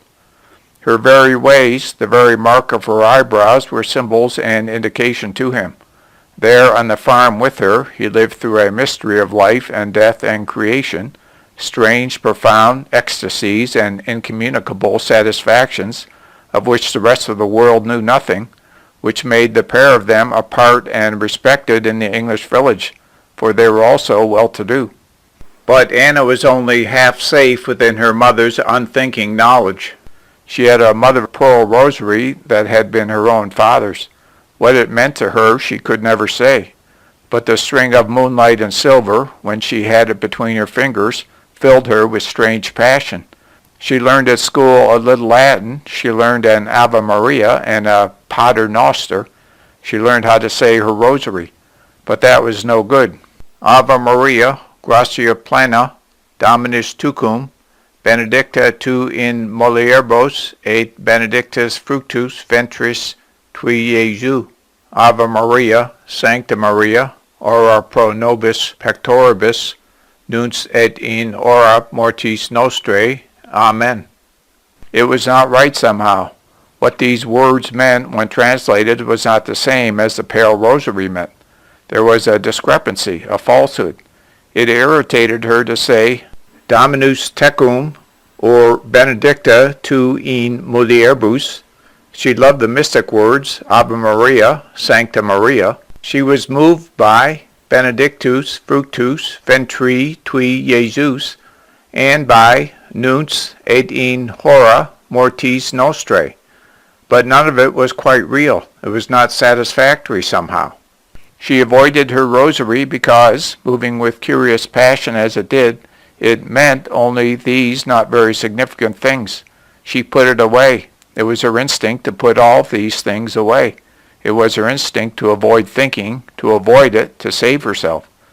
She was 17, touchy, full of spirits, and very moody, quick to flush and always uneasy, uncertain.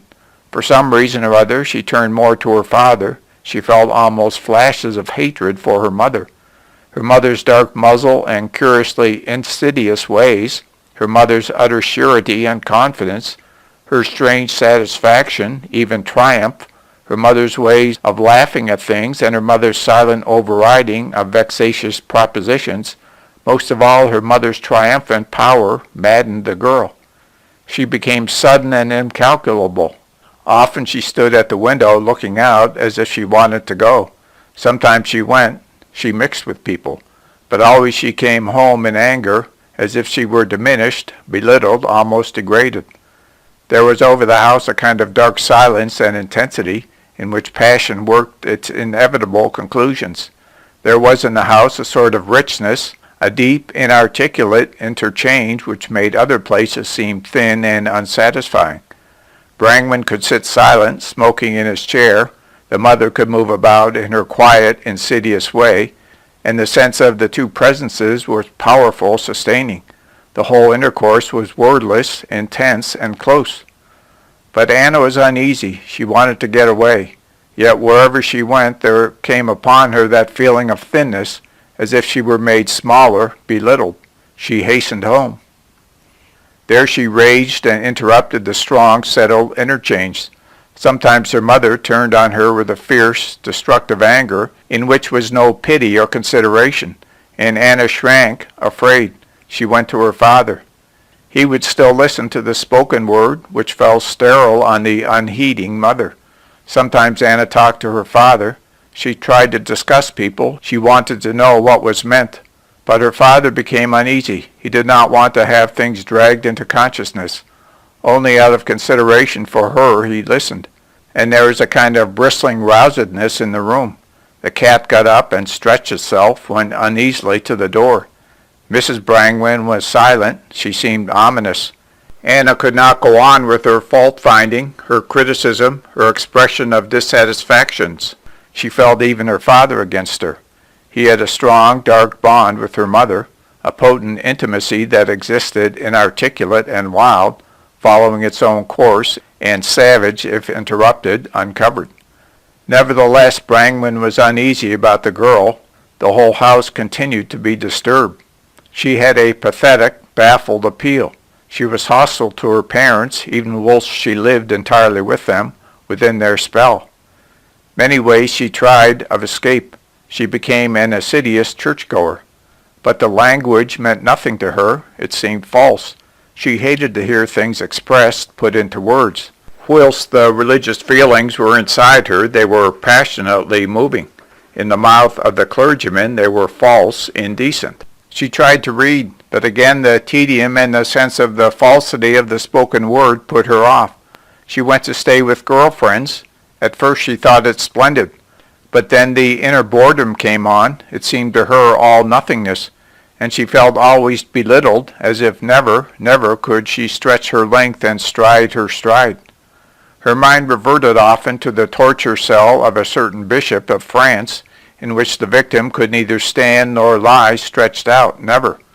Not that she thought of herself in any connection with this, but often there came into her mind the wonder how the cell was built, and she could feel the horror of the crampedness as something very real. She was, however, only 18 when a letter came from Mrs. Alfred Brangwyn in Nottingham, saying that her son William was coming to Ilkeston to take a place as junior draftsman, scarcely more than apprentice, in a lace factory. He was 20 years old, and would the Marsh Brangwyns be friendly with him? Tom Brangwyn at once wrote offering the young man a home at the Marsh. This was not accepted, but the Nottingham Brangwyns expressed gratitude. There had never been much love lost between the Nottingham Brangwyns and the Marsh.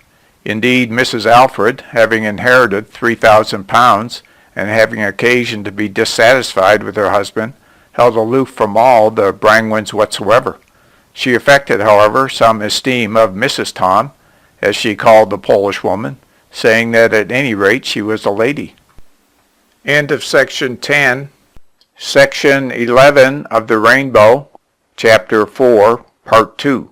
Anna Brangwyn was faintly excited at the news of her cousin Will's coming to Ilkeston. She knew plenty of young men, but they had never become real to her.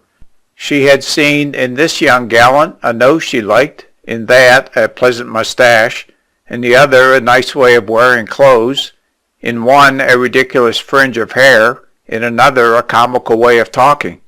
They were objects of amusement and faint wonder to her rather than real beings, the young men.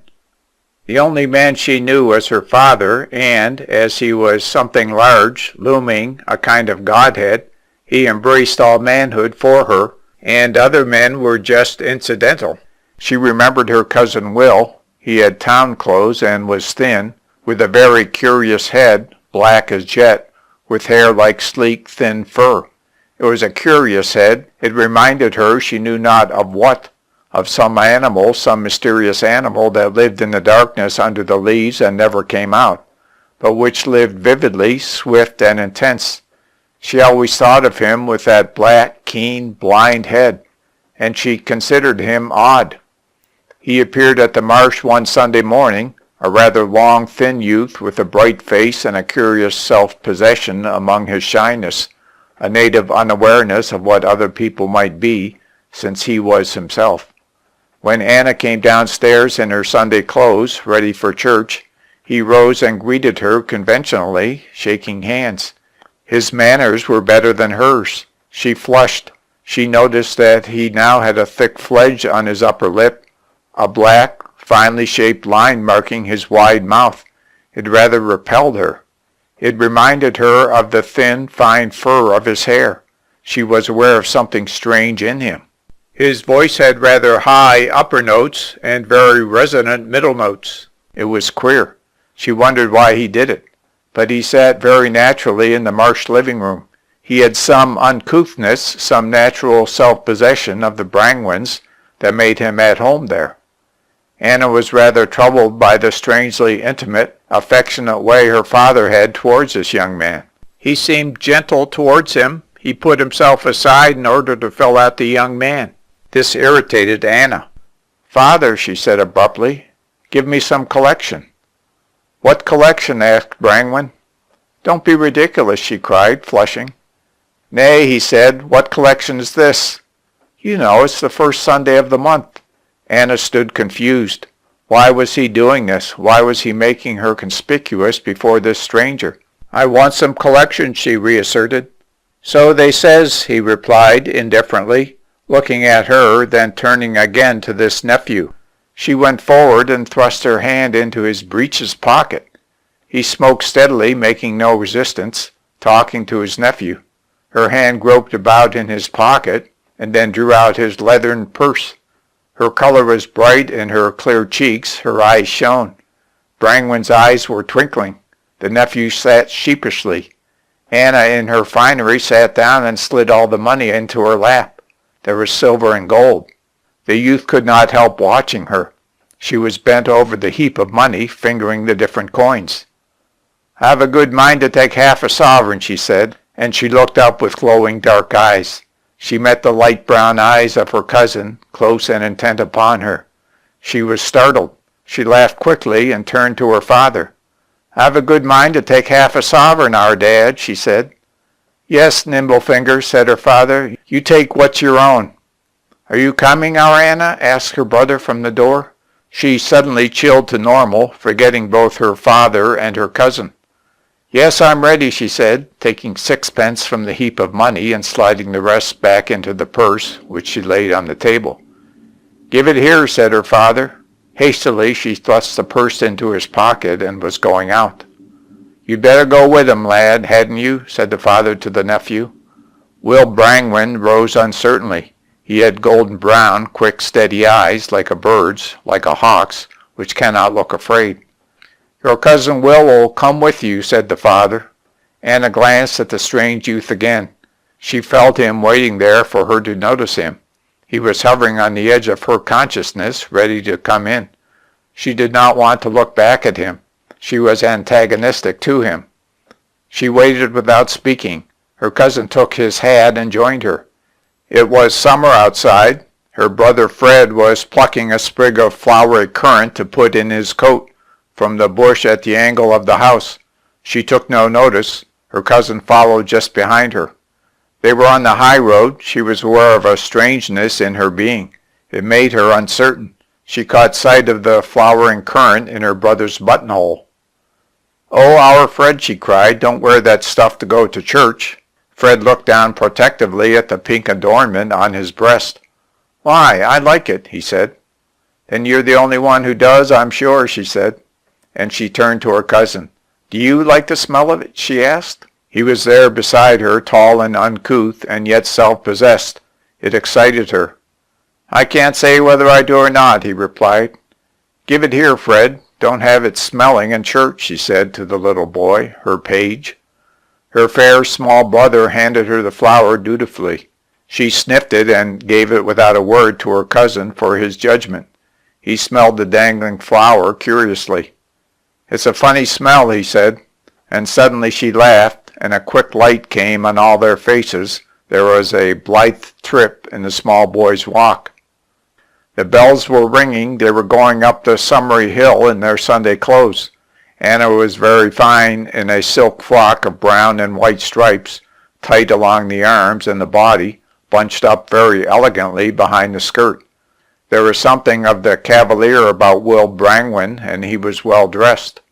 He walked along with a sprig of currant blossom dangling between his fingers, and none of them spoke. The sun shone brightly on little showers of buttercup down the bank. In the fields the fool's parsley was foamy, held very high and proud above a number of flowers that flitted in the greenish twilight of the mowing grass below.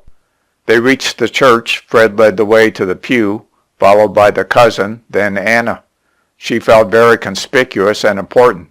Somehow this young man gave her away to other people. He stood aside and let her pass to her place, then sat next to her. It was a curious sensation to sit next to him. The color came streaming from the painted window above her. It lit on the dark wood of the pew, on the stone-worn aisle, on the pillar behind her cousin, and on her cousin's hands as they lay on his knees. She sat amid illumination and luminous shadow all around her, her soul very bright. She sat without knowing it, conscious of the hands and motionless knees of her cousin. Something strange had entered into her world, something entirely strange and unlike what she knew. She was curiously elated. She sat in a glowing world of unreality, very delightful. A brooding light, like laughter, was in her eyes. She was aware of a strange influence entering into her, which she enjoyed. It was a dark, enriching influence she had not known before. She did not think of her cousin, but she was startled when his hands moved. She wished he would not say the responses so plainly. It diverted her from her vague enjoyment. Why would he obtrude and draw notice to himself? It was bad taste.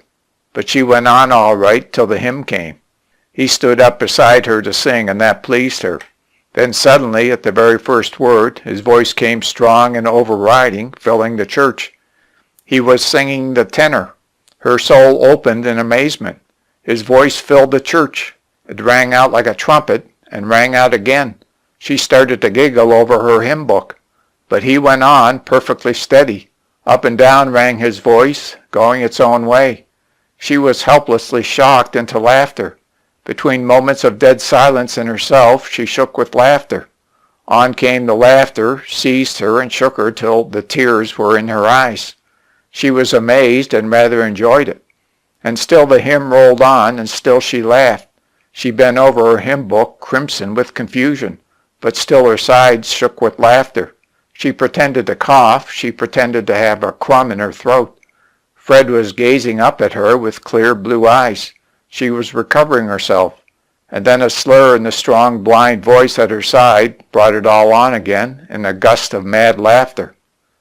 She bent down to prayer in cold reproof of herself, and yet as she knelt, little eddies of giggling went over her. The very sight of his knees on the praying cushion sent a little shock of laughter over her. She gathered herself together and sat with prim, pure face, white and pink and cold as a Christmas rose, her hands in her silk gloves folded on her lap, her dark eyes all vague, abstracted in a sort of dream, oblivious of everything. The sermon rolled on vaguely in a tide of pregnant peace. Her cousin took out his pocket handkerchief. He seemed to be drifted, absorbed into the sermon. He put his handkerchief to his face. Then something dropped onto his knee. There lay the bit of flowering currant. He was looking down at it in real astonishment. A wild snort of laughter came from Anna. Everybody heard. It was torture. He had shut the crumpled flower in his hand and was looking up again with the same absorbed attention to the sermon. Another snort of laughter from Anna. Fred nudged her remindingly. Her cousin sat motionless. Somehow he was aware that his face was red. She could feel him. His hand, closed over the flower, remained quite still, pretending to be normal. Another wild struggle in Anna's breast, and the snort of laughter. She bent forward, shaking with laughter. It was now no joke. Fred was nudging at her. She nudged him back fiercely.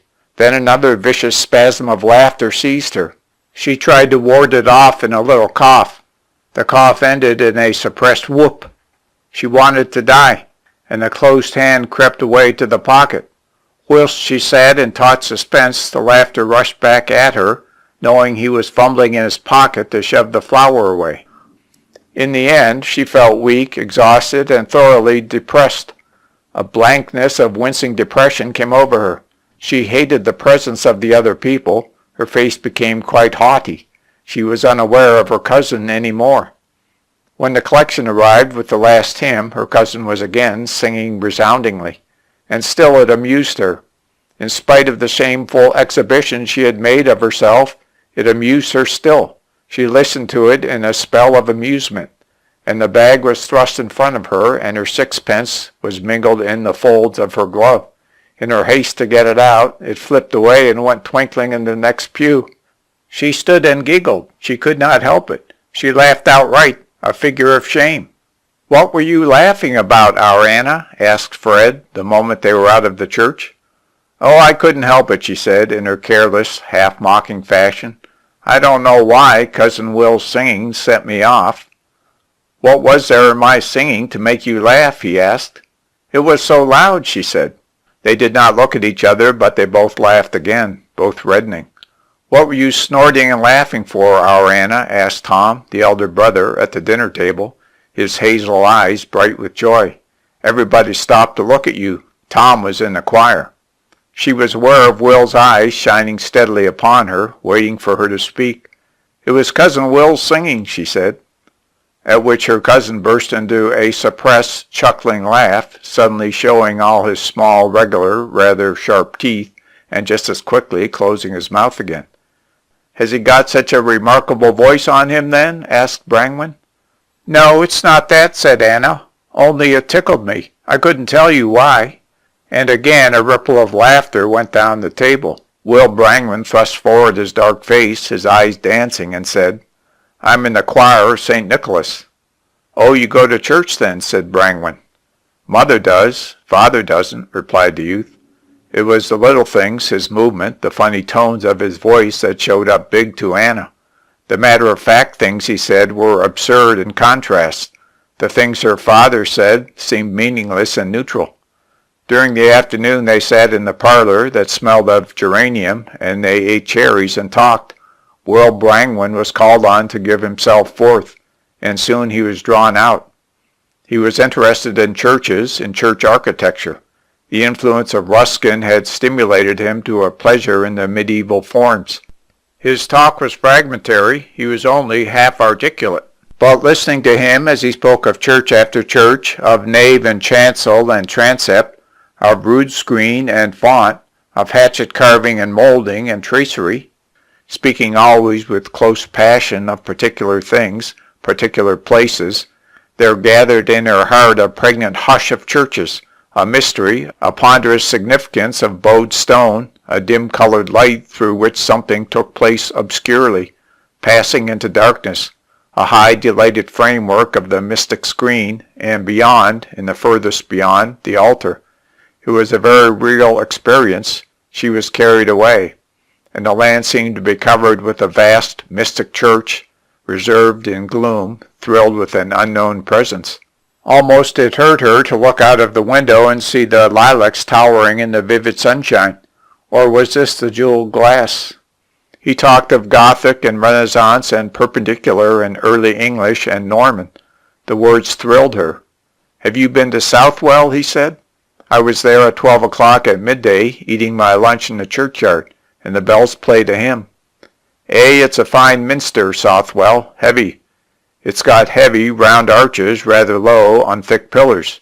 It's grand the way those arches travel forward. There's a sedilia as well, pretty, but I like the main body of the church, and that north porch." He was very much excited and filled with himself that afternoon. A flame kindled round him, making his experience passionate and glowing, burningly real. His uncle listened with twinkling eyes, half moved. His aunt bent forward her dark face, half moved but held by other knowledge. Anna went with him. He returned to his lodging at night, treading quick, his eyes glittering, and his face shining darkly as if he came from some passionate, vital tryst. The glow remained in him, the fire burned, his heart was fierce like a sun. He enjoyed his unknown life and his own self, and he was ready to go back to the marsh. Without knowing it, Anna was wanting him to come. In him she had escaped. In him the bounds of her experience were transgressed. He was the hole in the wall beyond which the sunshine blazed on an outside world. He came, sometimes, not often, but sometimes. Talking again, there recurred the strange remote reality which carried everything before it.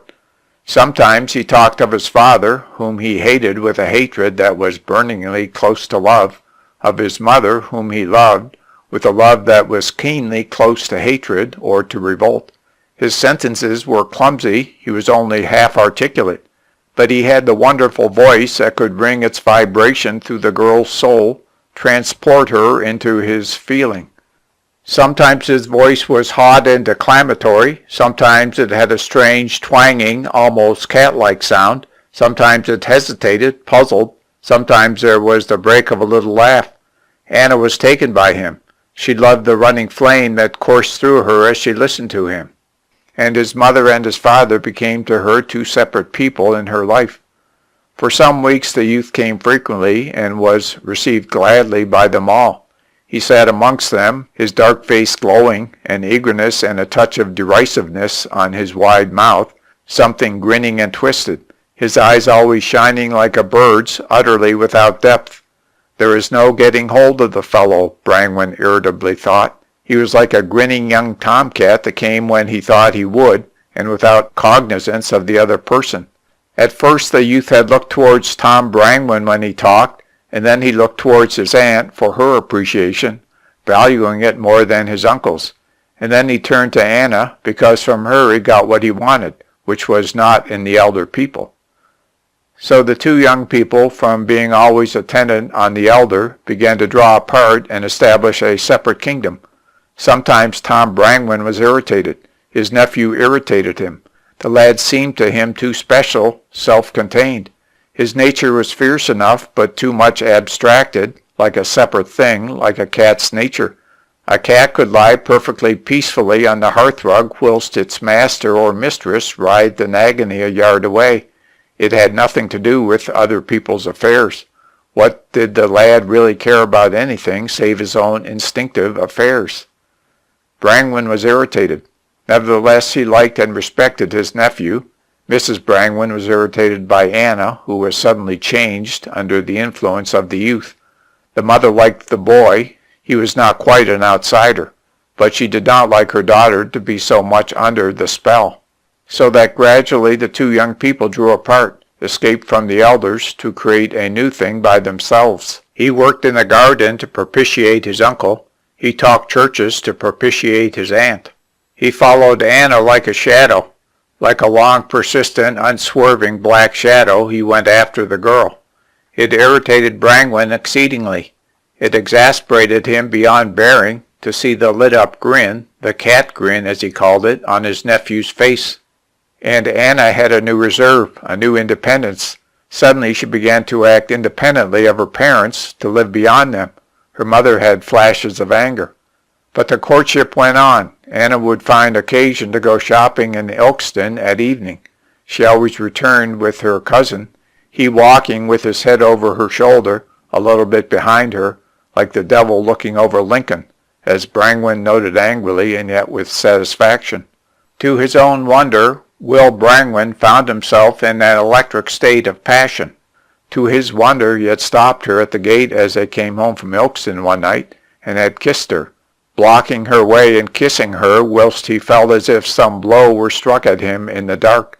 And when they went indoors he was acutely angry that her parents looked up scrutinizing at him and her.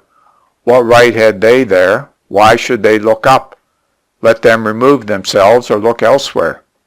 And the youth went home with the stars in heaven whirling fiercely about the blackness of his head, and his heart fierce, insistent, but fierce as if he felt something balking him. He wanted to smash through something. A spell was cast over her, and how uneasy her parents were as she went about the house, unnoticing, not noticing them, moving in a spell as if she were invisible to them. She was invisible to them, and made them angry. Yet they had to submit. She went about absorbed, obscured for a while. Over him, too, the darkness of obscurity settled. He seemed to be hidden in a tense, electric darkness in which his soul, his life, was intensely active, but without his aid or attention. His mind was obscured, he worked swiftly and mechanically, and he produced some beautiful things. His favorite work was wood carving. The first thing he made for her was a butter stamper. In it he carved a mythological bird, a phoenix, something like an eagle, rising on symmetrical wings, from a circle of very beautiful flickering flames that rose upwards from the rim of the cup. Anna thought nothing of the gift on the evening when he gave it to her. In the morning, however, when the butter was made, she fetched his seal in place of the old wooden stamper of oak leaves and acorns. She was curiously excited to see how it would turn out. Strange, the uncouth bird molded there, in the cup-like hollow, with curious, thick waverings running inwards from a smooth rim. She pressed another mold. Strange to lift the stamp and see that eagle-beaked bird raising its breast to her. She loved creating it over and over again, and every time she looked it seemed a new thing come to life. Every piece of butter became this strange, vital emblem. She showed it to her mother and father. "That is beautiful," said her mother, a little light coming onto her face. "Beautiful," exclaimed the father, puzzled, fretted. "Why, what sort of bird does he call it?" And this was the question put by the customers during the next weeks.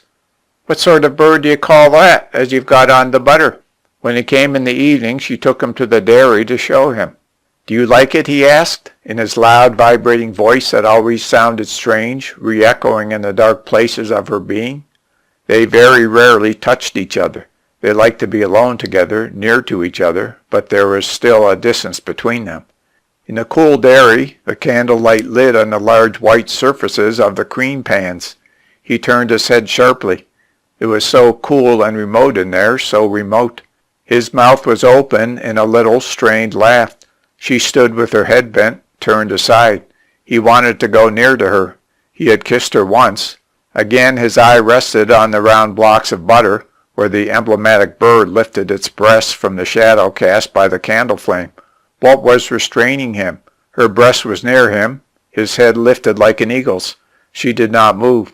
Suddenly, with an incredibly quick, delicate movement, he put his arms around her and drew her to him. It was quick, cleanly done, like a bird that swoops and sinks closer. He was kissing her throat. She turned and looked at him. Her eyes were dark and flowing with fire. His eyes were hard and bright with a fierce purpose and gladness, like a hawk's.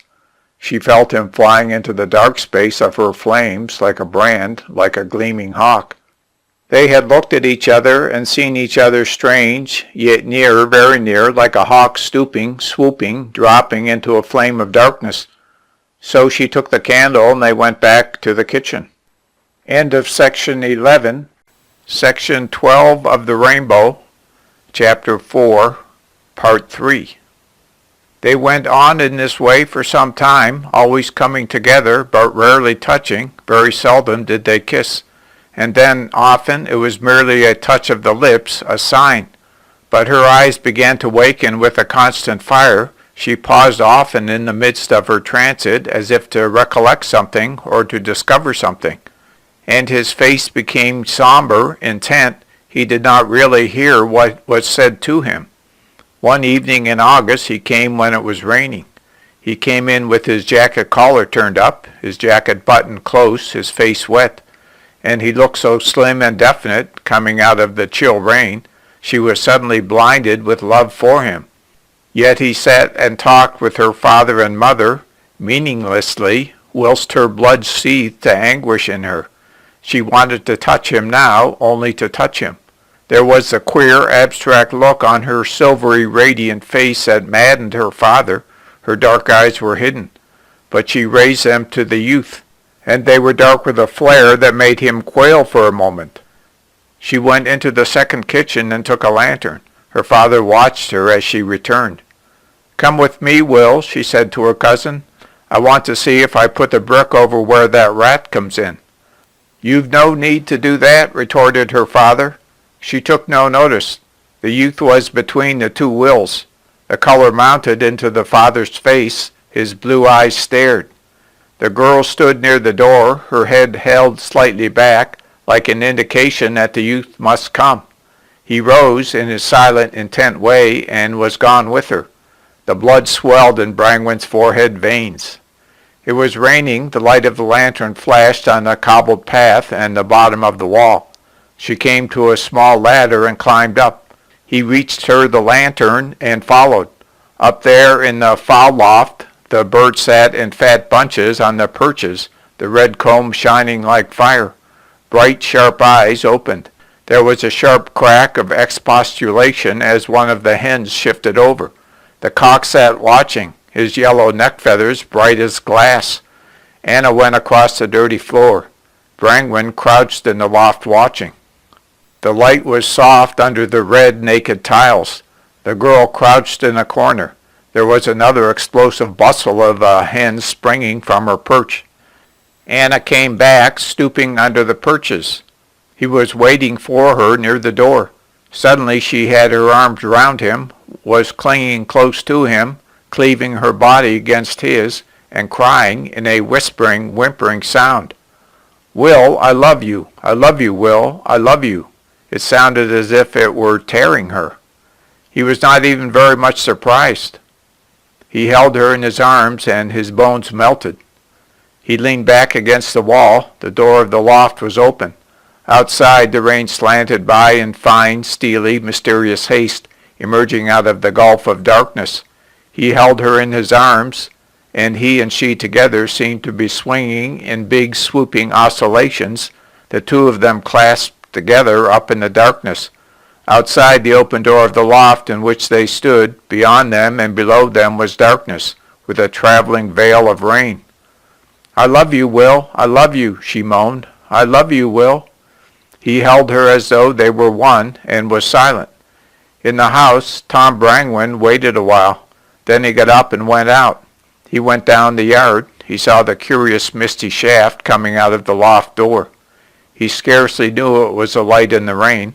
He went on till the illumination fell on him dimly. Then looking up through the blur, he saw the youth and the girl together, the youth with his back against the wall, his head sunk over the head of the girl. The elder man saw them, blurred through the rain, but lit up. They thought themselves so buried in the night. He even saw the lighted dryness of the loft behind, the shadows and bunches of roosting fowls up in the night, strange shadows cast from the lantern on the floor. And a black loom of anger and a tenderness of self-effacement fought in his heart. She did not understand what she was doing. She betrayed herself. She was a child, a mere child. She did not know how much of herself she was squandering. And he was blackly and furiously miserable. Was he then an old man that he should be giving her away in marriage? Was he old? He was not old. He was younger than that young thoughtless fellow in whose arms she lay. Who knew her, he or that blind-headed youth? To whom did she belong, if not to himself?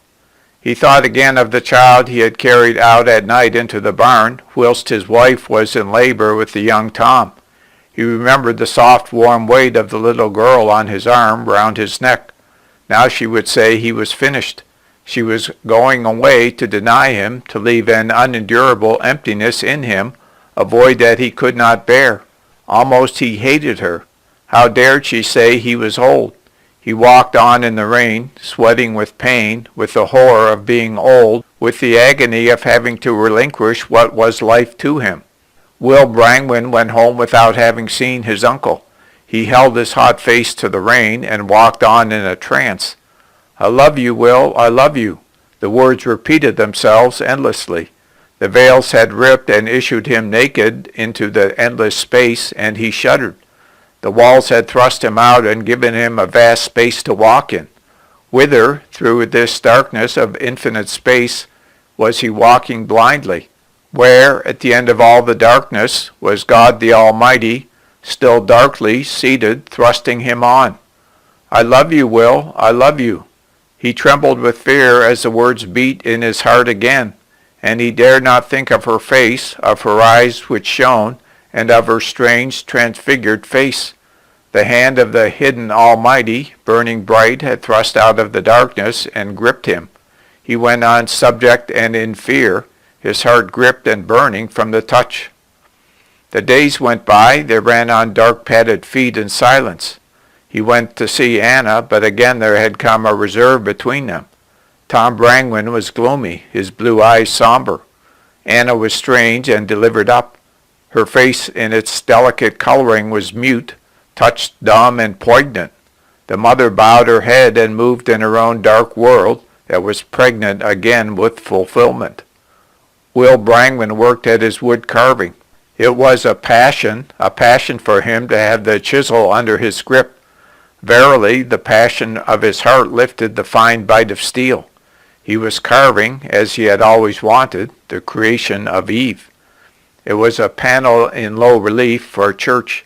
Adam lay asleep as if suffering, and God, a dim, large figure, stooped towards him, stretching forward his unveiled hand, and Eve, a small, vivid, naked female shape, was issuing like a flame towards the hand of God from the torn side of Adam.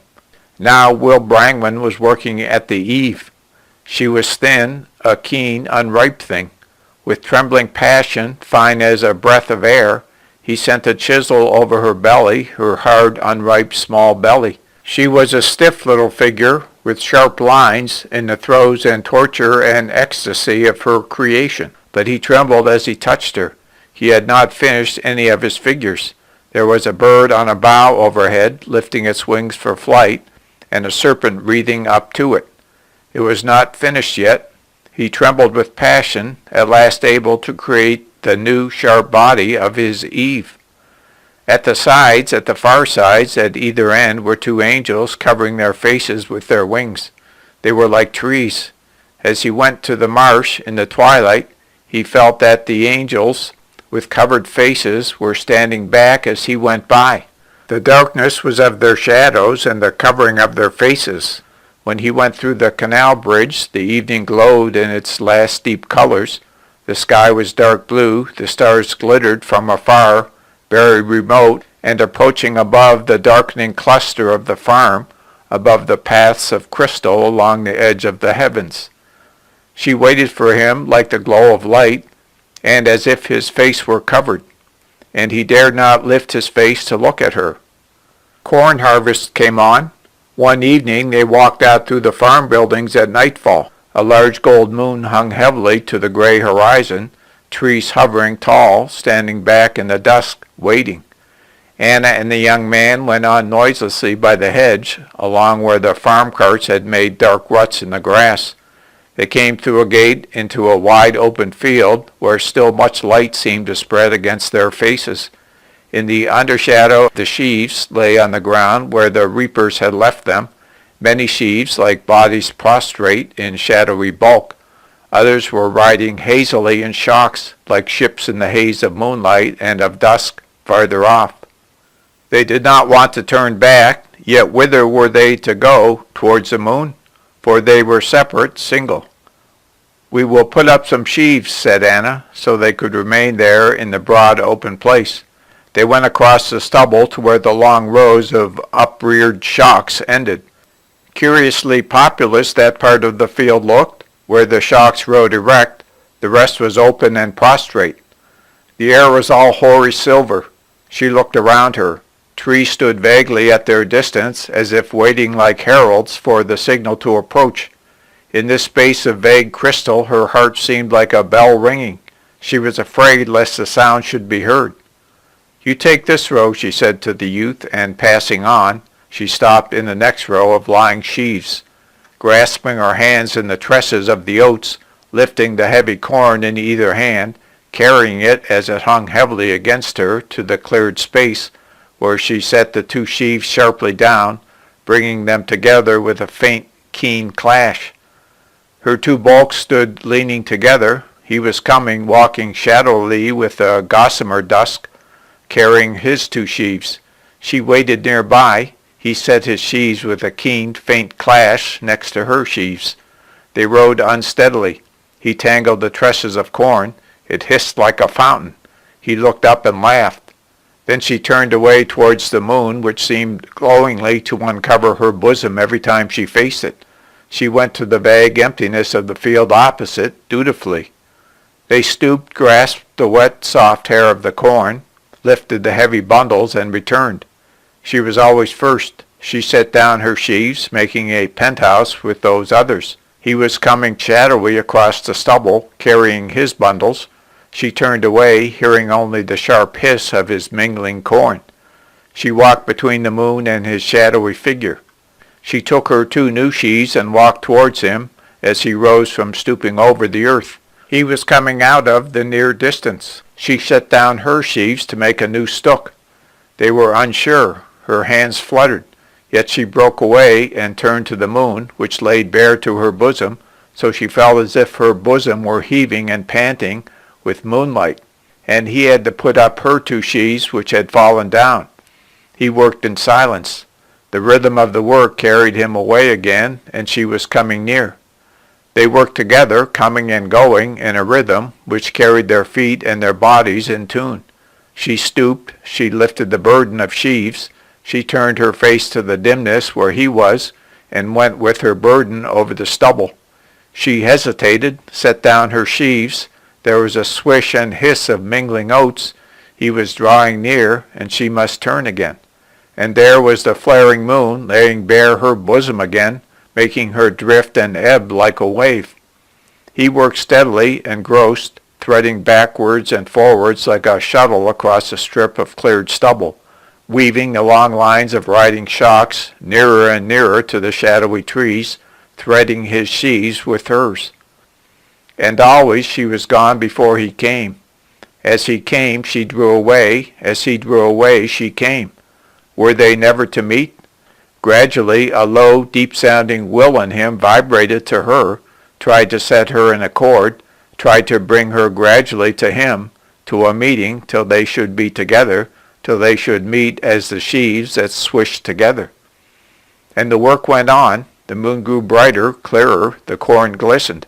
He bent over the prostrate bundles. There was a hiss as the sheaves left the ground, a trailing of heavy bodies against him, a dazzle of moonlight on his eyes.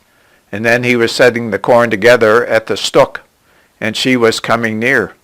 He waited for her. He fumbled at the stook. She came, but she stood back till he drew away. He saw her in shadow, a dark column, and spoke to her, and she answered. She saw the moonlight flash question on his face, but there was a space between them, and he went away. The work carried them, rhythmic. Why was there always a space between them? Why were they apart? Why, as she came up from under the moon, would she halt and stand off from him? Why was he held away from her? His will drummed persistently, darkly. It drowned everything else. Into the rhythm of his work there came a pulse and a steadied purpose. He stooped, he lifted the weight, he heaved it towards her, setting it as in her, under the moonlit space. And he went back for more. Ever with increasing closeness he lifted the sheaves and swung striding to the center with them. Ever he drove her more nearly to the meeting. Ever he did his share and drew towards her, overtaking her. There was only the moving to and fro in the moonlight, engrossed, the swinging in the silence that was marked only by the splash of sheaves, and silence and a splash of sheaves. And ever the splash of his sheaves broke swifter, beating up to hers, and ever the splash of her sheaves recurred monotonously, unchanging, and ever the splash of his sheaves beat nearer, till at last they met at the shock, facing each other, sheaves in hand. And he was silvery with moonlight, with a moonlit shadowy face that frightened her. She waited for him. "Put yours down," she said. "No, it's your turn." His voice was twanging and insistent. She set her sheaves against the shock. He saw her hands glisten among the spray of grain. And he dropped his sheaves, and he trembled as he took her in his arms. He had overtaken her, and it was his privilege to kiss her. She was sweet and fresh with the night air, and sweet with the scent of grain. And the whole rhythm of him beat into his kisses, and still he pursued her in his kisses, and still she was not quite overcome. He wandered over the moonlight on her nose. all the moonlight upon her, all the darkness within her. All the night in his arms, darkness and shine, he possessed of it all. All the night for him now, to unfold, to venture within, all the mystery to be entered, all the discovery to be made. Trembling with keen triumph, his heart was white as a star as he drove his kisses nearer. "My love," she called in a low voice from afar. The low sound seemed to call him from far off, under the moon, to him who was unaware. He stopped, quivered, and listened. "My love," came again the low, plaintive call, like a bird unseen in the night. He was afraid. His heart quivered and broke. He was stopped. "Anna," he said, as if he answered her from a distance, unsure. "My love," and he drew near, and she drew near. "Anna," he said, in wonder and the birth pain of love. "My love," she said, her voice growing rapturous, and they kissed on the mouth in rapture and surprise, long, real kisses. The kiss lasted there among the moonlight. He kissed her again, and she kissed him, and again they were kissing together, till something happened in him. He was strange. He wanted her exceedingly. She was something new. They stood there folded, suspended in the night, and his whole being quivered with surprise as from a blow. He wanted her, and he wanted to tell her so, but the shock was too great to him. He had never realized before. He trembled with irritation and unusedness. He did not know what to do. He held her more gently, much more gently. The conflict was gone by, and he was glad and breathless and almost in tears. But he knew he wanted her, something fixed in him forever. He was hers, and he was very glad and afraid. He did not know what to do as they stood there in the open, moonlit field. He looked through her hair at the moon, which seemed to swim liquid bright. She sighed and seemed to wake up. Then she kissed him again, and she loosened herself away from him and took his hand. It hurt him when she drew away from his breast. It hurt him with a chagrin. Why did she draw away from him? But she held his hand. "I want to go home," she said, looking at him in a way he could not understand. He held close to her hand. He was dazed and he could not move. He did not know how to move. She drew him away. He walked helplessly beside her, holding her hand. She went with bent head. Suddenly he said, as a simple solution stated itself to him, "We'll get married, Anna." She was silent. "We'll get married, Anna, shall we?" She stopped in the field again and kissed him, clinging to him passionately in a way he could not understand. He could not understand. But he left it all now to marriage. That was the solution now, fixed ahead. He wanted her. He wanted to be married to her.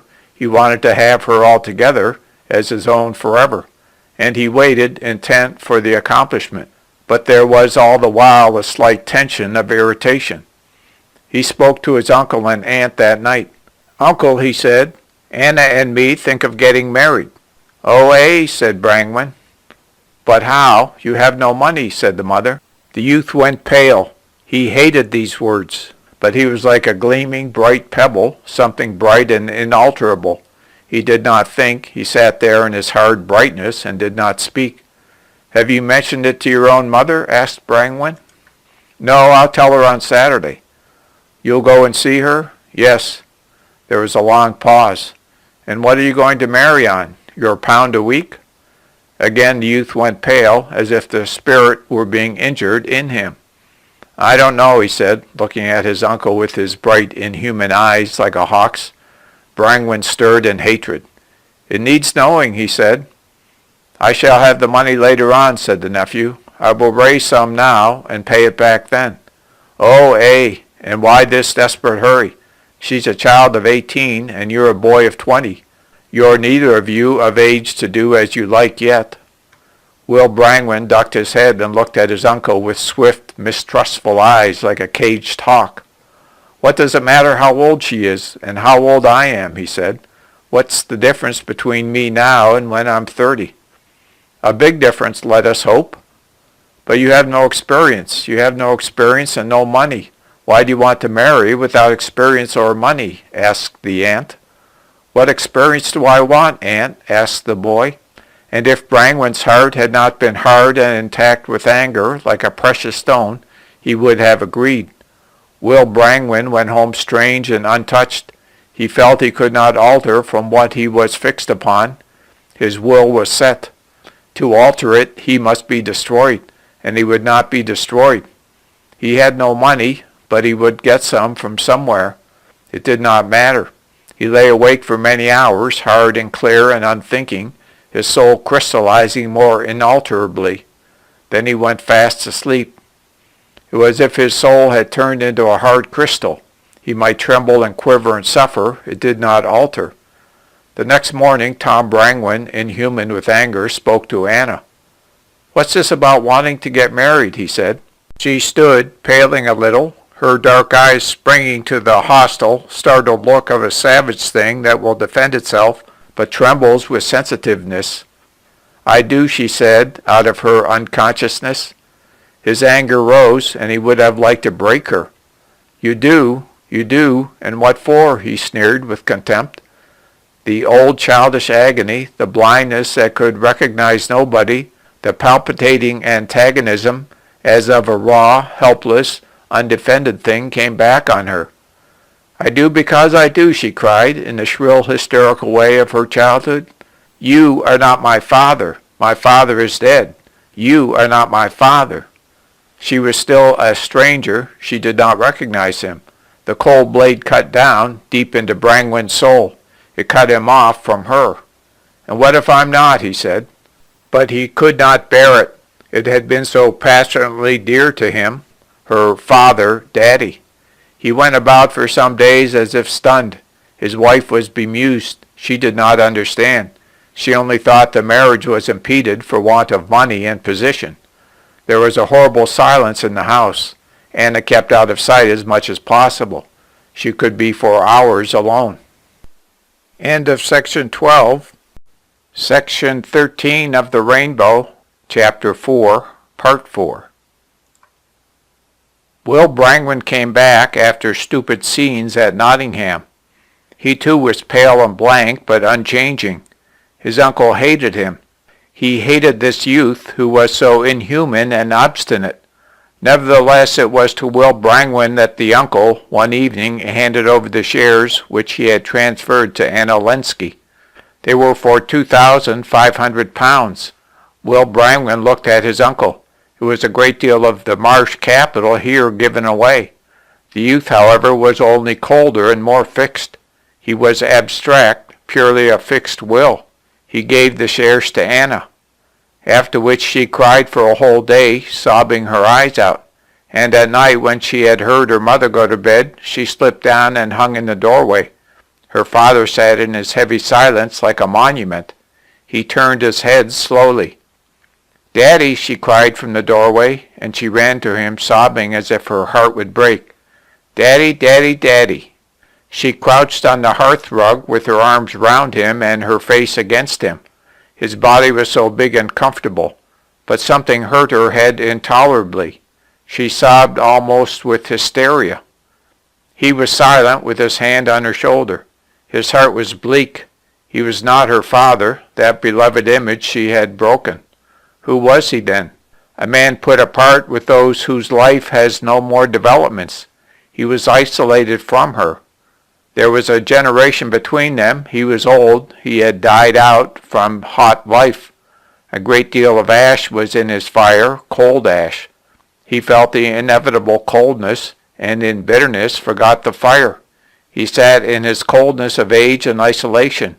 He had his own wife, and he blamed himself. He sneered at himself for this clinging to the young, wanting the young to belong to him. The child who clung to him wanted her child husband, as was natural, and from him, Brangwen, she wanted help, so that her life might be properly fitted out. But love she did not want. Why should there be love between them, between the stout, middle-aged man and this child?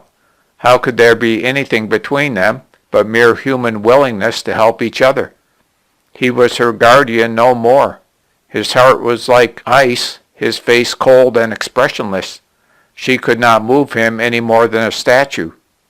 She crept to bed and cried, but she was going to be married to Will Brangwyn, and then she need not bother any more. Brangwyn went to bed with a hard, cold heart and cursed himself.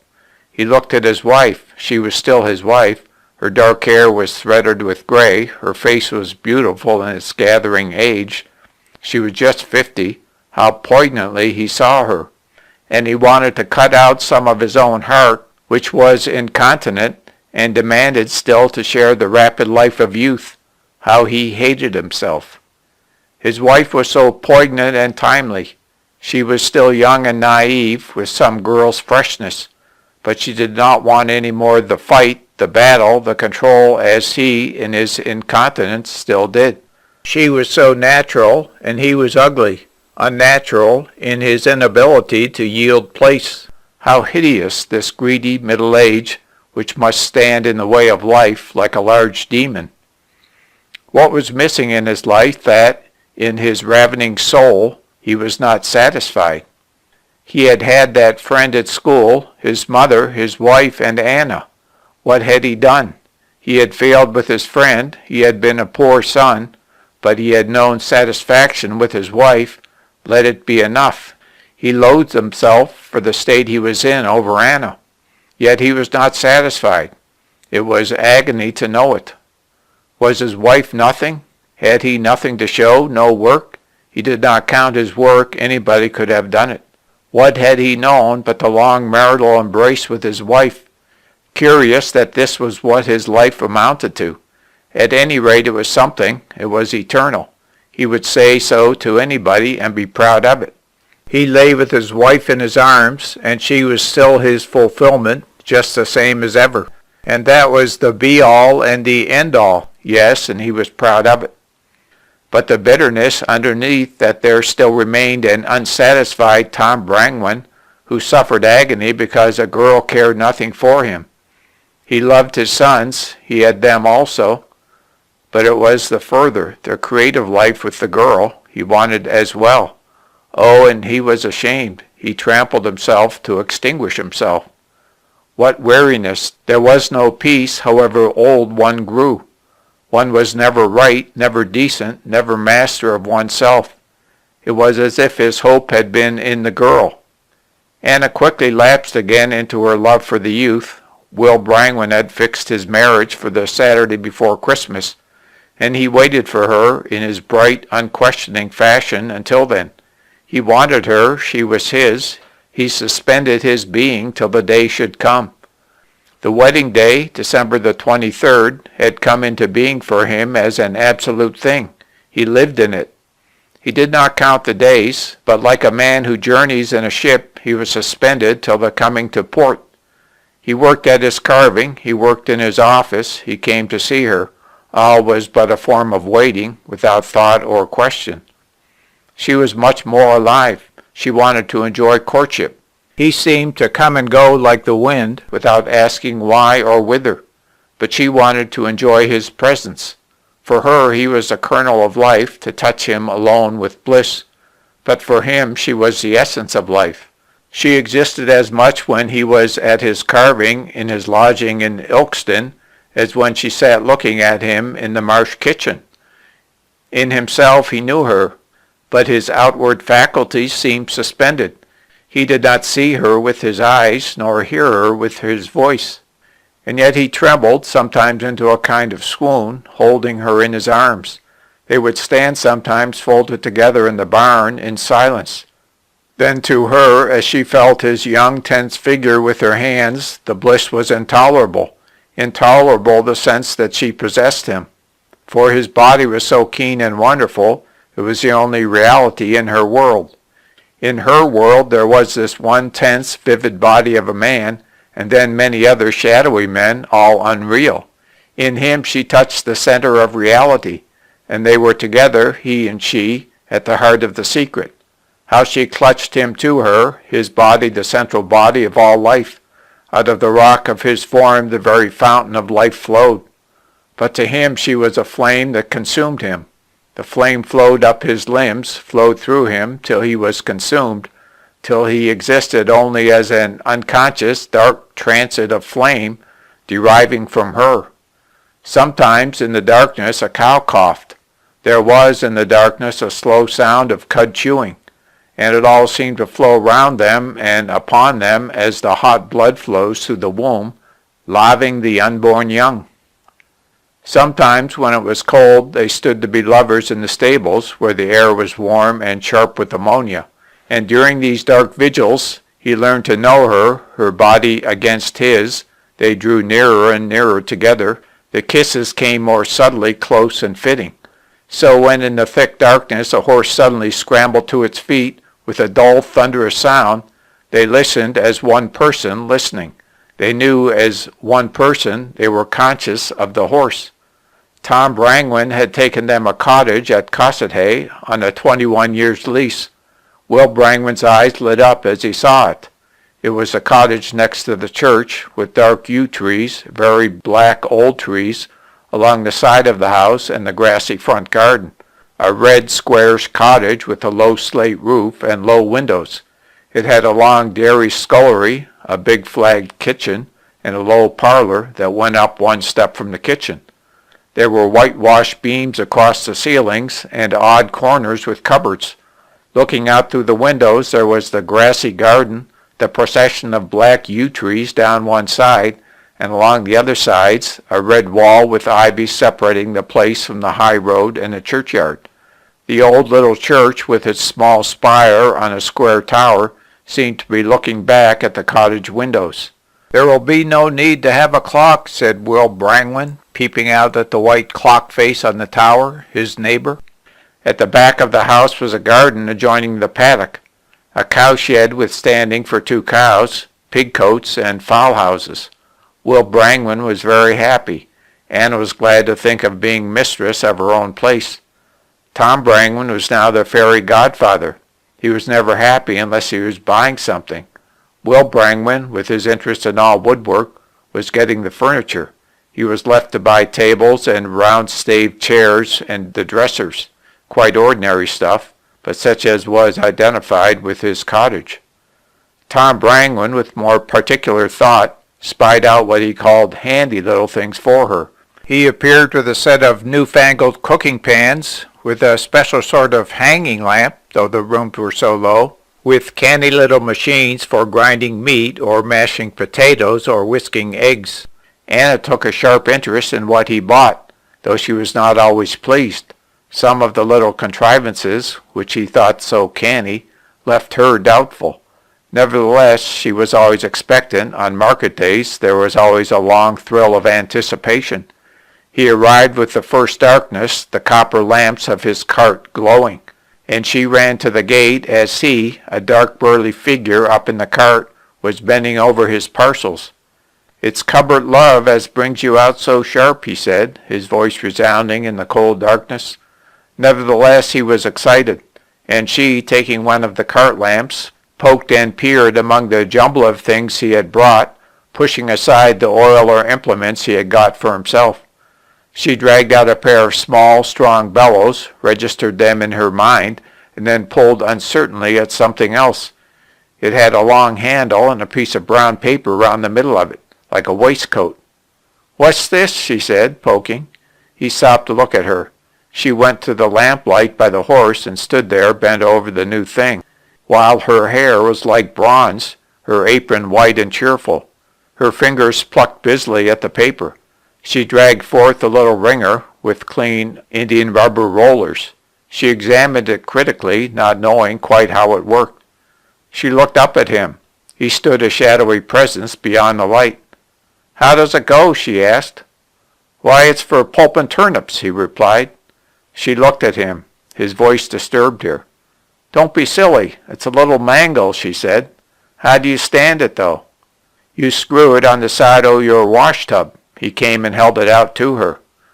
"Oh, yes," she cried, with one of her little skipping movements, which still came when she was suddenly glad. And without another thought she ran off into the house, leaving him to untackle the horse.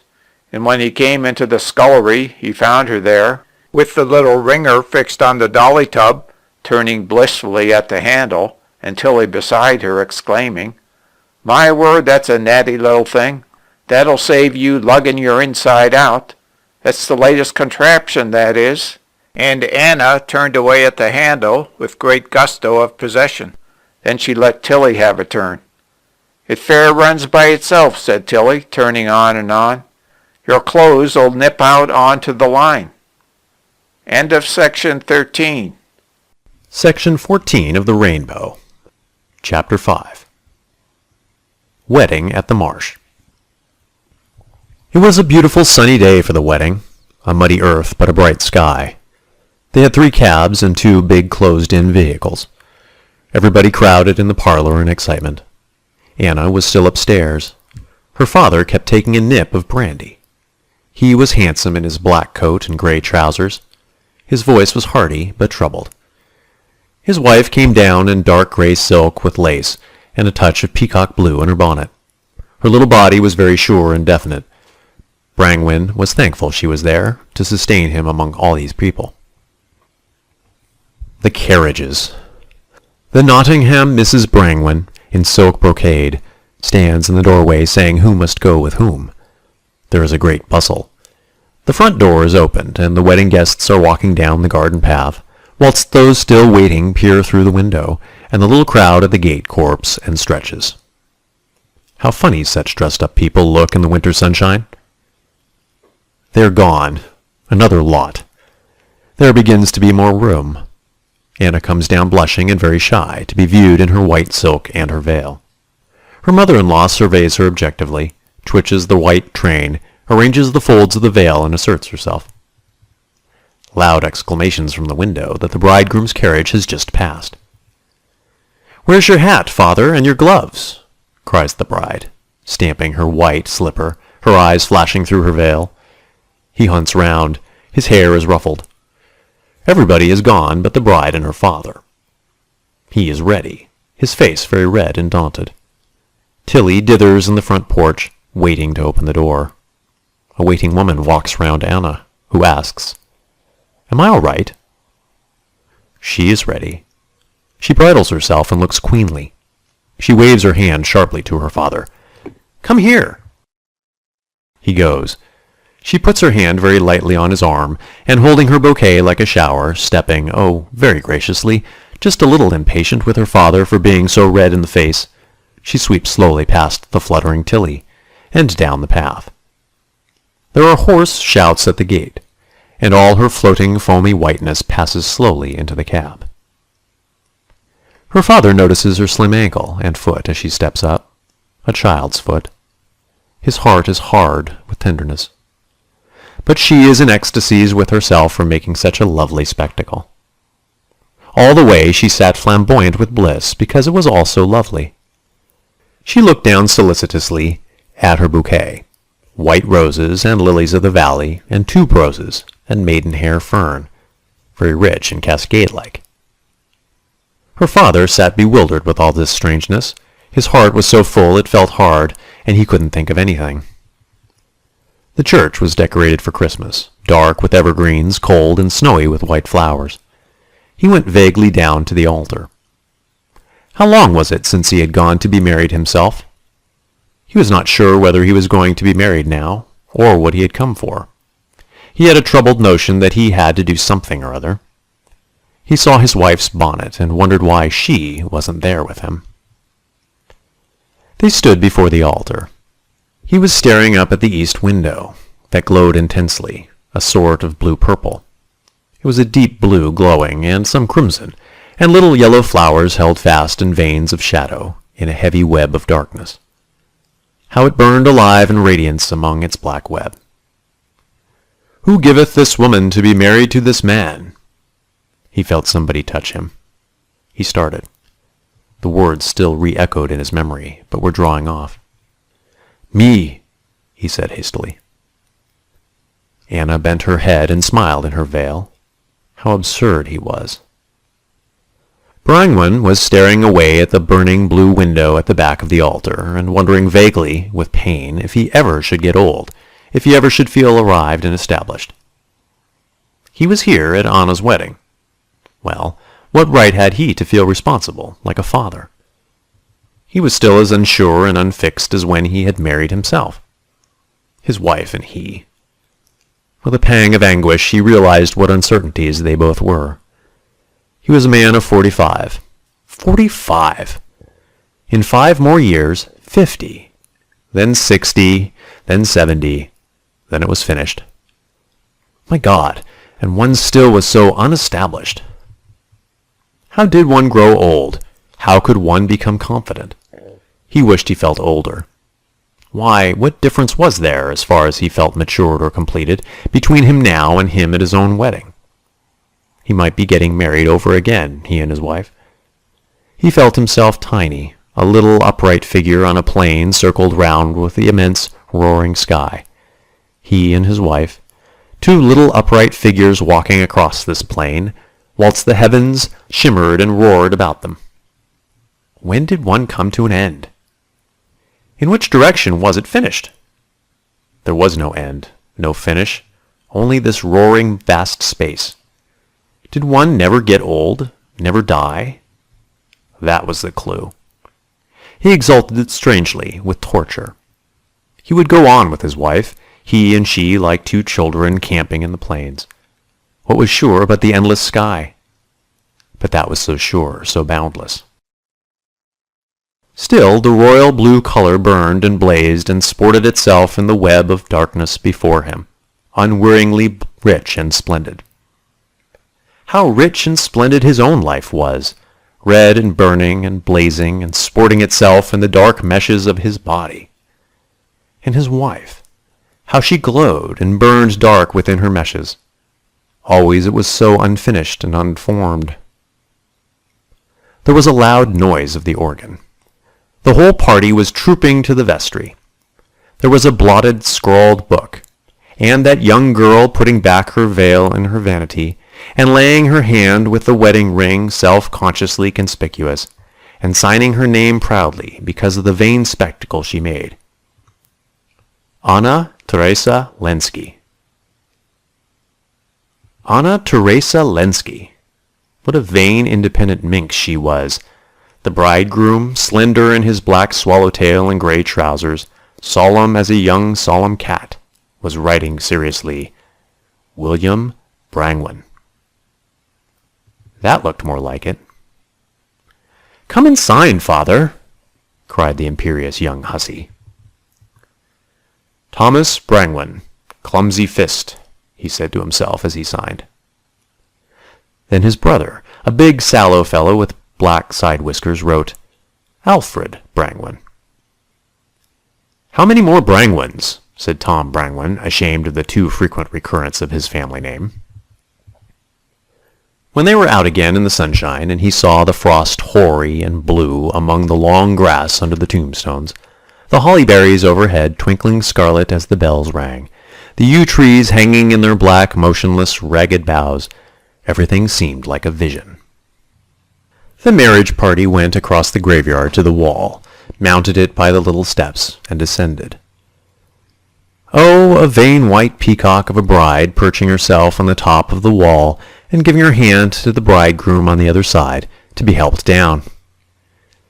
The vanity of her white, slim, daintily stepping feet, and her arched neck, and the regal impudence with which she seemed to dismiss them all, the others, parents and wedding guests, as she went with her young husband. In the cottage, big fires were burning. There were dozens of glasses on the table, and holly and mistletoe hanging up. The wedding party crowded in, and Tom Brangwen, becoming roisterous, poured out drinks. Everybody must drink. The bells were ringing away against the windows. "Lift your glasses up," shouted Tom Brangwen from the parlor.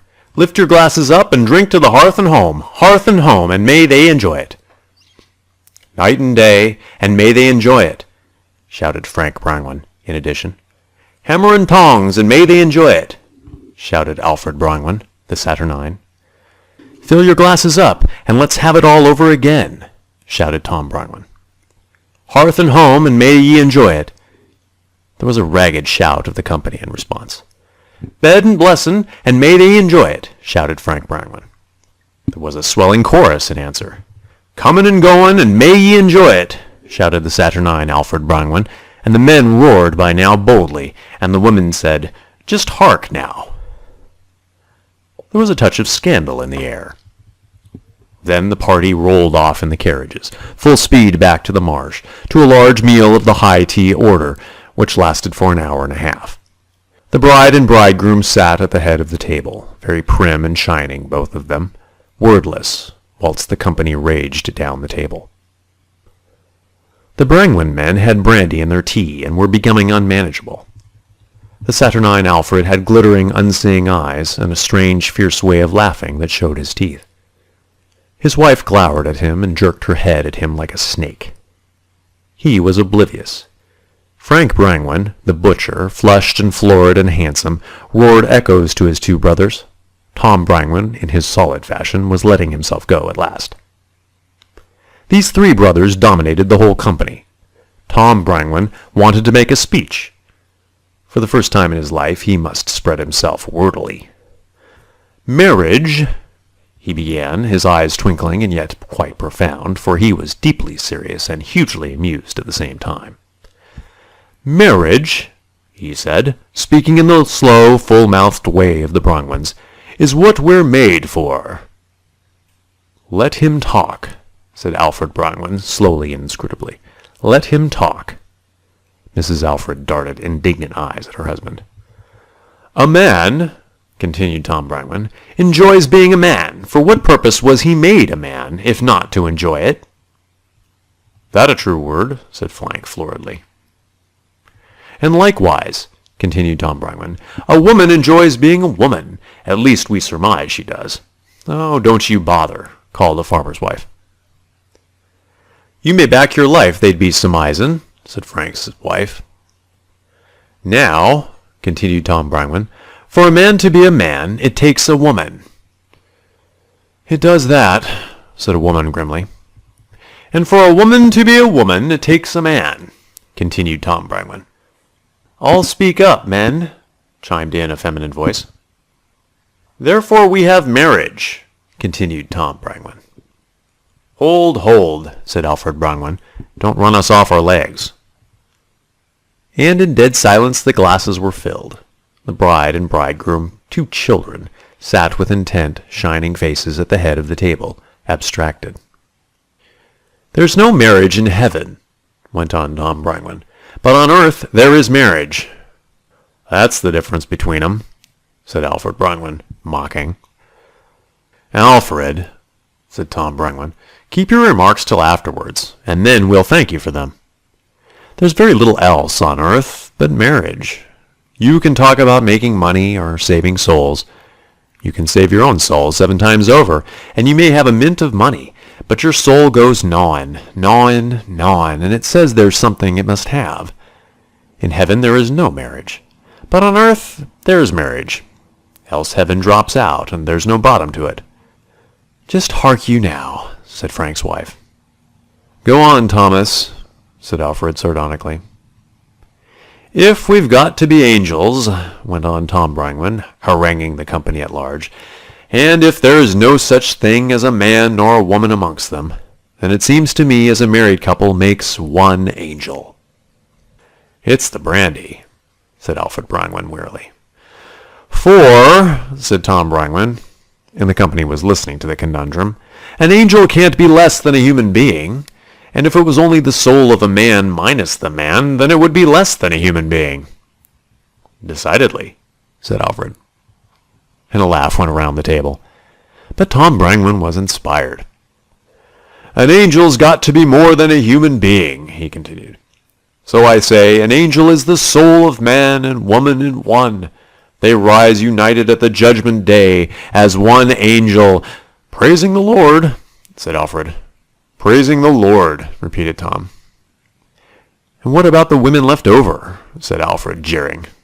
The company was getting uneasy. "That I can't tell. How do I know as there is anybody left over at the judgment day? Let that be. What I say is that when a man's soul and a woman's soul unites together, that makes an angel." "I don't know about souls. I know as 1 + 1 makes 3 sometimes," said Frank. But he had to laugh to himself. "Bodies and souls, it's the same," said Tom. "And what about your missus, who was married afore you knew her?" asked Alfred, set on edge by this discourse. That I can't tell you. If I am to become an angel, it'll be my married soul, and not my single soul. It'll not be the soul of me when I was a lad, for I hadn't a soul as would make an angel then. I can always remember, said Frank's wife, when our Harold was bad, he did nothing but see an angel at the back of the looking-glass. Look, mother, he said, at that angel. There isn't no angel, my duck, I said, but he wouldn't have it. I took the looking-glass off in the dressing-table, but it made no difference. He kept on saying it was there. My word, it did give me a turn. I thought for sure as I'd lost him. I can remember, said another man, Tom's sister's husband. My mother gave me a good hidin' once for saying I'd got an angel up my nose. She seed me pokin', and she said, "What are you pokin' at your nose for? Give over." "There's an angel up it," I said, and she fetched me such a wipe. But there was. We used to call 'em thistle things, angels as wafts about, and I'd pushed one of these up my nose for some reason or another. It's wonderful what children will get up their noses, said Frank's wife. I can remember our Hemmy. She shoved one of them bluebell things out of the middle of a bluebell, what they call candles, up her nose, and, oh, we had some work. I'd seen her sticking 'em on the end of her nose, but I never thought she'd be so soft as to shove it right up. She was a gel of 8 or more. Oh, my word, we got a crochet hook, and I don't know what. Tom Brangwen's mood of inspiration began to pass away. He forgot all about it, and was soon roaring and shouting with the rest. Outside, the wake came, singing the carols. They were invited into the bursting house. They had 2 fiddles and a piccolo. There in the parlor they played carols, and the whole company sang him at the top of its voice. Only the bride and bridegroom sat with shining eyes and strange bright faces, and scarcely sang, or only with just moving lips. The wake departed, and the geysers came. There was loud applause and shouting and excitement as the old mystery play of St. George, in which every man present had acted as a boy, proceeded, with banging and thumping of club and dripping pan. By Jove, I got a crack once when I was playing Beelzebub, said Tom Brangwen, his eyes full of water with laughing. It knocked all the sense out of me as you'd crack an egg. But I tell you, when I come to, I played old Johnny Roger with St. George. I did that. He was shaking with laughter. Another knock came at the door. There was a hush. It's the cab, said somebody from the door. Walk in, shouted Tom Brangwen, and a red-faced, grinning man entered. Now you two, get yourselves ready and off to Blanket Fair, shouted Tom Brangwen. Strike a daisy, but if you're not off like a blink of lightning, you shanna go. You shall sleep separate. Anna rose silently and went to change her dress. Will Brangwen would have gone out, but Tilly came with his hat and coat. The youth was helped on. Well, here's luck, my boy, shouted his father. When the fat's in the fire, let it frizzle, admonished his Uncle Frank. Fair and softly does it, fair and softly does it, cried his aunt, Frank's wife, contrary. You don't want to fall over yourself, said his uncle by marriage. You're not a bull at a gate. Let a man have his own road, said Tom Brangwen testily. Don't be so free of your advice. It's his wedding this time, not yours.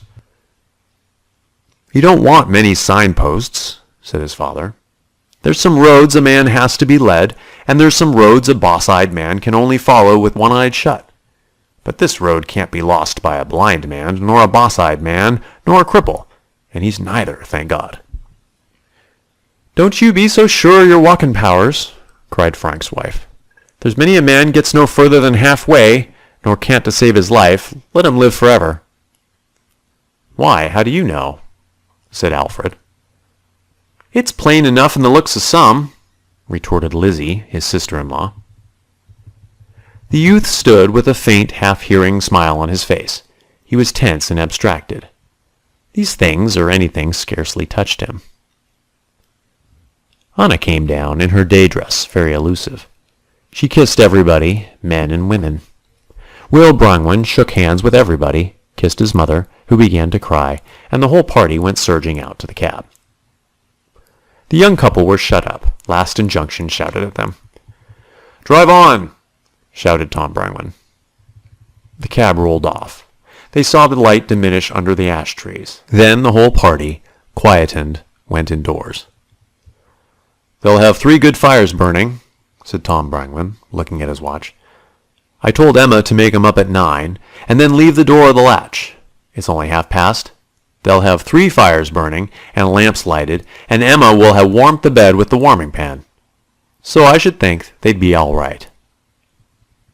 The party was much quieter. They talked of the young couple. "She said she didn't want a servant in," said Tom Brangwen. "The house isn't big enough. She'd always have the creature under her nose. Emma'll do what's wanted of her, and they'll be to themselves." "It's best," said Lizzie. "You're more free." The party talked on slowly. Brangwen looked at his watch. "Let's go and give 'em a carol," he said. "We shall find the fiddles at the Cock and Robin." "Hey, come on," said Frank. Alfred rose in silence. The brother-in-law and one of Will's brothers rose also. The 5 men went out. The night was flashing with stars. Sirius blazed like a signal at the side of a hill. Orion, stately and magnificent, was sloping along. Tom walked on with his brother Alfred. The men's heels rang on the ground. "It's a fine night," said Tom. "Aye," said Alfred. "Nice to get out." "Aye." The brothers walked close together, the bond of blood strong between them. Tom always felt very much the junior to Alfred. "It's a long while since you left home," he said. "Aye," said Alfred. "I thought I was getting a bit oldish, but I'm not. It's the things you've got as gets worn out. It's not you yourself." "Why, what's worn out?" "Most folks as I've anything to do with, as has anything to do with me, they all break down. You've got to go on by yourself, if it's only to perdition. There's nobody going alongside even there." Tom Brangwen meditated this. "Maybe you was never broken in," he said. "No, I never was," said Alfred proudly. And Tom felt his elder brother despised him a little. He winced under it. "Everybody's got a way of their own," he said stubbornly. "It's only a dog as hasn't. And them as can take what they give and give what they take, they must go by themselves or get a dog as'll follow them." "They can do without the dog," said his brother. And again Tom Brangwen was humble, thinking his brother was bigger than himself. But if he was, he was. And if it were finer to go alone, it was. He did not want to go for all that. They went over the field, where a thin, keen wind blew round the ball of the hill in the starlight. They came to the stile, and to the side of Anna's house. The lights were out, only on the blinds of the rooms downstairs, and of a bedroom upstairs, firelight flickered. "We'd better leave them alone," said Alfred Brangwen. "Nay, nay," said Tom. "We'll carol 'em for the last time." And in a quarter of an hour's time, 11 silent, rather tipsy men scrambled over the wall and into the garden by the yew trees, outside the windows where faint firelight glowered on the blinds. There came a shrill sound, 2 violins and a piccolo shrilling on the frosty air. "In the fields with their flocks abiding," a commotion of men's voices broke out, singing in ragged unison. Anna Brangwen had started up, listening when the music began. She was afraid. "It's the wake," he whispered. She remained tense, her heart beating heavily, possessed with strange, strong fear. Then there came the bursts of men singing, rather uneven. She strained still, listening. "It's Dad," she said in a low voice. They were silent, listening. "And my father," he said. She listened still, but she was sure. She sank down again into bed, into his arms. He held her very close, kissing her. The hymn rambled on outside, all the men singing their best, having forgotten everything else under the spell of fiddles and the tune. The firelight glowed against the darkness in the room. Anna could hear her father singing with gusto. "Aren't they silly?" she whispered. And they crept closer, closer together, hearts beating to one another. And even as the hymn rolled on, they ceased to hear it. End of section 14.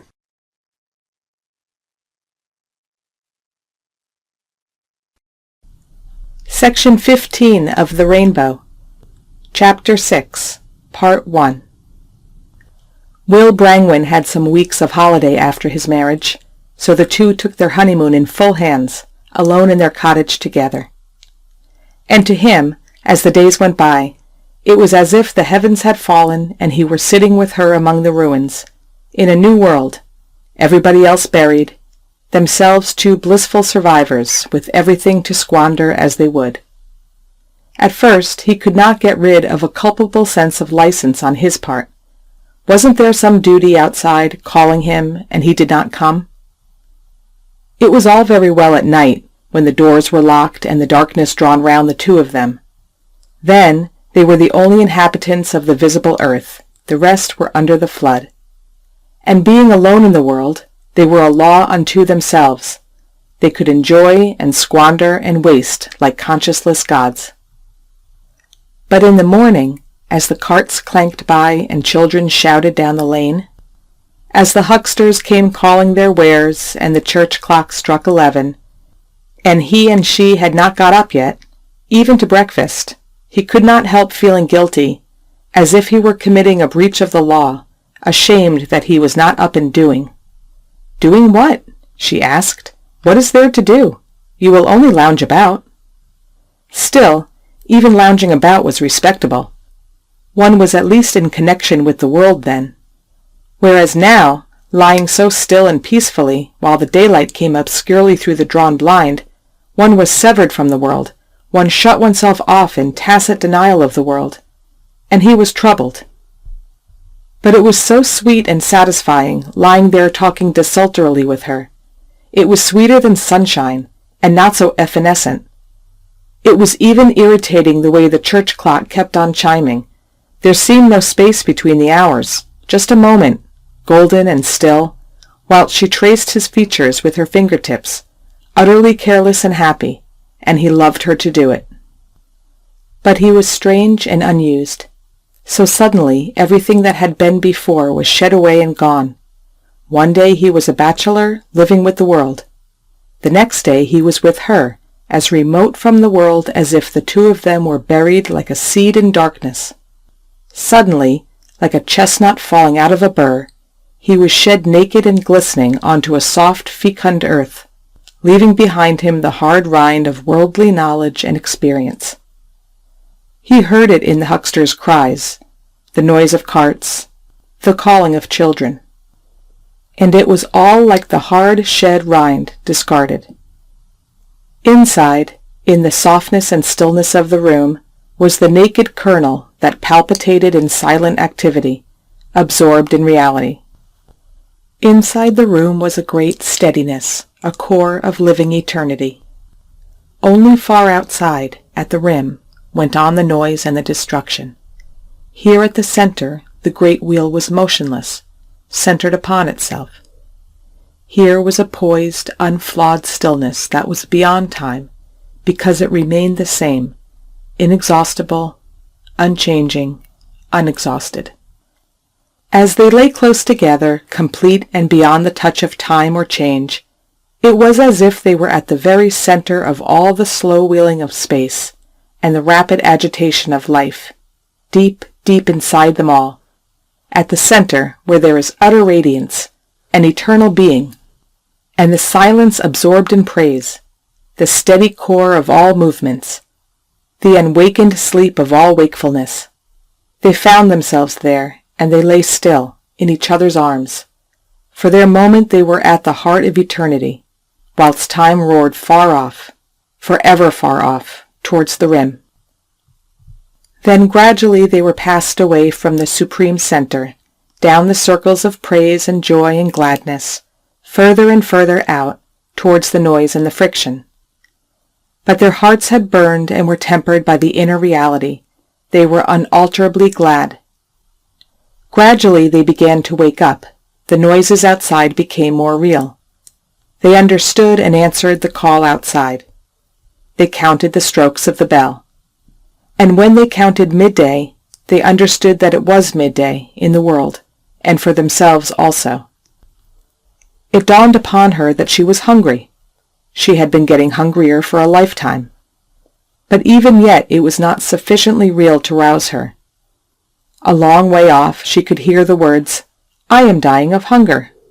Yet she lay still, separate, at peace, and the words were unuttered. There was still another lapse. And then, quite calmly, even a little surprised, she was in the present and was saying, "I am dying with hunger." "So am I," he said calmly, as if it were of not the slightest significance. And they relapsed into the warm golden stillness, and the minutes flowed unheeded past the window outside. Then suddenly she stirred against him. "My dear, I am dying of hunger," she said. It was a slight pain to him to be brought to. "We'll get up," he said, unmoving. And she sank her head onto him again, and they lay still, lapsing. Half consciously he heard the clock chime the hour. She did not hear. "Do get up," she murmured at length, "and give me something to eat." "Yes," he said, and he put his arms round her, and she lay with her face on him. They were faintly astonished that they did not move. The minutes rustled louder at the window. "Let me go, then," he said. She lifted her head from him relinquishingly. With a little breaking away he moved out of bed and was taking his clothes. She stretched out her hand to him. "You are so nice," she said, and he went back for a moment or two. Then actually he did slip into some clothes, and looking round quickly at her, he was gone out of the room. She lay translated again into a pale, clearer peace. As if she were a spirit, she listened to the noise of him downstairs, as if she were no longer of the material world. It was 1:30. He looked at the silent kitchen, untouched from last night, dim with the drawn blind. And he hastened to draw up the blind, so people should know they were not in bed any later. Well, it was his own house, it did not matter. Hastily he put wood in the grate and made a fire. He exulted in himself, like an adventurer on an undiscovered island. The fire blazed up. He put on the kettle. How happy he felt! How still and secluded the house was! There were only he and she in the world. But when he unbolted the door and, half-dressed, looked out, he felt furtive and guilty. The world was there, after all. And he had felt so secure, as though this house were the ark in the flood, and all the rest was drowned. The world was there, and it was afternoon. The morning had vanished and gone by. The day was growing old. Where was the bright, fresh morning? He was accused. Was the morning gone, and he had lain with blinds drawn, let it pass by unnoticed? He looked again round the chill, grey afternoon, and he himself so soft and warm and glowing. There were 2 sprigs of yellow jasmine in the saucer that covered the milk jug. He wondered who had been and left the sign. Taking the jug, he hastily shut the door. Let the day and the daylight drop out. Let it go by unseen. He did not care. What did one day more or less matter to him? It could fall into oblivion, unspent if it liked, this one course of daylight. "Somebody has been and found the door locked," he said when he went upstairs with the tray. He gave her the 2 sprigs of jasmine. She laughed as she sat up in bed, childishly threading the flowers in the breast of her nightdress. Her brown hair stuck out like a nimbus, all fierce, round her softly glowing face. Her dark eyes watched the tray eagerly. "How good!" she cried, sniffing the cold air. "I'm glad you did a lot." And she stretched out her hands eagerly for her plate. "Come back to bed, quick, it's cold." She rubbed her hands together sharply. He put off what little clothing he had on and sat beside her in the bed. "You look like a lion, with your mane sticking out and your nose pushed over your food," he said. She tinkled with laughter and gladly ate her breakfast. The morning was sunk away unseen, The afternoon was steadily going too, and he was letting it go. One bright transit of daylight gone by unacknowledged. There was something unmanly, recusant in it. He could not quite reconcile himself to the fact. He felt he ought to get up, go out quickly into the daylight, and work or spend himself energetically in the open air of the afternoon, retrieving what was left to him of the day. But he did not go. Well, one might as well be hung for a sheep as for a lamb. If he had lost this day of his life, he had lost it. He gave it up. He was not going to count his losses. She didn't care. She didn't care in the least. Then why should he? Should he be behind her in recklessness and independence? She was superb in her indifference. He wanted to be like her. She took her responsibilities lightly. When she spilled her tea on the pillow, she rubbed it carelessly with a handkerchief and turned over the pillow. He would have felt guilty. She did not, and it pleased him. It pleased him very much to see how these things did not matter to her. When the meal was over, she wiped her mouth on her handkerchief quickly, satisfied and happy, and settled down on the pillow again, with her fingers in his close, strange, fur-like hair. The evening began to fall. The light was half alive, livid. He hid his face against her. "I don't like the twilight," he said. "I love it," she answered. He hid his face against her, who was warm and like sunlight. She seemed to have sunlight inside her. Her heart beating seemed like sunlight upon him. In her was a more real day than the day could give, so warm and steady and restoring. He hid his face against her whilst the twilight fell, whilst she lay staring out with her unseeing dark eyes, as if she wandered forth untrammeled in the vagueness. The vagueness gave her scope and set her free. To him, turned toward her heart pulse, all was very still and very warm and very close, like noontide. He was glad to know this warm, full noon. It ripened him and took away his responsibility, some of his conscience. They got up when it was quite dark. She hastily twisted her hair into a knot and was dressed in a twinkling. Then they went downstairs, drew to the fire, and sat in silence, saying a few words now and then. Her father was coming. She bundled the dishes away, flew round and tidied the room, assumed another character, and again seated herself. He sat thinking of his carving of Eve. He loved to go over his carving in his mind, dwelling on every stroke, every line.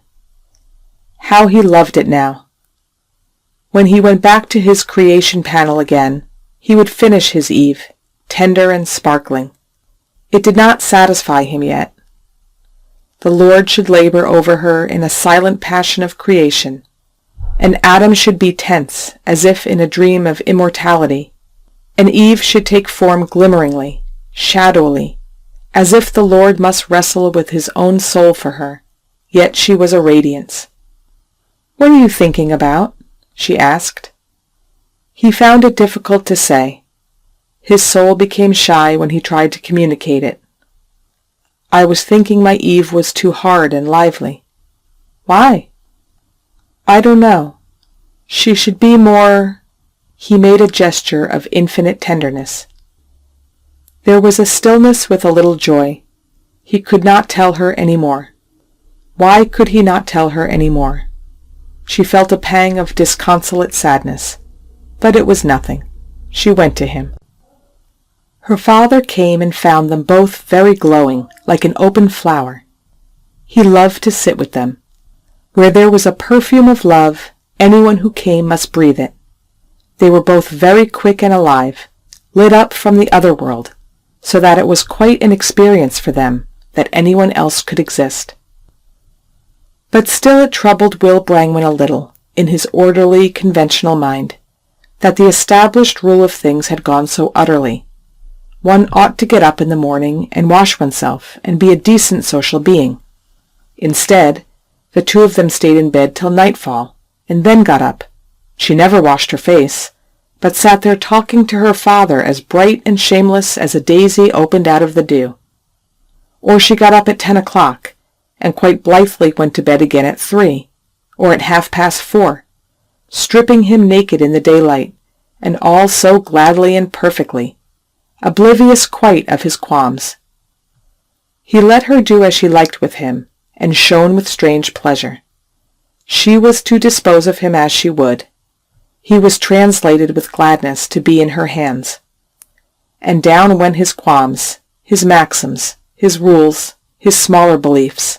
She scattered them like an expert skittle player. He was very much astonished and delighted to see them scatter. He stood and gazed and grinned with wonder whilst his tablets of stone went bounding and bumping and splintering down the hill, dislodged for ever. Indeed, it was true as they said, that a man wasn't born before he was married. What a change indeed!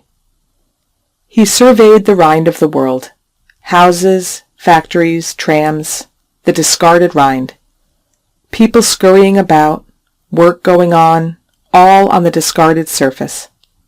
An earthquake had burst it all from inside. It was as if the surface of the world had been broken away entire. Ilkeston, streets, church, people, work, rule of the day, all intact, and yet peeled away into unreality, leaving here exposed the inside, the reality, one's own being, strange feelings and passions and yearnings and beliefs and aspirations, suddenly become present, revealed, the permanent bedrock, knitted one rock with the woman one loved. It was confounding. Things are not what they seem. When he was a child, he had thought a woman was a woman merely by virtue of her skirts and petticoats. And now, lo, the whole world could be divested of its garment. The garment could lie there shed away intact, and one could stand in a new world, a new earth, naked in a new naked universe. It was too astounding and miraculous. This, then, was marriage. The old things didn't matter any more. One got up at 4 o'clock and had broth at tea time and made toffee in the middle of the night. One didn't put on one's clothes, or one did put on one's clothes. He still was not quite sure it was not criminal, but it was a discovery to find one might be so supremely absolved. All that mattered was that he should love her and she should love him, and they should live kindled to one another, like the Lord in 2 burning bushes that were not consumed. And so they lived for the time. She was less hampered than he, so she came more quickly to her fullness, and was sooner ready to enjoy again a return to the outside world. She was going to give a tea party. His heart sank. He wanted to go on as they were. He wanted to have done with the outside world, to declare it finished forever. He was anxious with a deep desire and anxiety that she should stay with him where they were in the timeless universe of free, perfect limbs and immortal breast, affirming that the old outward order was finished. The new order was begun to last forever, the living life, palpitating from the gleaming core to action, without crust or cover or outward lie. But no, he could not keep her. She wanted the dead world again. She wanted to walk on the outside once more. She was going to give a tea party. It made him frightened and furious and miserable. He was afraid all would be lost that he had so newly come into. Like the youth in the fairy tale, who was king for 1 day in the year, and for the rest a beaten herd. Like Cinderella also at the feast. He was sullen, but she blithely began to make preparations for her tea party. His fear was too strong. He was troubled. He hated her shallow anticipation and joy. Was she not forfeiting the reality, the one reality, for all that was shallow and worthless? Wasn't she carelessly taking off her crown to be an artificial figure, having other artificial women to tea, when she might have been perfect with him and kept him perfect in the land of intimate connection? Now he must be deposed. His joy must be destroyed. He must put on the vulgar, shallow death of an outward existence. He ground his soul in uneasiness and fear. But she rose to a real outburst of housework, turning him away as she shoved the furniture aside to her broom. He stood hanging miserable near. He wanted her back. Dread and desire for her to stay with him, and shame at his own dependence on her drove him to anger. He began to lose his head. The wonder was going to pass away again. All the love, the magnificent new order was going to be lost. She would forfeit it all for the outside things. She would admit the outside world again. She would throw away the living fruit for the ostensible rind. He began to hate this in her. Driven by fear of her departure into a state of helplessness, almost of imbecility, he wandered about the house. And she, with her skirts kilted up, flew round at her work, absorbed. "Shake the rug, then, if you must hang around," she said. And fretting with resentment, he went to shake the rug. She was blithely unconscious of him.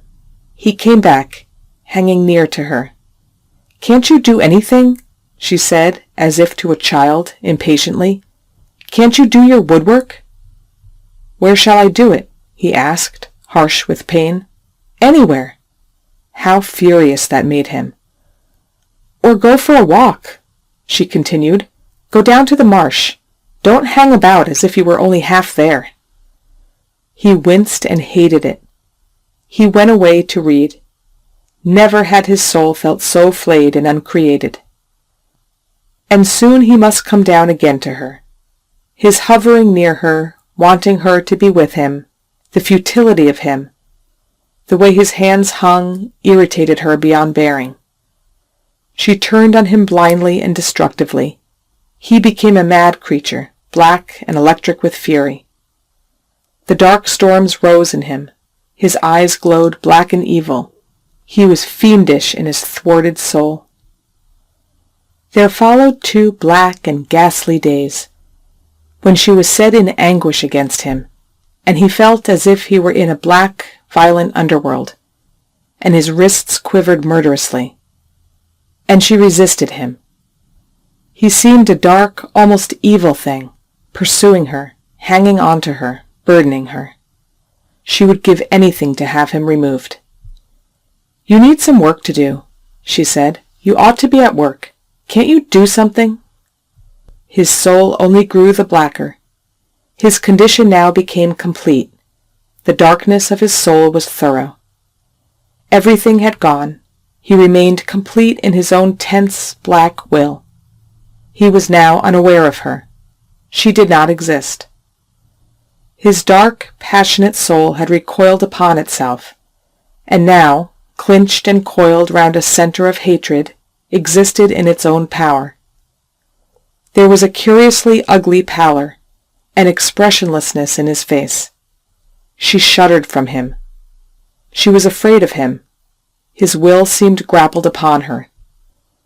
She retreated before him. She went down to the marsh. She entered again the immunity of her parents' love for her. He remained at U Cottage, black and clinched, his mind dead. He was unable to work at his wood-carving. He went on working monotonously at the garden, blindly, like a mole. As she came home up the hill, looking away at the town dim and blue on the hill, her heart relaxed and became yearning. She did not want to fight him any more. She wanted love, oh, love. Her feet began to hurry. She wanted to get back to him. Her heart became tight with yearning for him. He had been making the garden in order, cutting the edges of the turf, laying the path with stones. He was a good, capable workman. "How nice you've made it," she said, approaching tentatively down the path. But he did not heed. He did not hear. His brain was solid and dead. "Haven't you made it nice?" she repeated rather plaintively. He looked up at her with that fixed, expressionless face and unseeing eyes which shocked her, made her go dazed and blind. Then he turned away. She saw his slender, stooping figure groping. A revulsion came over her. She went indoors. As she took off her hat in the bedroom, she found herself weeping bitterly, with some of the old, anguished, childish desolation. She sat still and cried on. She did not want him to know. She was afraid of his hard, evil moments. The head dropped a little, rigidly, in a crouching, cruel way. She was afraid of him. He seemed to lacerate her sensitive femaleness. He seemed to hurt her womb, to take pleasure in torturing her. He came into the house. The sound of his footsteps in his heavy boots filled her with horror, a hard, cruel, malignant sound. She was afraid he would come upstairs, but he did not. She waited apprehensively. He went out. Where she was most vulnerable, he hurt her. Oh, where she was delivered over to him, in her very soft femaleness. He seemed to lacerate her and desecrate her. She pressed her hands over her womb in anguish, whilst the tears ran down her face. And why? And why? Why was he like this?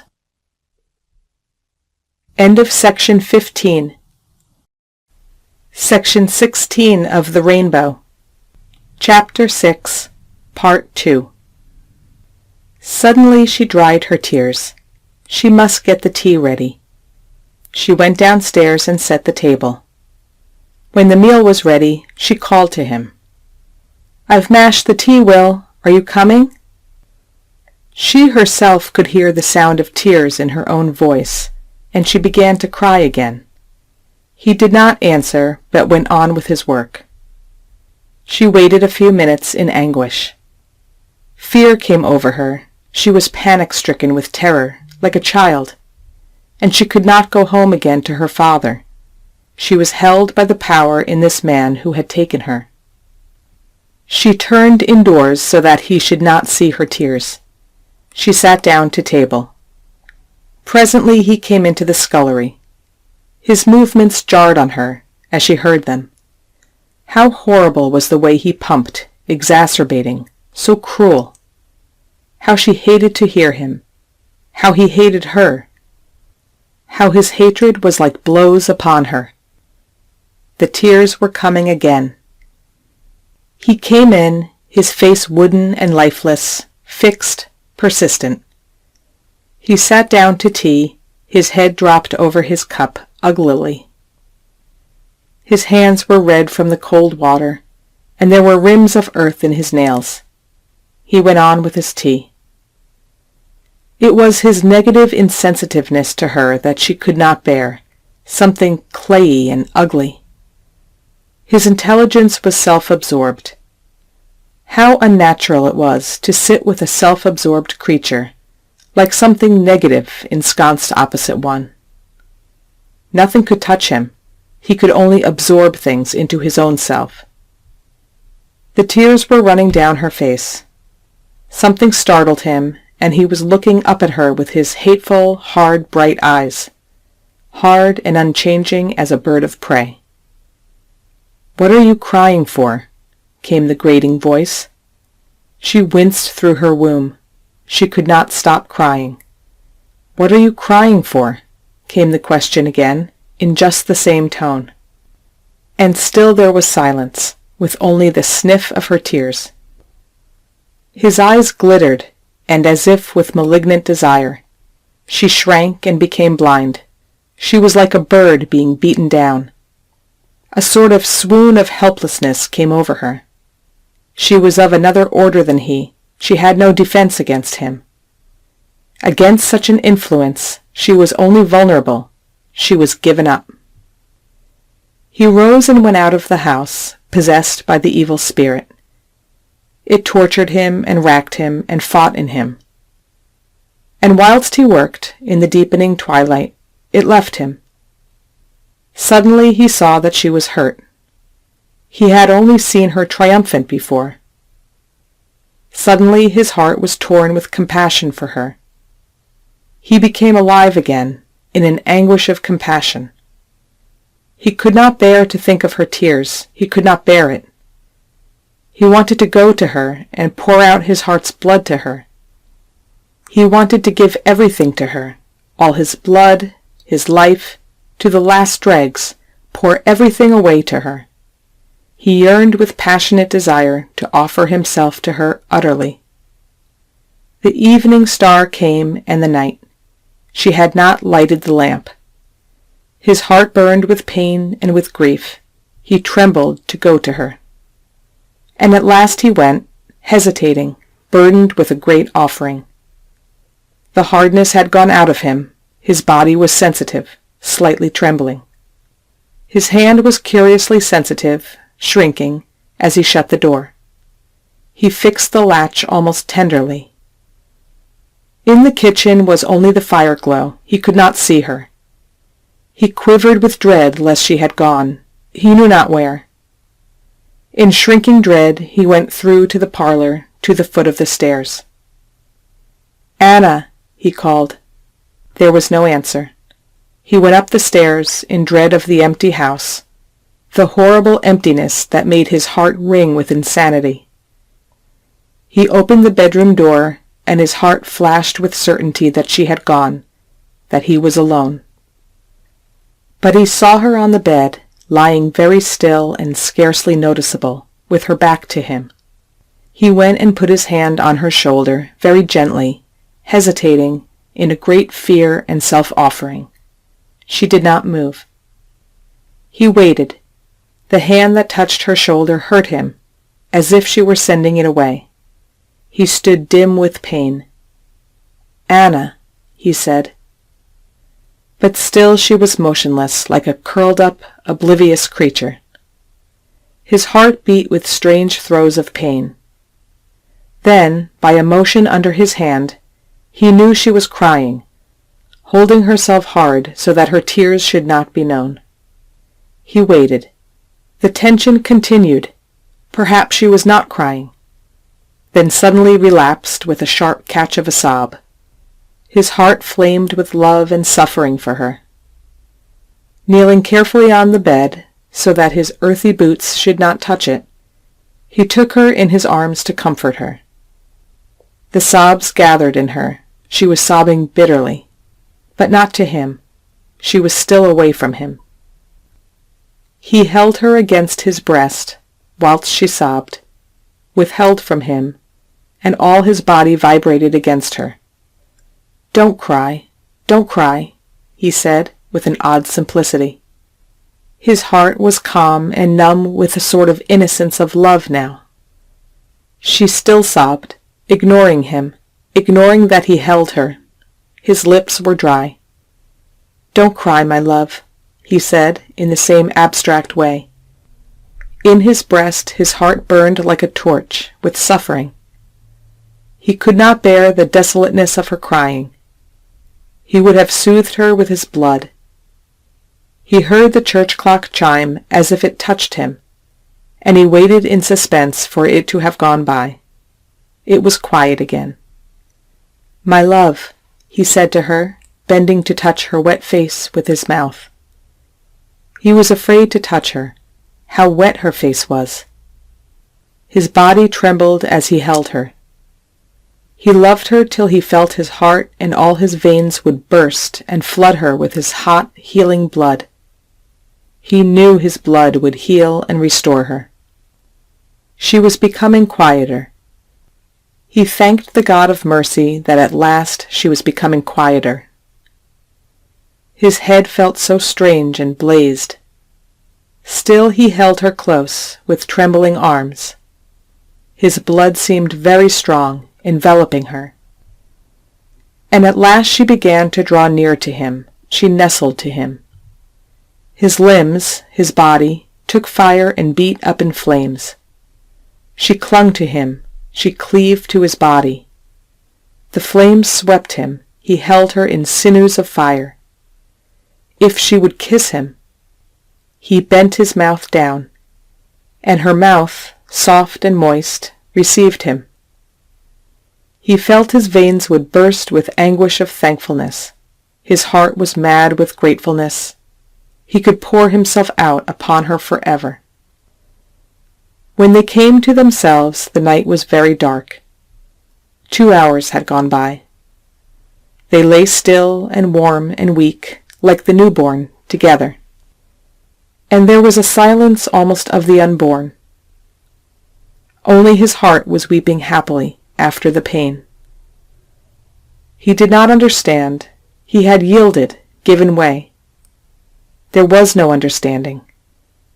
There could be only acquiescence and submission, and tremulous wonder of consummation. The next morning when they woke up, it had snowed. He wondered what was the strange pallor in the air, and the unusual tang. Snow was on the grass and the window-sill. It weighed down the black, ragged branches of the yews, and smoothed the graves in the churchyard. Soon it began to snow again, and they were shut in. He was glad, for then they were immune in a shadowy silence. There was no world, no time. The snow lasted for some days. On the Sunday they went to church. They made a line of footprints across the garden. He left a flat snow print of his hand on the wall as he vaulted over. They traced the snow across the churchyard. For 3 days they had been immune in a perfect love. There were very few people in church, and she was glad. She did not care much for church. She had never questioned any beliefs, and she was, from habit and custom, a regular attendant at morning service. But she had ceased to come with any anticipation. Today, however, in the strangeness of snow, after such consummation of love, she felt expectant again and delighted. She was still in the eternal world. She used, after she went to the high school and wanted to be a lady, wanted to fulfill some mysterious ideal, always to listen to the sermon and to try to gather suggestions. That was all very well for a while. The vicar told her to be good in this way and in that. She went away feeling it was her highest aim to fulfill these injunctions. But quickly this palled. After a short time, she was not very much interested in being good. Her soul was in quest of something, which was not just being good and doing one's best. No, she wanted something else, something that was not her ready-made duty. Everything seemed to be merely a matter of social duty, and never of herself. They talked about her soul, but somehow never managed to rouse or to implicate her soul. As yet, her soul was not brought in at all. So that whilst she had an affection for Mr. Loverseed, the vicar, and a protective sort of feeling for Kossuth Church, wanting always to help it and defend it, it counted very small in her life. Not but that she was conscious of some unsatisfaction. When her husband was roused by the thought of the churches, then she became hostile to the ostensible church. She hated it for not fulfilling anything in her. The church told her to be good. Very well, she had no idea of contradicting what it said. The church talked about her soul, about the welfare of mankind, as if the saving of her soul lay in her performing certain acts conducive to the welfare of mankind. Well and good, it was so then. Nevertheless, as she sat in church, her face had a pathos and poignancy. Was this what she had come to hear? How by doing this thing and by not doing that, she could save her soul? She did not contradict it, but the pathos of her face gave the lie. There was something else she wanted to hear. It was something else she asked for from the church. But who was she to affirm it? And what was she doing with unsatisfied desires? She was ashamed.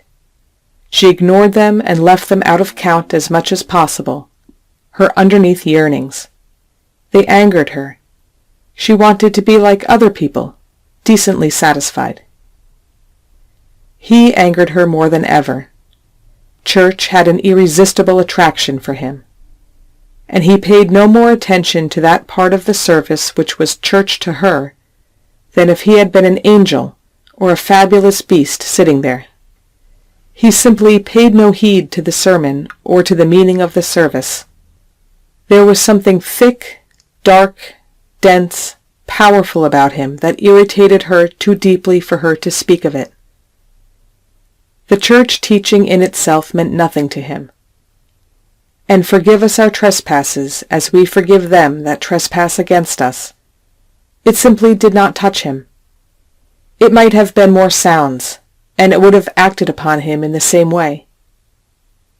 He did not want things to be intelligible. And he did not care about his trespasses, neither about the trespasses of his neighbor when he was in church. Leave that care for weekdays. When he was in church, he took no more notice of his daily life. It was weekday stuff.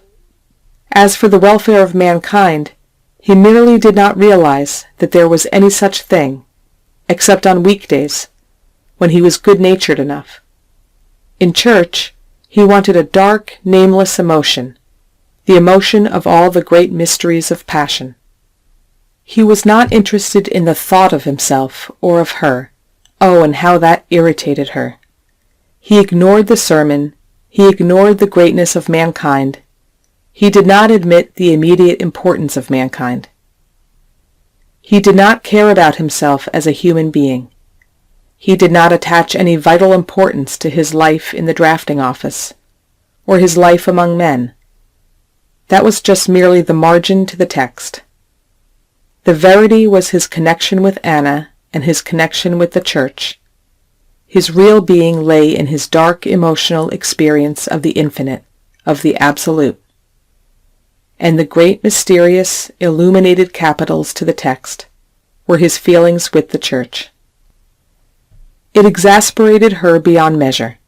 She could not get out of the church the satisfaction he got. The thought of her soul was intimately mixed up with the thought of her own self. Indeed, her soul and her own self were one and the same in her, whereas he seemed simply to ignore the fact of his own self, almost to refute it. He had a soul, a dark, inhuman thing, caring nothing for humanity. So she conceived it. And in the gloom and the mystery of the church, his soul lived and ran free, like some strange, underground thing, abstract. He was very strange to her, and in this church spirit, in conceiving himself as a soul, he seemed to escape and run free of her. In a way, she envied at him, this dark freedom and jubilation of the soul, some strange entity in him. It fascinated her. Again she hated it, and again she despised him, wanted to destroy it in him.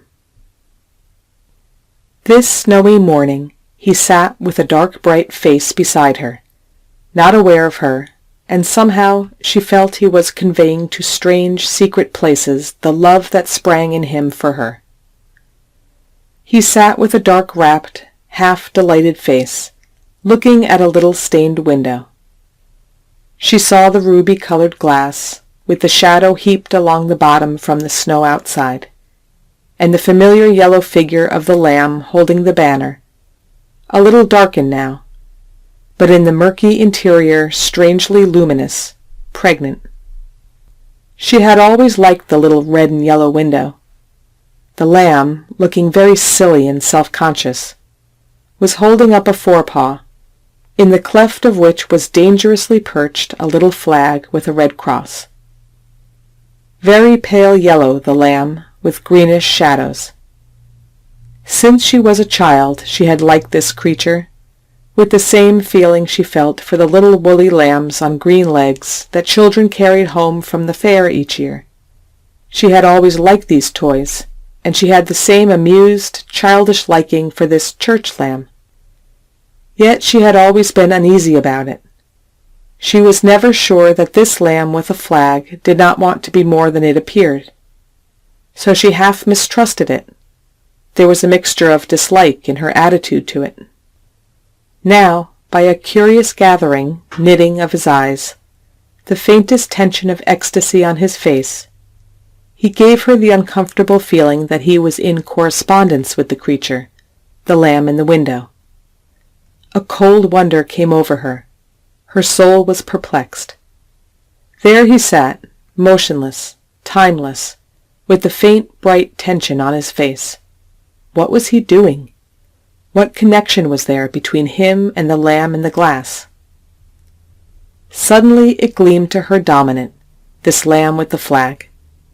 Suddenly she had a powerful mystic experience. The power of the tradition seized on her. She was transported to another world.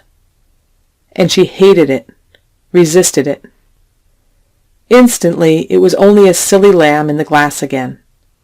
And dark, violent hatred of her husband swept up in her. What was he doing, sitting there gleaming, carried away, soulful? She shifted sharply. She knocked him as she pretended to pick up her glove. She groped among his feet. He came to, rather bewildered, exposed. Anybody but her would have pitied him. She wanted to rend him. He did not know what was amiss, what he had been doing. As they sat at dinner in their cottage, he was dazed by the chill of antagonism from her. She did not know why she was so angry, but she was incensed. "Why do you never listen to the sermon?" she asked, seething with hostility and violation. "I do," he said. "You don't. You don't hear a single word." He retired into himself to enjoy his own sensation. There was something subterranean about him, as if he had an underworld refuge. The young girl hated to be in the house with him when he was like this. After dinner, he retired into the parlor, continuing in the same state of abstraction, which was a burden intolerable to her. Then he went to the bookshelf and took down books to look at, that she had scarcely glanced over. He sat absorbed over a book on the illuminations in old missals, and then over a book on paintings in churches. Italian, English, French, and German. He had, when he was 16, discovered a Roman Catholic bookshop where he could find such things. He turned the leaves in absorption, absorbed in looking, not thinking. He was like a man whose eyes were in his chest, she said of him later. She came to look at the things with him. Half they fascinated her. She was puzzled, interested, and antagonistic. It was when she came to pictures of the Pietà that she burst out. "I do think they're loathsome," she cried. "What?" he said, surprised, abstracted.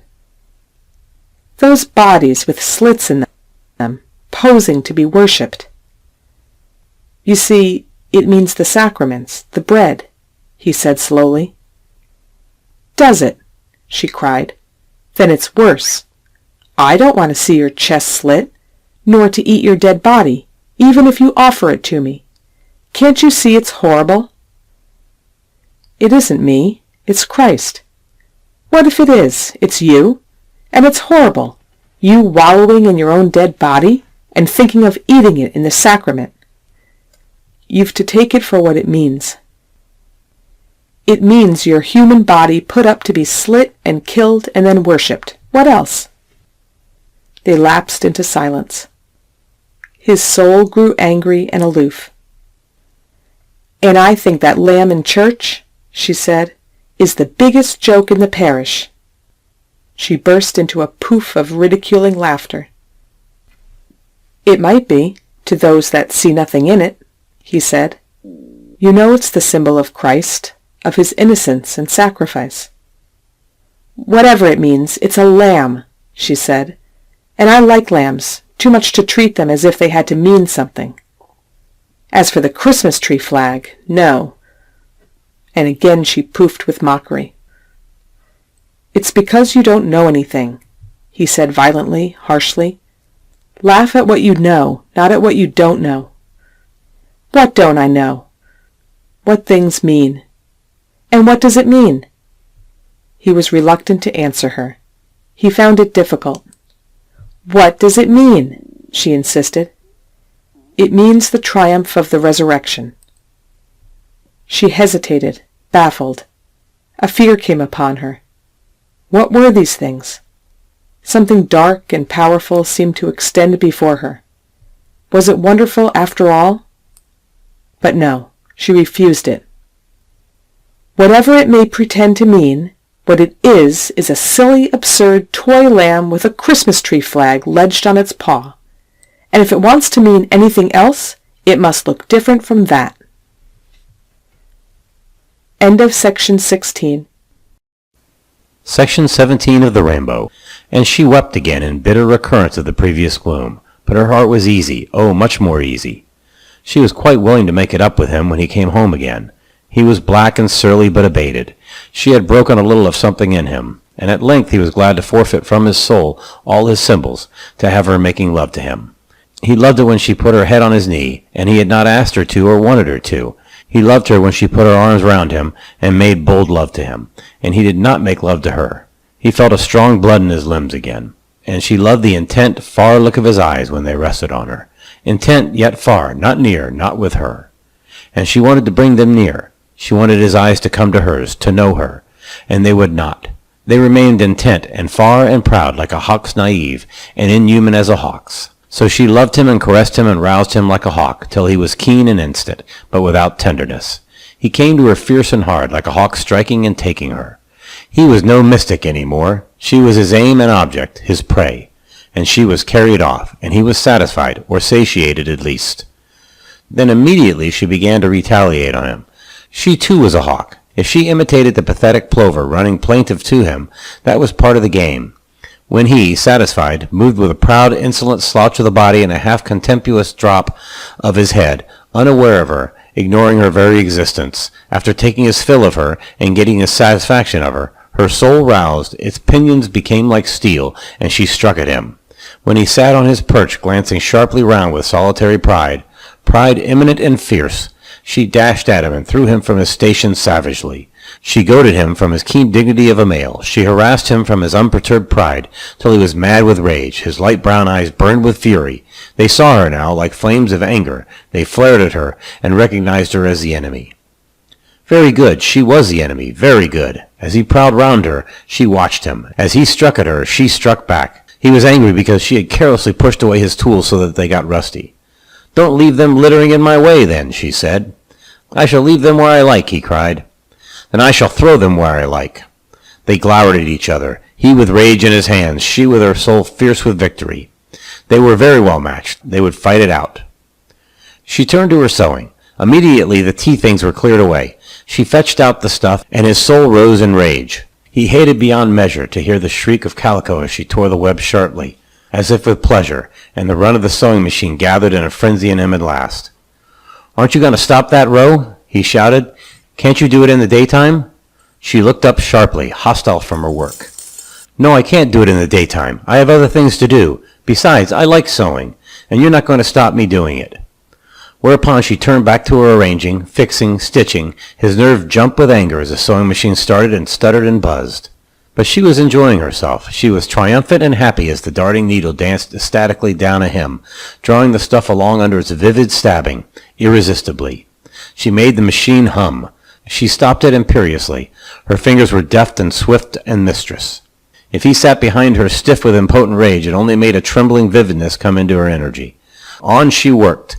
At last he went to bed in a rage and lay stiff away from her.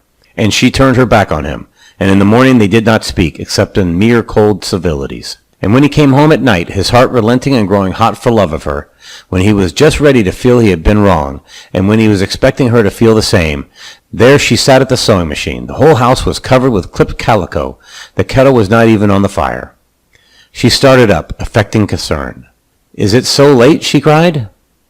But his face had gone stiff with rage. He walked through to the parlor. Then he walked back and out of the house again. His heart sank. Very swiftly she began to make his tea. He went black-hearted down the road to Ilkeston.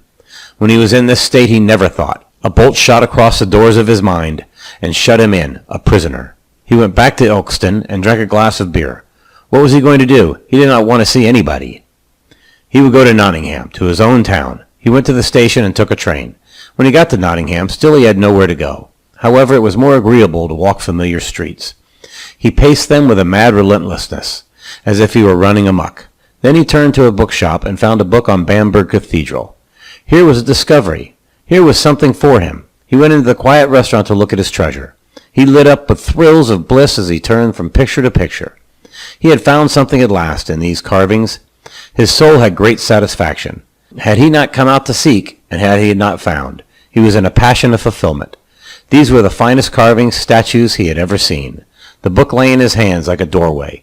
The world around him was only an enclosure, a room, but he was going away. He lingered over the lovely statues of women.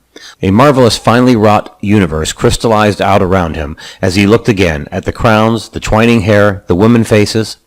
He liked all the better the unintelligible text of the German. He preferred things he could not understand with the mind. He loved the undiscovered and undiscoverable. He pored over the pictures intensely. And there were wooden statues. Holes, he believed that meant wood. Wooden statues so shapen to his soul. He was a million times gladdened. How undiscovered the world was, how it revealed itself to his soul. What a fine, exciting thing his life was at his hand. Did not Bamberg Cathedral make the world his own? He celebrated his triumphant strength in life and verity, and embraced the vast riches he was inheriting. But it was about time to go home. He had better catch a train. All the time there was a steady bruise at the bottom of his soul, but so steady as to be forgettable. He caught a train for Ilkeston. It was 10 o'clock as he was mounting the hill to Kossuth, carrying his limp book on Bamberg Cathedral. He had not yet thought of Anna, not definitely. The dark finger pressing a bruise controlled him thoughtlessly. Anna had started guiltily when he left the house. She had hastened preparing the tea, hoping he would come back. She had made some toast and got all ready. Then he didn't come. She cried with vexation and disappointment. Why had he gone? Why couldn't he come back now? Why was it such a battle between them? She loved him. She did love him. Why couldn't he be kinder to her, nicer to her? She waited in distress, then her mood grew harder. He passed out of her thoughts. She had considered indignantly what right he had to interfere with her sewing. She had indignantly refuted his right to interfere with her at all. She was not to be interfered with. Was she not herself and he the outsider? Yet a quiver of fear went through her. If he should leave her? She sat conjuring fears and sufferings till she wept with very self-pity. She did not know what she would do if he left her, or if he turned against her. The thought of it chilled her, made her desolate and hard. And against him, the stranger, the outsider, the being who wanted to arrogate authority, she remained steadily fortified. Was she not herself? How could one who was not of her own kind presume with authority? She knew she was immutable, unchangeable. She was not afraid for her own being. She was only afraid of all that was not herself. It pressed round her, it came to her and took part in her, in form of her man. This vast, resounding, alien world which was not herself. And he had so many weapons, he might strike from so many sides.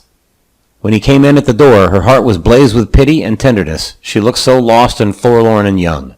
She glanced up afraid, and she was surprised to see him, shining-faced, clear and beautiful in his movements, as if he were clarified, and a startled pang of fear and shame of herself went through her.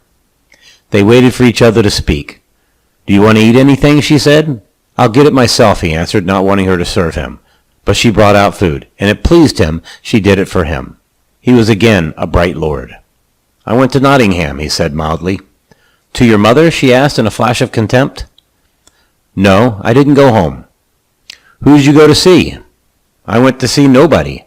"Then why did you go to Nottingham?" "I went because I wanted to go." He was getting angry that she again rebuffed him when she was so clear and shining. "And who did you see?"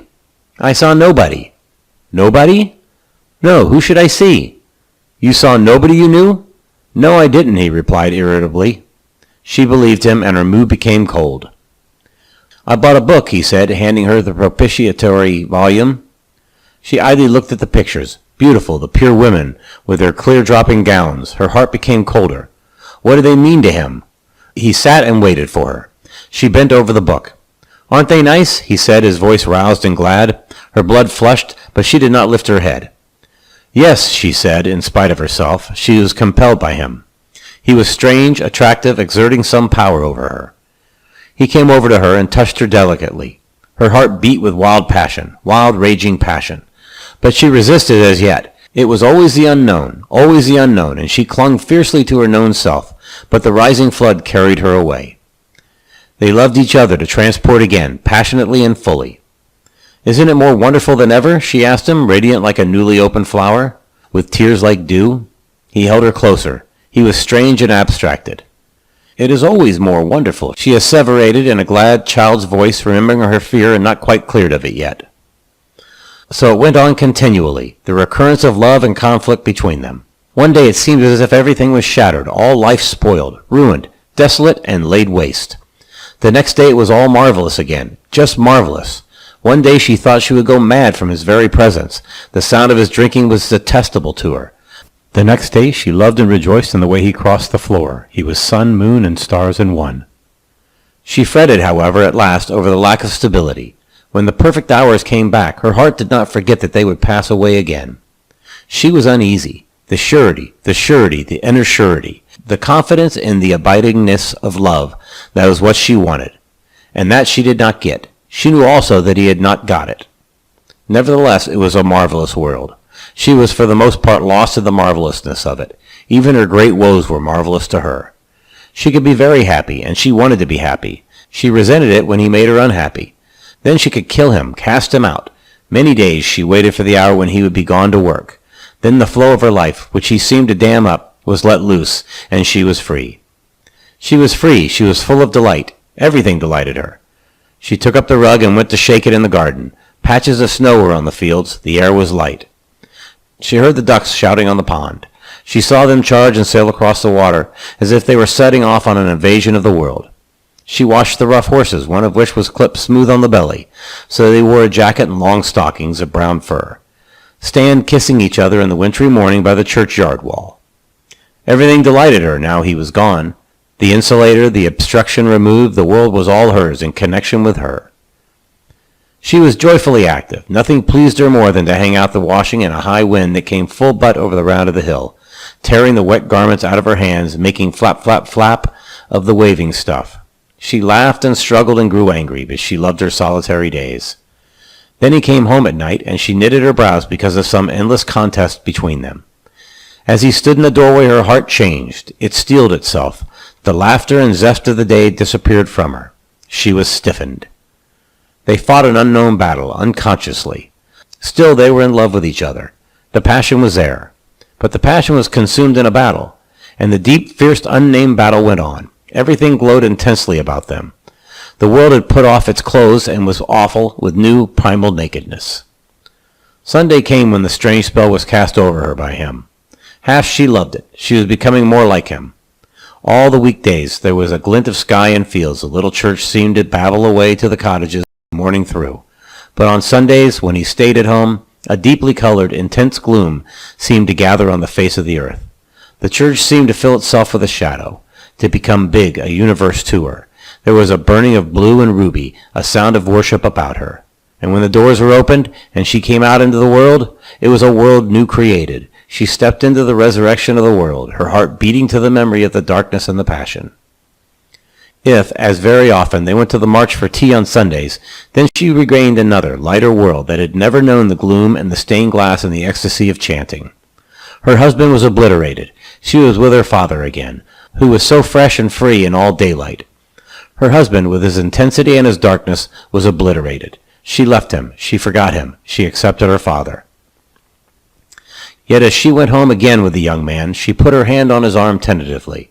A little bit ashamed, her hand pleaded that he would not hold it against her recusancy. But he was obscured. He seemed to become blind, as if he were not there with her. Then she was afraid. She wanted him. When he was oblivious of her, she almost went mad with fear, for she had become so vulnerable, so exposed. She was in touch so intimately. All things about her had become intimate. She had known them near and lovely, like presence hovering upon her. What if they should all go hard and separate again, standing back from her terrible and distinct, and she, having known them, should be at their mercy? This frightened her. Always her husband was to her the unknown to which she was delivered up.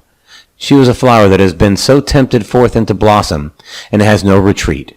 He had her nakedness in his power. And who is he? What was he? A blind thing, a dark force without knowledge. She wanted to preserve herself.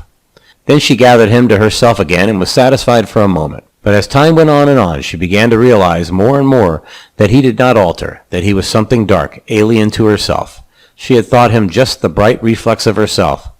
As the weeks and months went by, she realized that he was a dark opposite to her, and that they were opposites, not complements. End of section 17. Section 18 of the Rainbow. Section 18.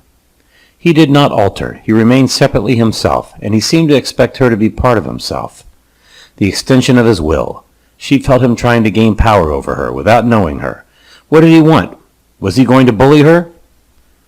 What did she want herself? She answered herself that she wanted to be happy, to be natural like the sunlight and the busy daytime. And at the bottom of her soul she felt he wanted her to be dark, unnatural. Sometimes when he seemed like the darkness covering and smothering her, she revolted almost in horror and struck at him. She struck at him and made him bleed, and he became wicked because she dreaded him and held him in horror.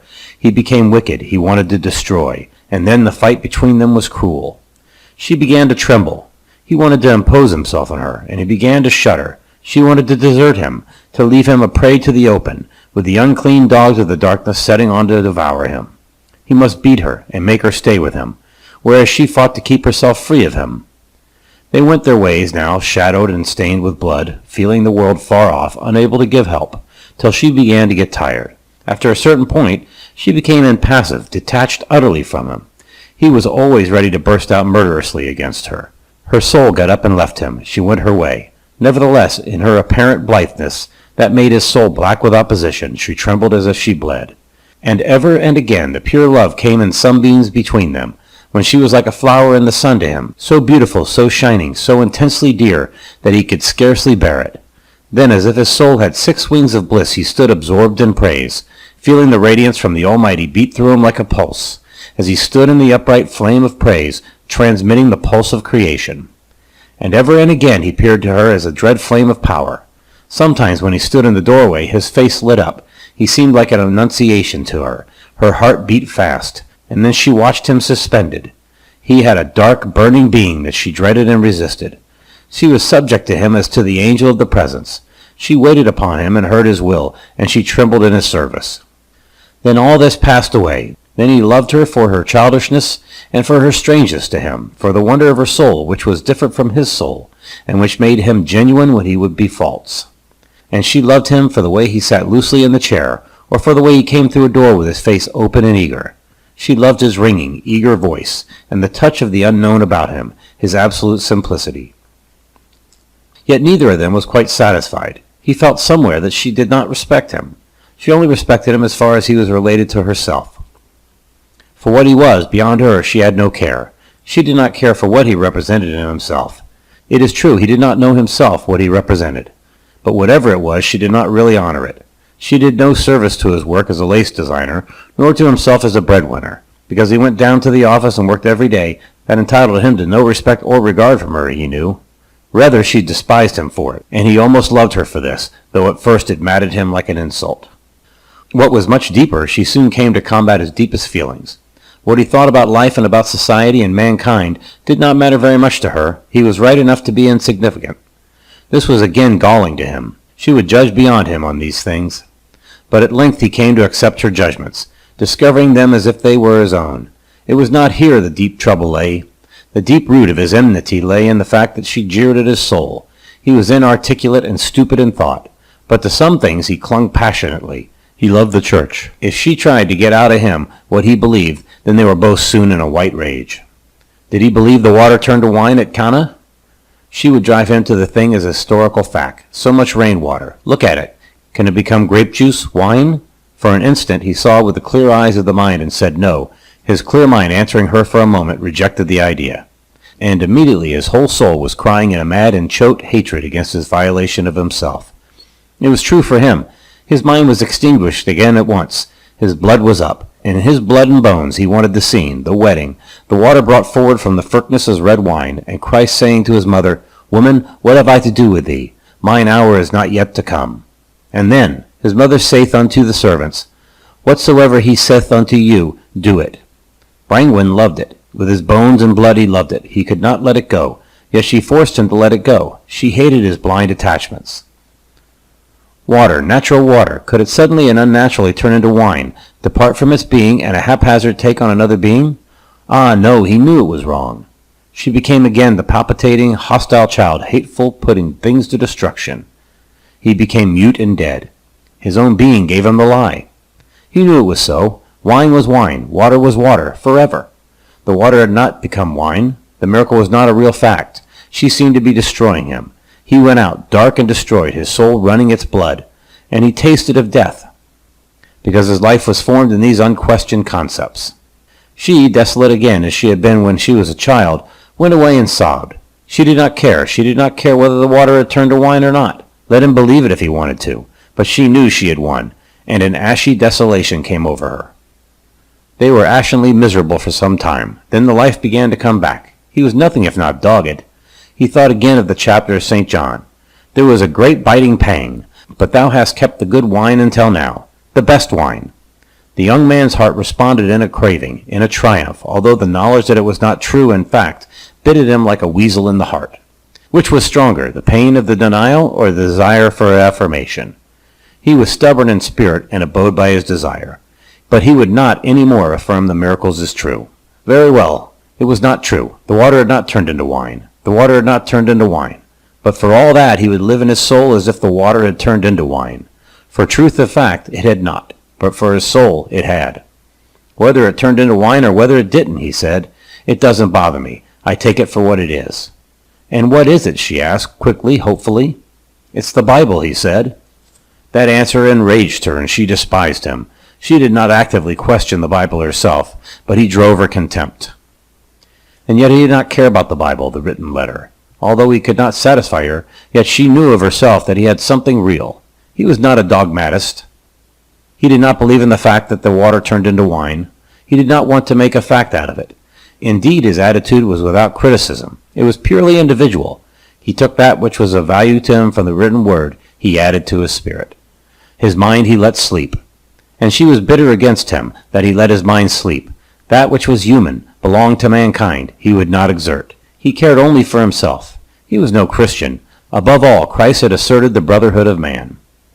She, almost against herself, clung to the worship of the human knowledge. Man must die in the body, but in his knowledge he was immortal. Such, somewhere, was her belief, quite obscure and unformulated. She believed in the omnipotence of the human mind. He, on the other hand, blind as a subterranean thing, just ignored the human mind and ran after his own dark-souled desires, following his own tunneling noise. She felt often she must suffocate, and she fought him off. Then he, knowing he was blind, fought madly back again, frantic in sensual fear. He did foolish things. He asserted himself on his rights. He arrogated the old position of master of the house. "You've a right to do as I want," he cried. "Fool," she answered, "fool." "I'll let you know who's master," he cried.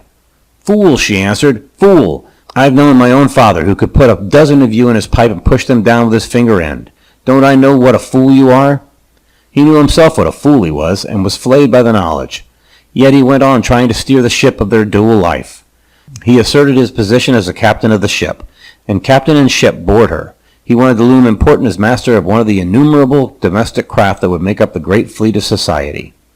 It seemed to her a ridiculous armada of tubs jostling in the futility.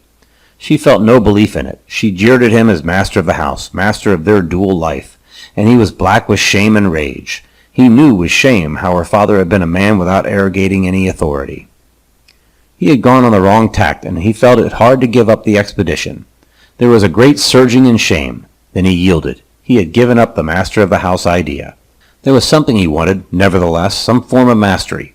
Ever and anon, after his collapses into the petty and the shameful, he rose up again, and stubborn in the spirit, strong in his power to start afresh, set out once more in his male pride of being to fulfill the hidden passion of his spirit. It began well, but it ended always in war between them, till they were both driven almost to madness. He said she did not respect him. She laughed in hollow scorn of this. For her it was enough that she loved him. "Respect what?" she asked. But he always answered the wrong thing, and though she cudgelled her brains, she could not come at it. "Why don't you go on with your wood carving?" she said. "Why don't you finish your Adam and Eve?" But she did not care for the Adam and Eve, and he never put another stroke to it. She jeered at the Eve, saying, "She is like a little marionette. Why is she so small? You've made Adam as big as God, and Eve like a doll." "It is impudence to say that woman was made out of man's body," she continued, "when every man is born of woman. What impudence men have! What arrogance!" In a rage one day, after trying to work on the board and failing so that his belly was a flame of nausea, he chopped up the whole panel and put it on the fire. She did not know. He went about for some days very quiet and subdued after it. "Where is the Adam and Eve board?" she asked him. "Burnt." She looked at him. "But your carving." "I burned it." "When?" She did not believe him. "On Friday night, when I was at the marsh?" "Yes." She said no more. Then, when he had gone to work, she wept for a whole day and was much chastened in spirit, so that a new fragile flame of love came out of the ashes of this last pain. Directly it occurred to her that she was with child. There was a great trembling of wonder and anticipation through her soul. She wanted a child, not that she loved babies so much, though she was touched by all young things, but she wanted to bear children, and a certain hunger in her heart wanted to unite her husband with herself in a child. She wanted a son. She felt a son would be everything. She wanted to tell her husband, but it was such a trembling, intimate thing to tell him, and he was at this time hard and unresponsive, so that she went away and wept. It was such a waste of a beautiful opportunity, such a frost that nipped in the bud one of the beautiful moments of her life. She went about heavy and tremulous with her secret, wanting to touch him, oh, most delicately, and see his face, dark and sensitive, attend to her news. But she waited and waited for him to become gentle and still towards her, but he was always harsh and he bullied her, so that the bud shriveled from her confidence. She was chilled. She went down to the marsh. "Well," said her father, looking at her and seeing her at the first glance, "what's amiss with you now?" The tears came at the touch of his careful love. "Nothing," she said. "Can't you hit it off, you two?" he said. "He's so obstinate," she quivered, but her soul was obdurate itself. "Aye, and I know another who's all that," said her father. She was silent. "You don't want to make yourself miserable," said her father. "All about naught." "He isn't miserable," she said. "I'll back my life if you can do naught else. You can make him as miserable as a dog. You be a dab hand at that, my lass." "I do nothing to make him miserable," she retorted. "Oh no, oh no? A packet of butterscotch you are." She laughed a little. "You mustn't think I want him to be miserable," she cried. "I don't." "You quite readily believe it," retorted Brangwen. "Neither do you intend him to be hopping for joy like a fish in the pond." This made her think. She was rather surprised to find that she did not intend her husband to be hopping for joy like a fish in a pond. Her mother came, and they all sat down to tea, talking casually. "Remember, child," said her mother, "that everything is not waiting for your hand just to take or leave. You mustn't expect it. Between two people, the love itself is the important thing, and that is neither you nor him. It is a third thing you must create. You mustn't expect it to be just your way." "Ha! Nor do I. If I did, I should soon find my mistake out. If I put my hand out to take anything, my hand is very soon bitten, I can tell you." "Then you must mind where you put your hand," said her father. Anna was rather indignant that they took the tragedy of her young married life with such equanimity. "You love the man right enough," said her father, wrinkling his forehead in distress. "That's all that counts." "I do love him. More shame to him," she cried. "I want to tell him. I've been waiting 4 days now to tell him." Her face began to quiver. The tears came. Her parents watched her in silence. She did not go on. "Tell him what?" said her father. "That we're going to have an infant," she sobbed. "And he's never let me, not once. Every time I come to him, he's been horrid to me, and I wanted to tell him. I did. And he won't let me. He's cruel to me." She sobbed as if her heart would break. Her mother went and comforted her, put her arms around her, and held her close. Her father sat with a queer, wrinkled brow, and was rather paler than usual. His heart went tense with hatred of his son-in-law. So that when the tale was sobbed out, and comfort administered, and tea sipped, and something like calm restored to the little circle, the thought of Will Brangwen's entry was not pleasantly entertained. Tilly was set to watch out for him as he passed by on his way home. The little party at the table heard the women's servant's shrill call. "You've got to come in, Will. Anna's here." After a few moments the youth entered. "Are you stopping?" he asked in his hard, harsh voice. He seemed like a blade of destruction standing there. She quivered to tears. "Sit you down," said Tom Brangwen, "and take a bit off your length." Will Brangwen sat down. He felt something strange in the atmosphere. He was dark-browed, but his eyes had the keen, intent, sharp look, as if he could only see in the distance, which was a beauty in him and which made Anna so angry. "Why does he always deny me?" she said to herself. "Why is it nothing to him what I am?" And Tom Brangwen, blue-eyed and warm, sat in opposition to the youth. "How long are you stopping?" the young husband asked his wife. "Not very long," she said. "Get your tea, lad," said Tom Brangwen. "Are you itching to be off the moment you enter?" They talked of trivial things. Through the open door the level rays of sunshine poured in, shining on the floor. A gray hen appeared stepping swiftly in the doorway, pecking, and the light through her comb and her wattles made an aura flame tossed here and there. As she went, her gray body was like a ghost. Anna, watching, threw scraps of bread, and she felt the child flame within her. She seemed to remember again forgotten, burning, far-off things. "Where was I born, Mother?" she asked. "In London." "And was my father?" She spoke of him as if he were merely a strange name. She could never connect herself with him. "Was he dark?" "He had dark brown hair and dark eyes and a fresh coloring. He went bald, rather bald, when he was quite young," replied her mother, also as if telling a tale which was just old imagination. "Was he good-looking?" "Yes, he was very good-looking. Rather small. I have never seen an Englishman who looked like him." "Why?" "He was," the mother made a quick running movement with her hands. "His figure was alive and changing. It was never fixed. He was not in the least steady, like a running stream." It flashed over the youth. Anna, too, was like a running stream. Instantly he was in love with her again. Tom Brangwen was frightened. His heart always filled with fear of the unknown. When he heard his women speak of their bygone men as of strangers they had known in passing and had taken leave of again. In the room there came a silence and a singleness over all their hearts. They were separate people with separate destinies. Why should they seek each to lay violent hands of clay on the other? The young people went home as a sharp little moon was setting in the dusk of spring. Tufts of trees hovered in the upper air. The little church prickled up shadowily at the top of the hill. The earth was a dark blue shadow. She put her hand lightly on his arm out of her far distance, and out of the distance he felt her touch him. They walked on hand in hand, along opposite horizons, touching across the dusk. There was a sound of thrushes calling in the dark blue twilight. "I think we are going to have an infant, Bill," she said from far off. He trembled and his fingers tightened on hers. "Why?" he asked, his heart beating. "You don't know?" "I do," she said. End of section 18. Section 19, The Rainbow by D.H. Lawrence.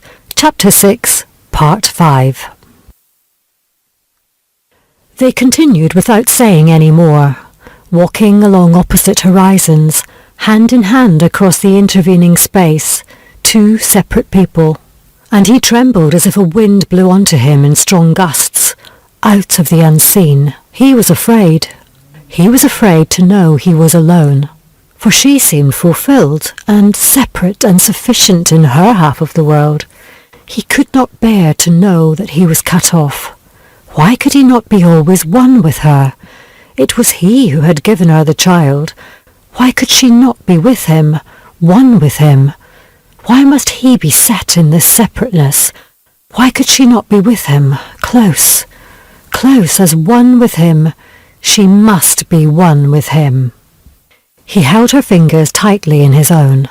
She did not know what he was thinking. The blaze of light on her heart was too beautiful and dazzling from the conception in her womb.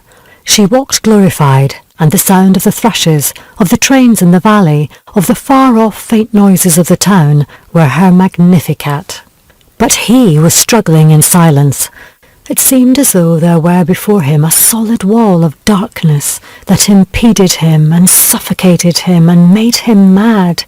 He wanted her to come to him, to complete him, to stand before him so that his eyes should not meet the naked darkness.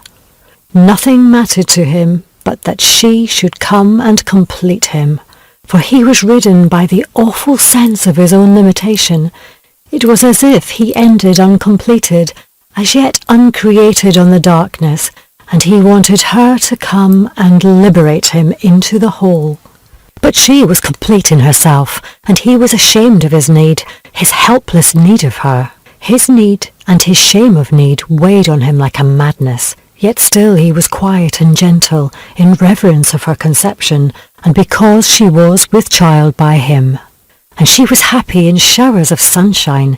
She loved her husband as a presence, as a grateful condition. But for the moment her need was fulfilled, and now she wanted only to hold her husband by the hand in sheer happiness, without taking thought, only being glad.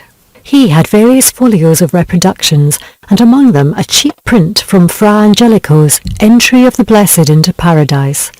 This filled Anna with bliss. The beautiful, innocent way in which the blessed held each other by the hand as they moved towards the radiance, the real angelic melody, made her weep with happiness. The floweriness, the beams of light, the linking of hands was almost too much for her, too innocent. Day after day came shining through the door of paradise. Day after day she entered into the brightness. The child in her shone, till she herself was a beam of sunshine. And how lovely was the sunshine that loitered and wandered out of doors, where the catkins on the big hazel bushes at the end of the garden hung in their shaken, floating aureole, where little fumes like fire burst out from the black yew tree as a bird settled, clinging to the branches. One day bluebells were along the hedge bottoms, then cowslips twinkled like manna, golden and evanescent on the meadows. She was full of a rich drowsiness and loneliness. How happy she was! How gorgeous it was to live, to have known herself, her husband, the passion of love and begetting, and to know that all this lived and waited and burned on around her, a terrible, purifying fire through which she had passed for once to come to this piece of golden radiance, when she was with child and innocent, and in love with her husband and with all the many angels hand in hand. She lifted her throat to the breeze that came across the fields, and she felt it handling her like sisters fondling her.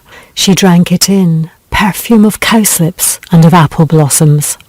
And in all the happiness, a black shadow, shy, wild, a beast of prey, roamed and vanished from sight, and like strands of gossamer blown across her eyes, there was a dread for her. She was afraid when he came home at night. As yet her fear never spoke, the shadow never rushed upon her. He was gentle, humble, he kept himself withheld. His hands were delicate upon her, and she loved them. But there ran through her the thrill, crisp as pain, for she felt the darkness and other world still in his soft, sheathed hands. But the summer drifted in with the silence of a miracle. She was almost always alone. All the while went on the long, lovely drowsiness. The maiden blush roses in the garden were all shed, washed away in a pouring rain. Summer drifted into autumn, and the long, vague, golden days began to close. Crimson clouds fumed about the west, and as night came on, all the sky was fuming and steaming, and the moon, far above the swiftness of vapours, was white, bleared. The night was uneasy. Suddenly the moon would appear at a clear window in the sky, looking down from far above like a captive, and Anna did not sleep. There was a strange, dark tension about her husband. She became aware that he was trying to force his will upon her. There was something he wanted, as he lay there, dark and tense, and her soul sighed in weariness. Everything was so vague and lovely, and he wanted to wake her up to the hard, hostile reality. She drew back in resistance. Still he said nothing, but she felt his power persisting on her till she became aware of the strain. She cried out against the exhaustion. He was forcing her. He was forcing her. And she wanted so much the joy and the vagueness and the innocence of her pregnancy. She did not want his bitter, corrosive love. She did not want it poured into her to burn her. Why must she have it? Why, oh why, was he not contained? She sat many hours by the window, in those days when he drove her most with the black constraint of his will, and she watched the rain falling on the yew trees. She was not sad, only wistful, blanched. The child under her heart was a perpetual warmth, and she was sure. The pressure was only from her, from the outside. Her soul had no stripes. Yet in her heart itself was always this same strain, tense, anxious. She was not safe. She was always exposed. She was always attacked. There was a yearning in her for a fullness of peace and blessedness, What a heavy yearning. It was so heavy. She knew vaguely that all the time he was not satisfied, all the time he was trying to force something from her. Ah, how she wished she could succeed with him in her own way. He was there, so inevitable. She lived in him also, and how she wanted to be at peace with him. At peace! She loved him. She would give him love, pure love. With a strange, rapt look in her face, she awaited his homecoming that night. Then, when he came, she rose with her hands full of love as of flowers, radiant, innocent. A dark spasm crossed his face. As she watched, her face shining and flower-like with innocent love, his face grew dark and tense. The cruelty gathered in his brows. His eyes turned aside. She saw the whites of his eyes as he looked aside from her. She waited, touching him with her hands. But from his body, through her hands, came the bitter, corrosive shock of his passion upon her, destroying her in blossom. She shrank. She rose from her knees and went away from him to preserve herself, and it was great pain to her. To him also it was agony. He saw the glistening, flower-like love in her face, and his heart was black because he did not want it. Not this. Not this. He did not want flowery innocence. He was unsatisfied. The rage and storm of unsatisfaction tormented him ceaselessly. Why had she not satisfied him? He had satisfied her. She was satisfied, at peace, innocent round the doors of her own paradise. And he was unsatisfied, unfulfilled. He raged in torment, wanting, wanting. It was for her to satisfy him. Then let her do it. Let her not come with flowery handfuls of innocent love. He would throw these aside and trample the flowers to nothing. He would destroy her flowery, innocent bliss. Was he not entitled to satisfaction from her? And was not his heart all raging desire, his soul a black torment of unfulfilment? Let it be fulfilled in him, then, as it was fulfilled in her. He had given her her fulfilment. Let her rise up and do her part. He was cruel to her, but all the time he was ashamed, and being ashamed he was more cruel. For he was ashamed that he could not come to fulfilment without her, and he could not. And she would not heed him. He was shackled and in darkness of torment. She beseeched him to work again, to do his wood carving, but his soul was too black. He had destroyed his panel of Adam and Eve. He could not begin again, least of all now, whilst he was in this condition. For her there was no final release, since he could not be liberated from himself. Strange and amorphous, she must go yearning on through the trouble, like a warm, glowing cloud blown in the middle of a storm. She felt so rich in her warm vagueness that her soul cried out on him because he harried her and wanted to destroy her. She had her moments of exaltation still, rebirths of old exaltations. As she sat by her bedroom window, watching the steady rain, her spirit was somewhere far off. She sat in pride and curious pleasure, when there was no one to exult with, and the unsatisfied soul must dance and play. Then one danced before the unknown. Suddenly she realized that this is what she wanted to do. Big with child as she was, she danced there in the bedroom by herself, lifting her hands and her body to the unseen Creator who had chosen her, to whom she belonged. She would not have had anyone know. She danced in secret, and her soul rose in bliss. She danced in secret before the Creator. She took off her clothes and danced in the pride of her bigness. It surprised her when it was over. She was shrinking and afraid. To what was she now exposed? She half wanted to tell her husband, yet she shrank from him. All the time she ran on by herself. She liked the story of David, who danced before the Lord, and uncovered himself exultingly. Why should he uncover himself to Michal, a common woman? He uncovered himself to the Lord. Thou comest to me with a sword and a spear and a shield, but I come to thee in the name of the Lord, For the battle is the Lord's, and he will give you into our hands. Her heart rang to the words. She walked in her pride, and her battle was her own Lord's. Her husband was delivered over. In these days she was oblivious of him. Who was he to come against her? No, he was not even the Philistine, the giant. He was like Saul, proclaiming his own kingship. She laughed in her heart. Who was he proclaiming his kingship? She laughed in her heart with pride, and she had to dance in exultation beyond him. Because he was in the house, she had to dance before her Creator in exemption from the man. On a Saturday afternoon, when she had a fire in the bedroom, again she took off her things and danced, lifting her knees and her hands in a slow, rhythmic exulting. He was in the house, so her pride was fiercer. She would dance his nullification. She would dance to her unseen Lord. She was exalted over him, before the Lord. She heard him coming up the stairs, and she flinched.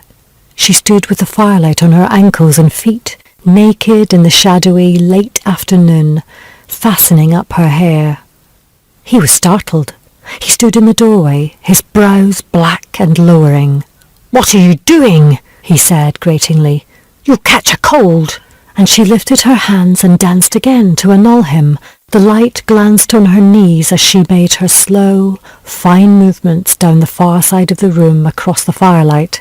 He stood away near the door in blackness of shadow, watching, transfixed, and with slow, heavy movements she swayed backwards and forwards like a full ear of corn, pale in the dusky afternoon, threading before the firelight, dancing his non-existence, dancing herself to the Lord, to exaltation. He watched, and his soul burned in him. He turned aside. He could not look. It hurt his eyes. Her fine limbs lifted and lifted. Her hair was sticking out all fierce, and her belly, big, strange, terrifying, uplifted to the Lord. Her face was rapt and beautiful. She danced exulting before her Lord, and knew no man. It hurt him as he watched it, as if he were at the stake. He felt he was being burned alive. The strangeness, the power of her in her dancing consumed him. He was burned. He could not grasp, he could not understand. He waited, obliterated. Then his eyes became blind to her. He saw her no more, and through the unseeing veil between them, he called to her in his jarring voice. "What are you doing that for?" "Go away," she said. "Let me dance by myself." "That isn't dancing," he said harshly. "What do you want to do that for?" "I don't do it for you," she said. "You go away." Her strange lifted belly, big with his child. Had he no right to be there? He felt his presence a violation, yet he had his right to be there. He went and sat on the bed. She stopped dancing and confronted him, again lifting her slim arms and twisting at her hair.